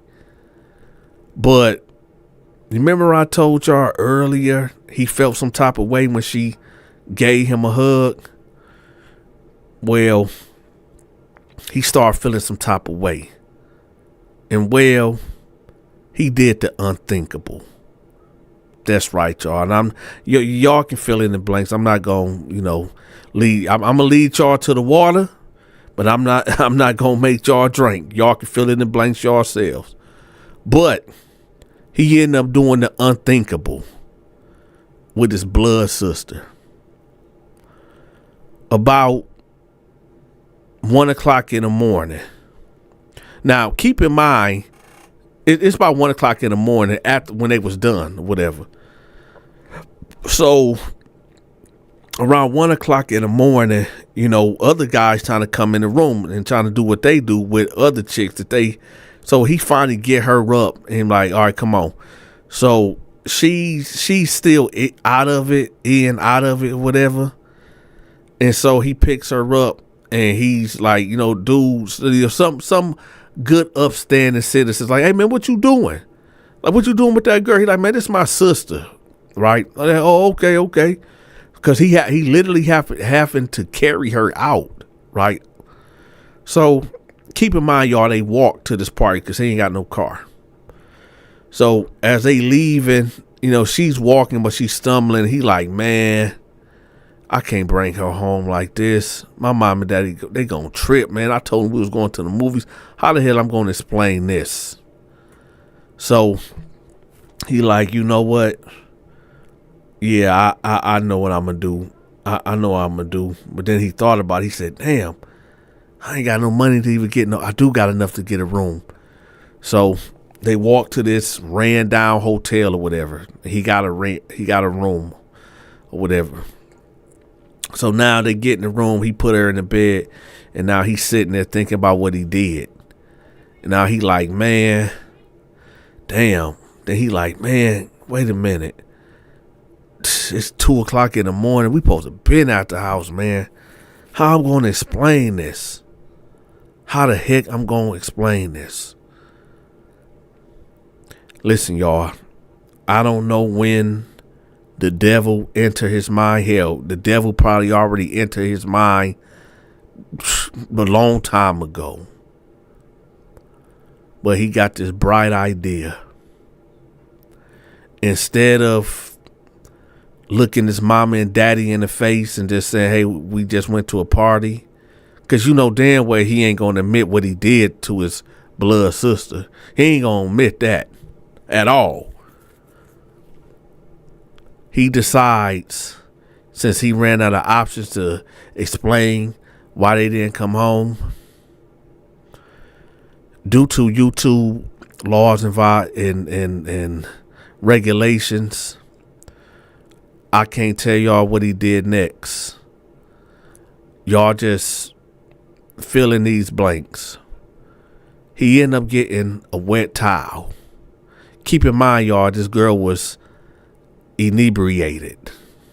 She was knocked out cold. Whatever, I don't know what drugs she took, alcohol, I don't know.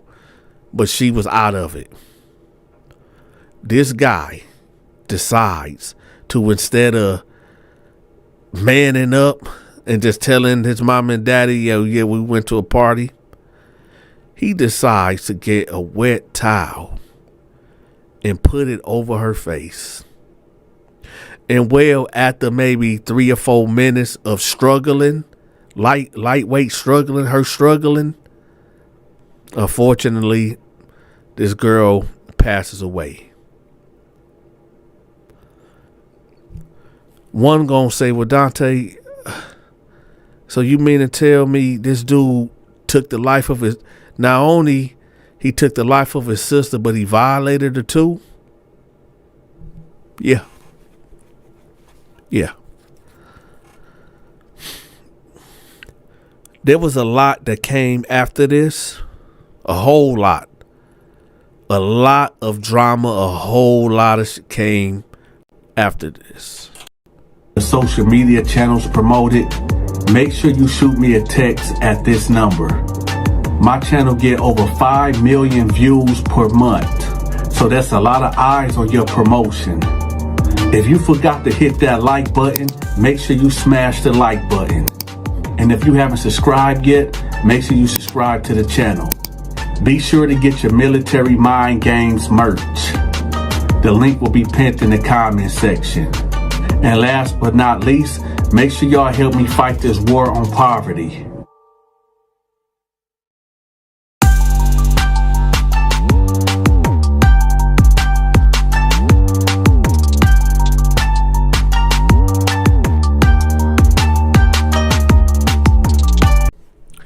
This prison story is about when I found out that my homeboy from Detroit, Michigan was a booty bandit.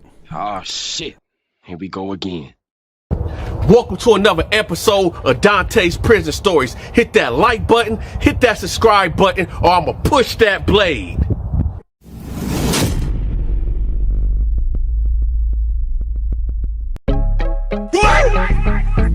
Oh, shit. Here we go again.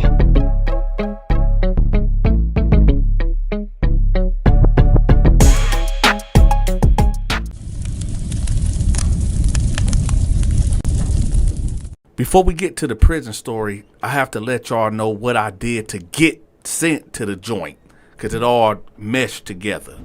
But before we go on, I need for y'all to do me a favor real quick. It don't cost you nothing. Hit the like button, hype the video, and share the video if you may. Now let's get to it. So, me and my girl go to Red Lobster. That's my favorite restaurant. And I ordered the unlimited shrimp. And I don't know what she ordered. I think she probably ordered a salad or something because she like a health nut, right? So everything going good. Now, this gay guy, he was the waitress. Now, I'm going to be real. He was doing too much. Like, just doing too much. And listen, I ain't got nothing against gay people. I don't. But this dude was doing too much. He'd come over. Is y'all good? Is y'all okay? You know, rolling his head, you know, rolling his hips, moving his shoulders, all type of awkward, right? And I'm like, yeah, we good. And he was like, okay, just holler at me if y'all need something to drink. So I'm like, oh, man, this dude here, right? So I don't know, was my feelings on my face, how I was feeling. You know what I'm saying? But the next time he came, he asked me, he was like, do you need some more Pepsi? And I'm like, yeah.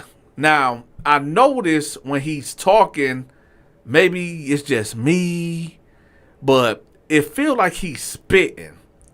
This is why I hate when people be talking over my food. Like, let's make my food and give me my damn plate, right? So he takes it, and then he comes back, and he's talking. I see him talking with my drink in his hand, right? So he's walking towards the table, and he got my drink in his hand, and he's talking to people, and it's like right under him, right?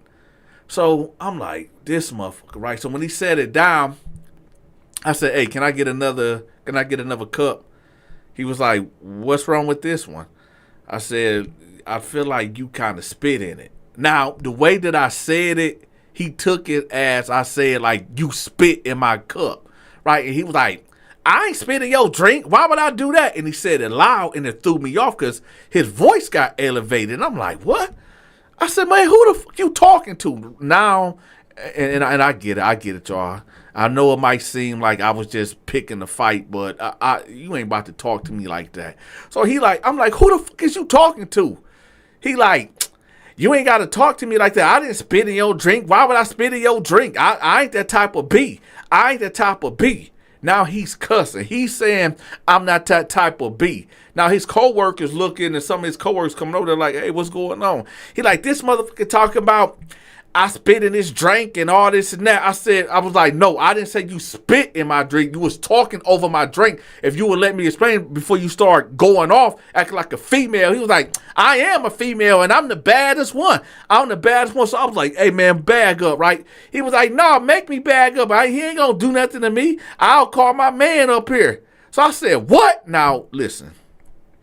Before anybody try to say, oh, Donta, you was wrong for doing this, let me tell y'all something. If you threaten me and talking about, oh, who you gonna call up here and this and that, no, I'm gonna get on you. I'm gonna get on you immediately, right? So I get up, my girl grabbed me from across the table like, Donta, no. I get up, I said, what you say? Don't you touch me? And keep in mind, y'all, I'm 6'1". At this time, I probably weighed a good 250, 255, all muscle, right? Olympian God. Hit that like button, y'all. And I'm walking him down, right? I said, what? He said, you better not touch me. I'm going to call my man. I'm going to call my man. So he went in his apron trying to grab his phone. So I grabbed it. I grabbed the phone and I broke it in half. He like, oh, no. Oh, hell no. So he ran to the kitchen. And I guess he was trying to come out with a steak knife. He was really trying to get out with me. Right? Now, y'all already know I'm certified trained, right? So him having a knife wasn't gonna do nothing. He ain't battle tested like I am. You know how many times I done got stabbed? How many times I done went to war in the streets and in the penitentiary? So him grabbing that knife wasn't moving the needle on my scare tactic at all, right? So I'm like, do it then. Do it. If you're going to pull it, use it. If you're going to pull it, use it. Use it then. Pull it then. Right?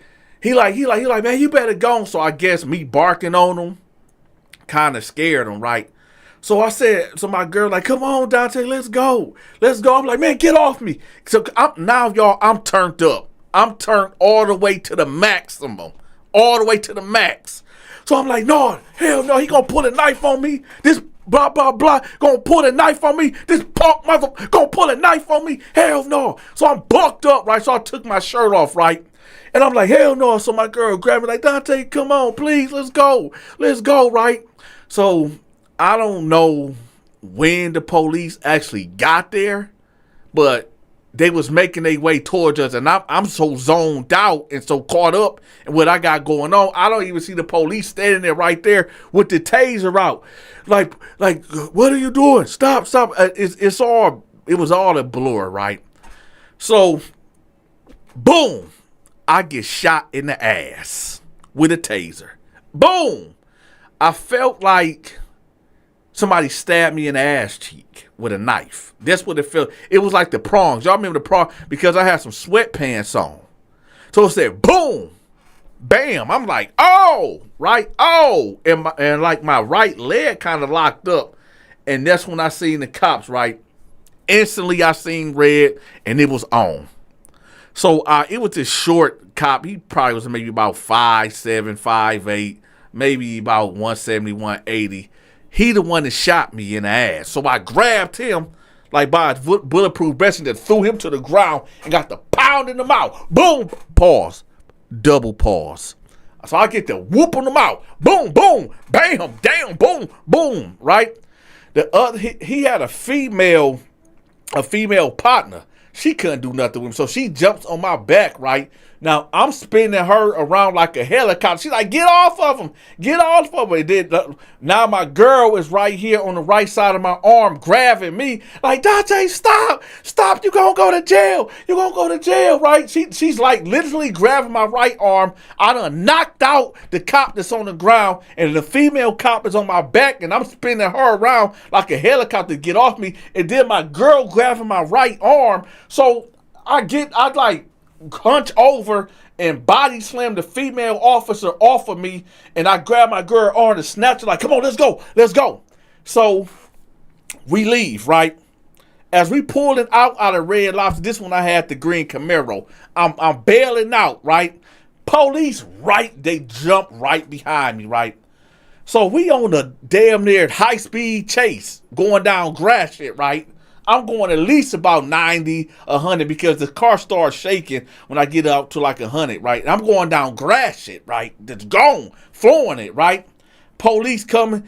I see him. I'm blah, blah, blah. My girl like, Dante, stop. Stop. Pull over. Pull over, Dante. Stop. You gonna kill us, Dante. Pull over. Pull over. I'm like, no, man, hell no. No, right? Now, yeah, y'all, this was, I was wilding out. I was. Y'all gotta forgive me. I'm sorry. Oh, I forgot to do the question of the day. The question of the day is this, y'all. What is your favorite restaurant? Me, I'm still gonna go with Red Lobster. Let me know in the comment section what is your favorite restaurant. Put it in the comment section. Let's go. So I finally snap out of it and I pull over, right? I pull over and I said, baby, just wait for my car, right? So I bust the door open, right, and put my hands up in the air. It was like on a scene of Set It Off, man. It was about 5 Detroit police behind me. They all out with their guns out. Put your hands up. My hands are already up. Put your hands up. Put your hands up. Turn around. Walk back. So I turns around and I got my hands out. Get down to your knees. Get to your knees.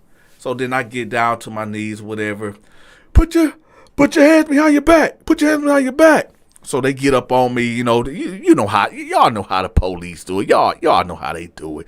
So they grab me and, they put me in the handcuffs. They pick me up and now they aggressively moving me to the car real hard. And stuff. My girl crying. They tell her, stay in the car and all this. And they're like, Dante, don't resist. Dante, don't resist. So when we get towards the car, then they start hitting me because they not in front of the view of their cameras. They get to hit me. So I really can't do nothing but like duck my chin or whatever. Now they hit me, right? And they saying some of these cops that said, yeah, you going to do this to our partner? You bringing up the incident. What happened at Red Lobster? They hit me. All I can do is, trying to turn to the left, turn to the right, whatever, right? And so they finally get me in the car all aggressively and throw me in there, and they take my ass to the county jail.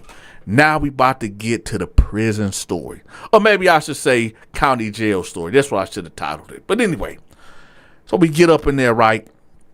They don't even put me into intake at all. I don't even go into intake. They strip me butt, booty, naked. I'm talking about no clothes on, butt naked, Adam and Eve naked, right? No, nothing. No socks, no drawers, no t-shirt, no pants, no boxers, no nothing. They stripped me down. Now, I'm thinking they about to put me in I can't say that word, in the unalive tank when people try to take their own life. Usually they'll strip you down and put you like in this green suit. They call it the Bam Bam suit, right? So usually they'll strip you down and put you like in a Bam Bam suit. So they didn't put me in nothing. And I wasn't thinking about taking my life, but this how they was playing dirty. They stripped me naked, put me in an ice cold cell, right? With no blanket, no cover, no pillow, no nothing. It's just me and my natural out, right? So I'm sitting there, and now my adrenaline is coming off. I just got into it. I just whooped out a cop, put a cop on her back, did a high-speed chase, then got whooped out, throw it in they did me dirty, y'all. So now my adrenaline is coming down. So I'm in there for about 8 hours, right? And so the captain of the jail he knew me. He like, Dante? I said, what's up? He said, man, you in trouble. You in trouble. So he come in, he's like, man, because he was talking to me to the slot, and he didn't see that I was naked. So he opened the door, he said, where's your clothes? I said, man, they put me in here like this. He like, oh, heck no. He said, I'll be back. So he came back and gave me a 2XL jumpsuit or whatever. So I put on, he like, what happened, man? What did you do? I was like, man, it's a long story, man. It was a long story. So he was like, all right, well, I'm about to dress you out and we're going to put you on the floor. Now, for some strange reason, I don't know why he thought I was a Crip. I don't know why I don't know why he thought I was a Blood. And let me give a disclaimer. I am not no Blood. I am not no Crip. I'm not no gangster disciple. I'm not nothing but a human being. I'm not affiliated with no organization. I'm not affiliated with no gang or anything, okay? I'm just a neutron, a neutral, okay? But for some reason, this dude thought I was a Blood for whatever reason. So they end up putting me in this Blood module, right? So as soon as I get in there, Blood this, Blood that. Hey, Blood. Hey, Blood. Whoop, whoop. That's all I'm hearing. Day in, day out. I wasn't in there for at least 5 minutes, and I said, yeah, this ain't gonna work for me. It ain't that I got anything against the Bloods, because I don't. I don't. But I don't know, man. Maybe because these was younger guys and they wasn't older, and they was just doing too much, and I don't know, y'all. I'm just gonna say they was just younger, and I don't know. I just said, yo, this ain't gonna work. This ain't gonna work out for me, right? So I'm in the cell, right? They had 2-man cells, so I go in there, and there's this Blood that's sitting on the bottom bunk, right? It's like a bunk bed, bottom and the top, right? And there's a desk right there. So when I go in there, I'm looking at him, and I immediately size him up. So when I see him, and I'm like, okay, he don't look like he got that dog in his eye. He don't look like he got that. I did time before, so I can see it on you. So when I see him, I immediately established dominance. I was like, but when I got in there, so y'all, I'm trying to paint the scene for y'all so y'all can understand. When I got in there, he's sitting on the bed writing something, but he's sitting up. When I got in there, I closed the door behind me, and I got my bag, whatever, and I'm looking at him, and he looking at me, and I was like, what's your name? He was like, oh, they call me P Rock from the East Side. I said, P Rock? He was like, yeah. I said, they call me Donta. He was like, oh, okay, what's up, Blood? I said, get your shit and get at the top. He said, what? I said, get your shit and get at the top. So he sat there for a minute. He said, you know what? You got it. You got it. You got a big dog, right? Because, y'all got to understand. I know some of y'all in the comment section going to be like, man, that's cap, man. You ain't do that to no Blood. You ain't do that, man. You wasn't programming like that. Let me tell y'all something. For those that's saying that out their mouth, let's put yourself in that predicament. You sitting in the cell on your bed, and Dante coming there. I'm 6'1", so I already got the height advantage. Not only that I'm 6'1", I'm 255, all muscle stacked like an Olympian god, right?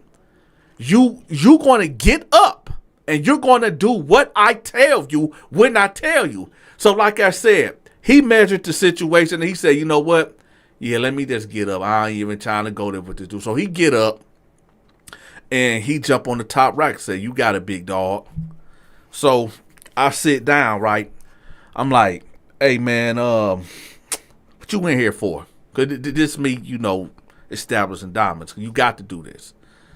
He like, man, I'm in here for child support, bro. I'm here for child support. I said, oh, okay. I said, what's this module like? He was like, man, it's all Bloods in here. It's mainly Bloods. There's a couple GDs in here. He was like, you Blood? I said, no, I ain't no Blood. He was like, do you bang? I said, hell no. He was like, oh, okay, cool, right? So I said, hey, I'll be back. Don't have nobody come up in this cell. He was like, hey, I got you. So I bust out the cell, right? And I'm looking around, because one thing that you got to understand about me, I need to know who I'm around. I need to know if any of my enemies up in here, do I got beef with any of these cats? Because if I got an issue or discrepancy with somebody, I got to get that handled immediately. So I come out and let people see who I am, right? And that's how I'm programming. So I'm looking around, and I'm looking, and I spot this dude, right? I spot this dude named Tony Grubbs that I met back on the east side around Osborne High School, right? Me and him used to run together. We used to sell pills back in the day together, whatever. So I'm looking. I said, that's Tony. That's Tony. I said, Tony. Tony. So he looked.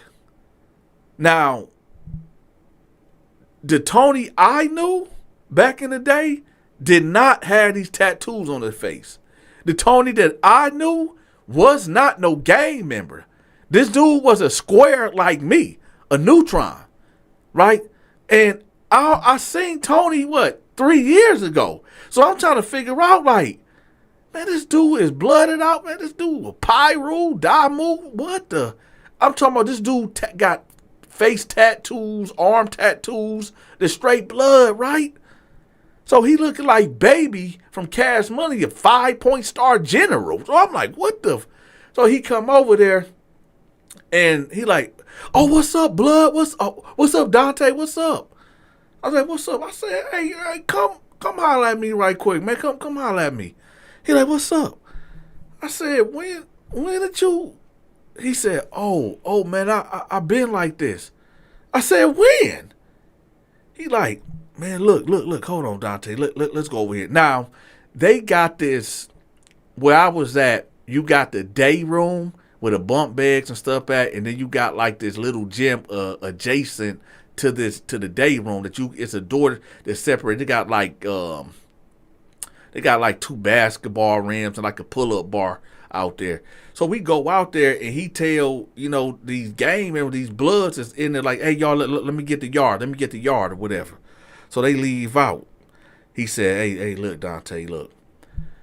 I've been down for a couple years and this who I am. I said, when did you become blood though? He like, man, look, this who I am and this just how I'm doing it. I said, but he said, man, look, Donta, look, man. Just because what y'all don't understand, Tony was a punk. I ain't saying like a punk, like a gay guy, but Tony was a punk out in the streets. Like he used to get slapped. I used to have to come to his rescue when dudes were trying to F him over on the pills. I done pulled out pistols on cats for doing dirty in the street. Like a lot of dudes in Detroit know Tony Grubbs, right? And now you Damu, now you big blood. Listen, I know people can change over the years, but this just happened 3 years ago. So I'm like, he like, look, Donta, these dudes, they believe in me, man. I've been putting in work. I done been putting in pain for the gang. I said, look, man, as long as nobody, step on my toes or be in my way, I'm good. I'm good. He like, all right, bro. I say less, man. I got you. I got you, man. Matter of fact, I'm finna let these niggas know who you is right now, blood. I said, all right. I said, you ain't really got to do that. I make my own way. He's like, no, man, I got the keys, man. I got this. So I'm like, all right. So we go back, and he like, whoop, whoop, so whoop, right? And they like, whoop, whoop, right? So they all coming out, right? He like, hey, y'all, listen up, man. This my partner. Donta, man, from Detroit, East Side. Woo, woo. They like, so woo. He like, but nah, hold on, y'all. He not blood. He a neutron, but he good. He with me, man. He with me. Now, let me tell y'all something. I don't like when a nigga say he with me, because if anything, you with me. You know what I'm saying? So, I ain't correct him, and I ain't want to, challenge him in front of everybody. So I'm like, all right, I just roll with it. Fuck, I just roll with it. So, dudes coming up to me, shaking my hand, doing the blood handshake and stuff. I don't really know how to do that stuff, right? So I just do the regular handshake.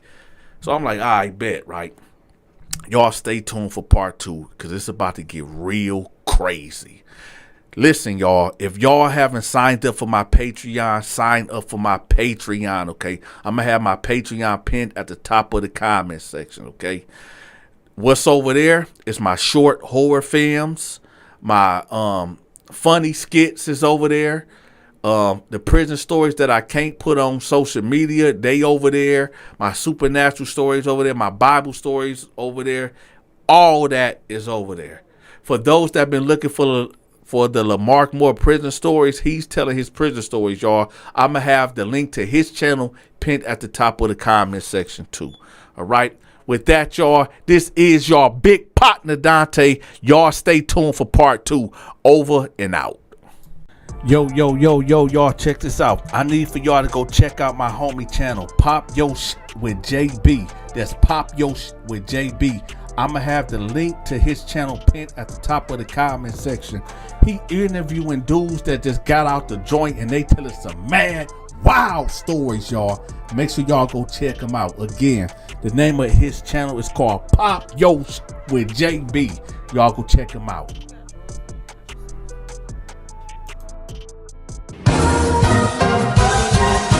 Hey, if you enjoyed this video, make sure you hit that like button, hype the video, and share the video. To watch my exclusive videos, you must become a member.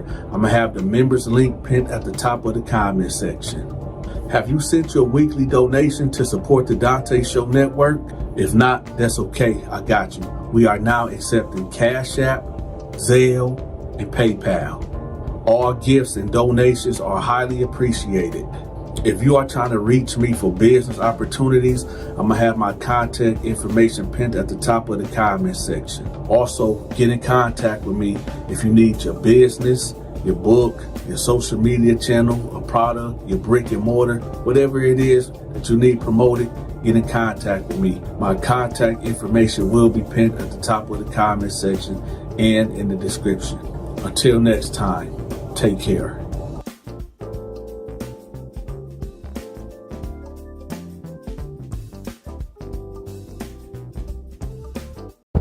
Welcome to another episode of Donta's Prison Stories. Hit that like button, hit that subscribe button, or I'm gonna push that blade.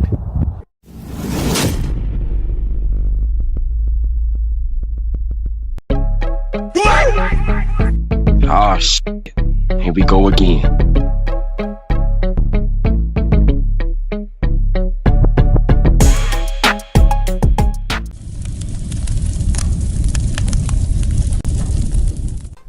This prison story is about a guy that ended up selling his manhood to this dude named Freaky Freddy because he didn't want to pay his prison debt that he owed me. Let's get to it. So, I was running a store at this time, and they just now allow us to start purchasing Black and Milds on the commissary. So, I had so many blacks, because y'all know I don't smoke and I don't drink. So I was just stocking up every day. Every day I had to get my hands on the Black and Milds. Why? Because I was told that we was about to go on an annual lockdown, and these annual lockdowns can last for 2 to 3 months. So I had my hands on every Black and Mild up in that prison. Now, word came down from the administration that, yeah, in 3 days it's about to be an annual lockdown. So everybody is doing the hustle and bustle. Dudes collecting on debts. Dudes is borrowing things. People coming to me for the stove. And my whole deal was like this.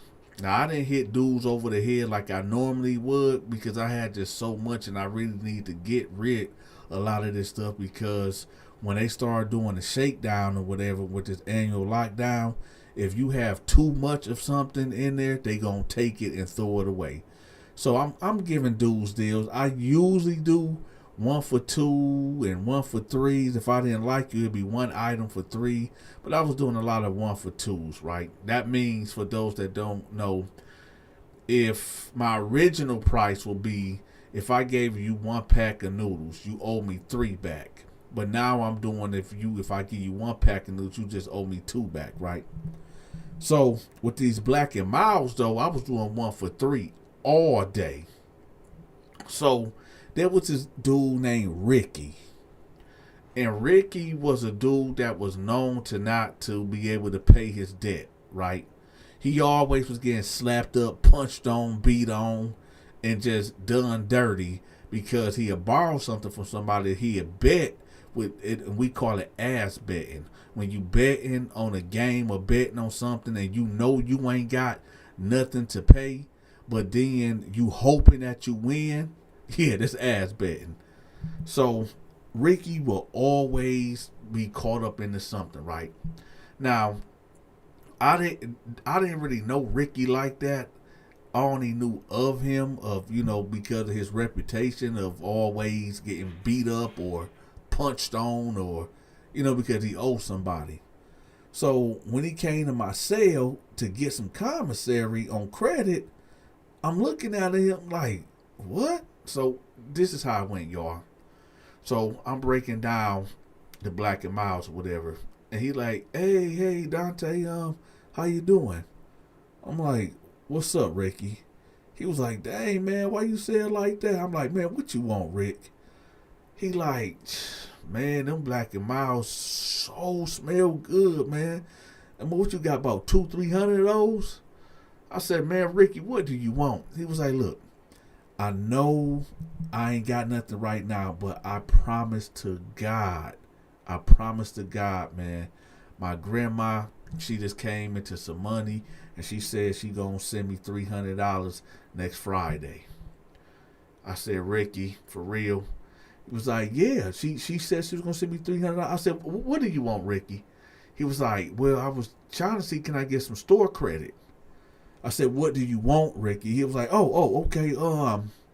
Shoot, do you, can I get 10 blacks, 5 honey buns, and a couple of Pepsis, and about 10 ramen noodles and chicken?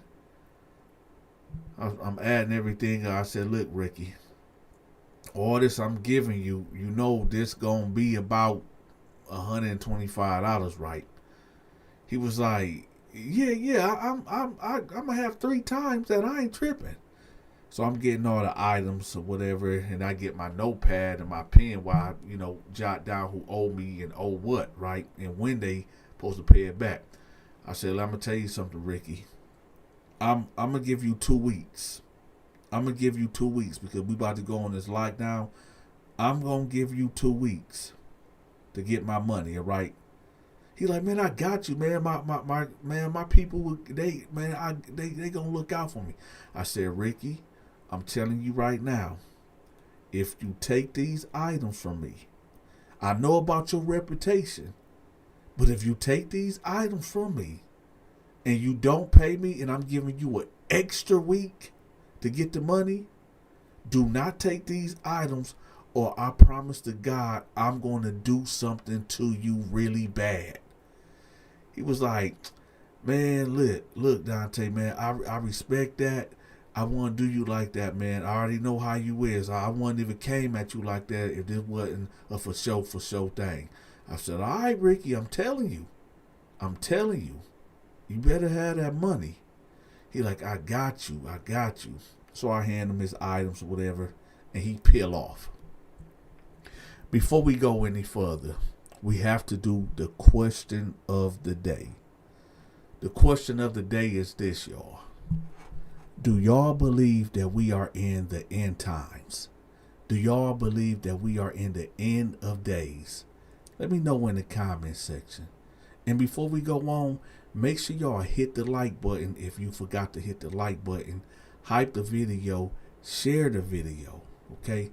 And also, leave me a tip, okay? It takes a lot for me to produce these videos. So if you enjoying this story, make sure you leave me a tip. Y'all see the Cash App right there at the bottom left of the screen. I appreciate you. Now let's get back to the story. So let's go to the next day. So me and my homeboys, we on the yard, and we discussing how we gonna make more money when we get off this annual lockdown that's coming up. Now, I see Ricky running across the yard, and he holding the side of his face. So I'm looking, I'm like, what? But he's not going to the guards. He like just running, like beeline from one side of the yard to the next. So he sit down at the bench, and he put like his jumpsuit part over his face a little bit, like he trying to hide his face or wipe something away. So I'm like, what the heck? So I go over there, I'm like, Ricky, what's up? What's happening? So he was like, oh, it ain't nothing. It ain't nothing, man. I just got into a little altercation. It ain't nothing. I said, what happened? He was like, man, nothing, man. Nothing. I said, that money's still good, right? We still good? He was like, yeah, man, they ain't nothing. This solid, man. We locked in, man. We locked in. I got you, man. I said, you need me to handle something? He was like, no, I'm good, man. I'm good. And he was like, hey, I'm gonna holler at you later. So he got up and walked off. Right? So my homeboys pull up. They like, yo, what's going on? I said, I don't know, but man, that dude better have my money, man. It was like, why did you let Ricky get something on credit? I was like, man, I don't know, man. I don't know. It was like, well, you know there's a chance that he ain't gonna pay you back right. I said, no, he said that his granny, hit the lottery or something, and she supposed to be getting him like $300-400 or whatever in a couple of days. But I gave him 2 weeks to, get right. So my homeboy was like, all right, man, you got it.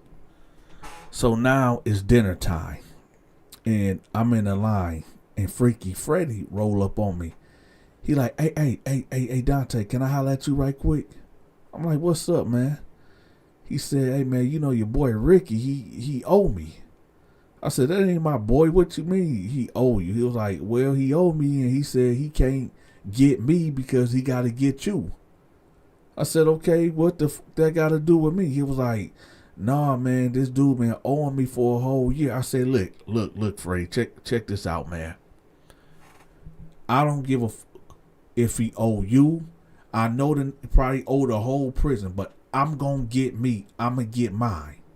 He was like, well, I'm just saying, man, you know how I get down, man, and I don't want no problems with you. That's why I'm coming to you as a man to let you know, like this. I know he owe you, and I know you gonna get yours, but I got to get mines. I have to get mines.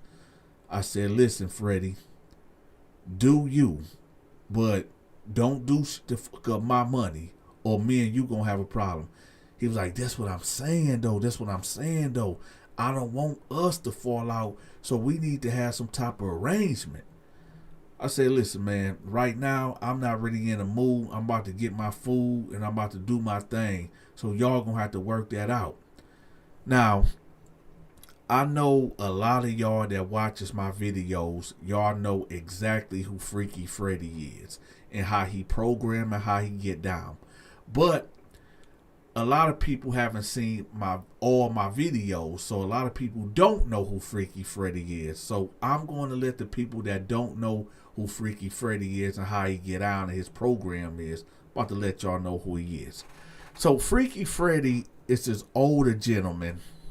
Well, not gentleman, an older monster, I should say, but older booty bandit, right?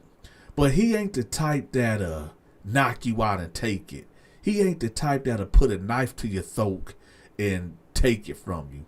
He the type that will let you know up front, like, hey, if I give you these items, or I do this for you, or I do that for you, I'm going to give you a time limit to get me back. And if you can't get me back, you're going to have to give me something, and you know what that is. And for those that don't know what that is, he want either your mouth or the thing that's behind you. And he make it crystal clear of that's what he want. So you get guys that will agree to his terms. Now, he's not really an aggressive dude at all, because a lot of these dudes that do end up doing something freaked out with him, in my honest opinion, they was already like that. And he just brought it out of them, right? But if you was a guy that would buck on him and get items from him or whatever, and you don't pay him back, he just won't deal with you at all, right? So that's how he was programming. So me and him had interactions before, where the last time me and him had an interaction, I got him put out of our unit because he was just doing too much. He was causing too much controversy, too much chaos. He was just doing too much, and it was just a big headache having him in my unit. So I had to get him up out of there, right? So that's Freaky Freddy. So I go to the table, right, and I sit down. My homie's like, yo, what Freddy wanted? I said, he talking about Ricky owe him this, Ricky owe him that, and he know that Ricky owe me, when he don't want to come in between my bread and have issues with me. It's that I don't give a damn about. They're like, oh, okay. So I said, you know what? I really have a feeling that Ricky is going to try to run off. I think Ricky might even try to go check in. So my homeboy Todd, he was like, well, what you want? You want me to do something about it? I said, no, I'm going to go holler at him. Because, y'all, the annual lockdown is about to happen tomorrow, right? Now, I know some of y'all wondering, like, well, Dante, how you was going to get the money? How was you going to get the money from him? Well, y'all remember the green dot cards? So I had a cell phone, and I was just going to check it. I was going to send a kite out to let him know, like, yo, did your granny send that bread? Did you send that bread? And grandma's supposed to send the money to his green dot, and he's supposed to, send the money to me or whatever. So I was gonna figure it. I was gonna know if I got the money or not. But something told me, like, man, yeah, I think this dude gonna check in. So I said, you know what? Hey, I'll be back, y'all. So I got up from the table, and I went looking for him. I go to his dorm, right? And I'm looking through the glass because I can't actually go inside his dorm, but I'm looking through the glass to see him, right? And I don't see him. So I seen one of my homeboys, T, and I was like, hey, you seen Ricky? He was like, yeah, Ricky on the yard. He back on the yard. I was like, oh, okay. So I bust out there on the yard, right? And I see him. And he's talking to Freddie. So I bail over there. I'm like, hey, what's up, y'all? What's going on? And Freddie was like, tell him. I said, tell me what? He was like, man, Dante, I ain't gonna be able to give you that money, man. I won't be able to give it to you. I said, Ricky, he's like, wait, just hold on. I said, no, Ricky. I told you, do not take them items that I gave you if you couldn't pay me back, man. Don't play with me, man. What if it's my money? He was like, man, Dante, hold on, wait a minute. Look, Freddie is gonna pay for it. He's gonna take care of the debt. So Freddie was like, yeah, I got you, Dante. I got you. I got you. I said, listen, man, I don't know what y'all got going on, but somebody gonna pay me my motherfucking money. Matter of fact, you said you gonna pay his debt. Come on with it right now. Let's get to it right now. He was like, okay, I got you, Dante, but look, just hold on. Listen, just hear me out. I said, what? He was like, listen, I'm going to pay his debt, okay? Now, once I pay his debt, don't do nothing to him, okay? Because he's going to be with me. I was like, what you mean? He was like, he's going to be, you know, Dante, he's with me. So I'm looking at Ricky, and Ricky got his head down, like looking to the ground. I said, listen, as long as I get my motherfucking money, man, I don't give a flying what y'all got going on. I don't give a damn what's happening. Just I need my shit right now, ASAP. So he was like, okay, Dante, I'm gonna give it to you. I'm gonna give it to you. Just but we good, right? We good. Y'all, the debt will be cleared, right? We good. I said, like I said, man, I don't give a fuck what's going on. As long as I get my shit today, I don't care what y'all got going on. He like, all right, cool. Right? So we peel off. We go to his unit. You know, he get my green dot information. He send the bread. I check it. Bam, boom.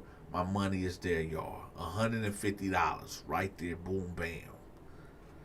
So I go to my homeboys and I'm like, hey, y'all, the debt is done. Ricky debt is paid. So my homeboy Al was like, what you mean it's paid? I was like, Freaky Freddy, he bought his debt. Al was like, what? It was like, I said, yeah, he bought his debt, and you know what that means.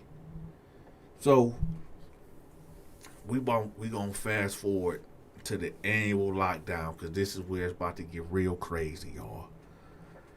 So we all on lockdown, right? Now, whoever you are in the cell with, that's who you gonna be in there with, unless y'all fight. Unless y'all fight, somebody gets stabbed, somebody get hurt, or somebody gets severely sick.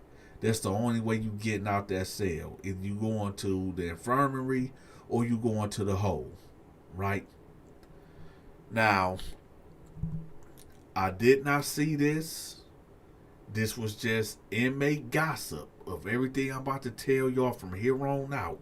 Because I did not witness this. I did not see this. This happened in another unit. So, apparently, Freaky Freddy ended up getting Ricky put in a cell. Right? And apparently, and this just inmate gossip, y'all. I don't know if this actually happened or not. But what I'm about to tell y'all is about to get real crazy. What I was told is that for the first 7 or 8 days of the lockdown, that Freaky Freddy was really trying to put down on Ricky. He was whining and dining him, feeding him, just, treating him like a prison wife. But apparently when it was time for Ricky to, you know what I'm talking about, pay Freaky Freddy back in the ways that Freaky Freddy want to be paid back, Ricky bucked on him. Now, keep in mind, y'all, I never seen Freaky Freddy fight. Sure, he's an older convict, but he wasn't like no big jack rip dude or nothing like that. But apparently, Ricky tried to fight Freaky Freddy. And they said Freaky Freddy knocked him the fuck out, and well, he did the unthinkable to him. And not only that he did the unthinkable to him, he kept doing the unthinkable to him. Now, I was also told, like, when the guards would come through, he'd make him get in his bed. He'd make him get in his bed and, like, turn the other way, but let the guards know, like, he's still alive or whatever. But I was told that Freaky Freddy violated this dude for 30 days until the annual lockdown was over. Right? Now, what I can verify, what I can establish is after the lockdown, I never seen Ricky again. Never seen Ricky again. Apparently, he checked in. He went in the hole and he got transferred to a different prison. And I never seen Ricky again. Now, I heard through the grapevine, through, gossiping ass prisoners, because make no mistake, in prison, men gossip like women. And shout out to the women. No disrespect to the women, but, they say women gossip. No, men in prison gossip.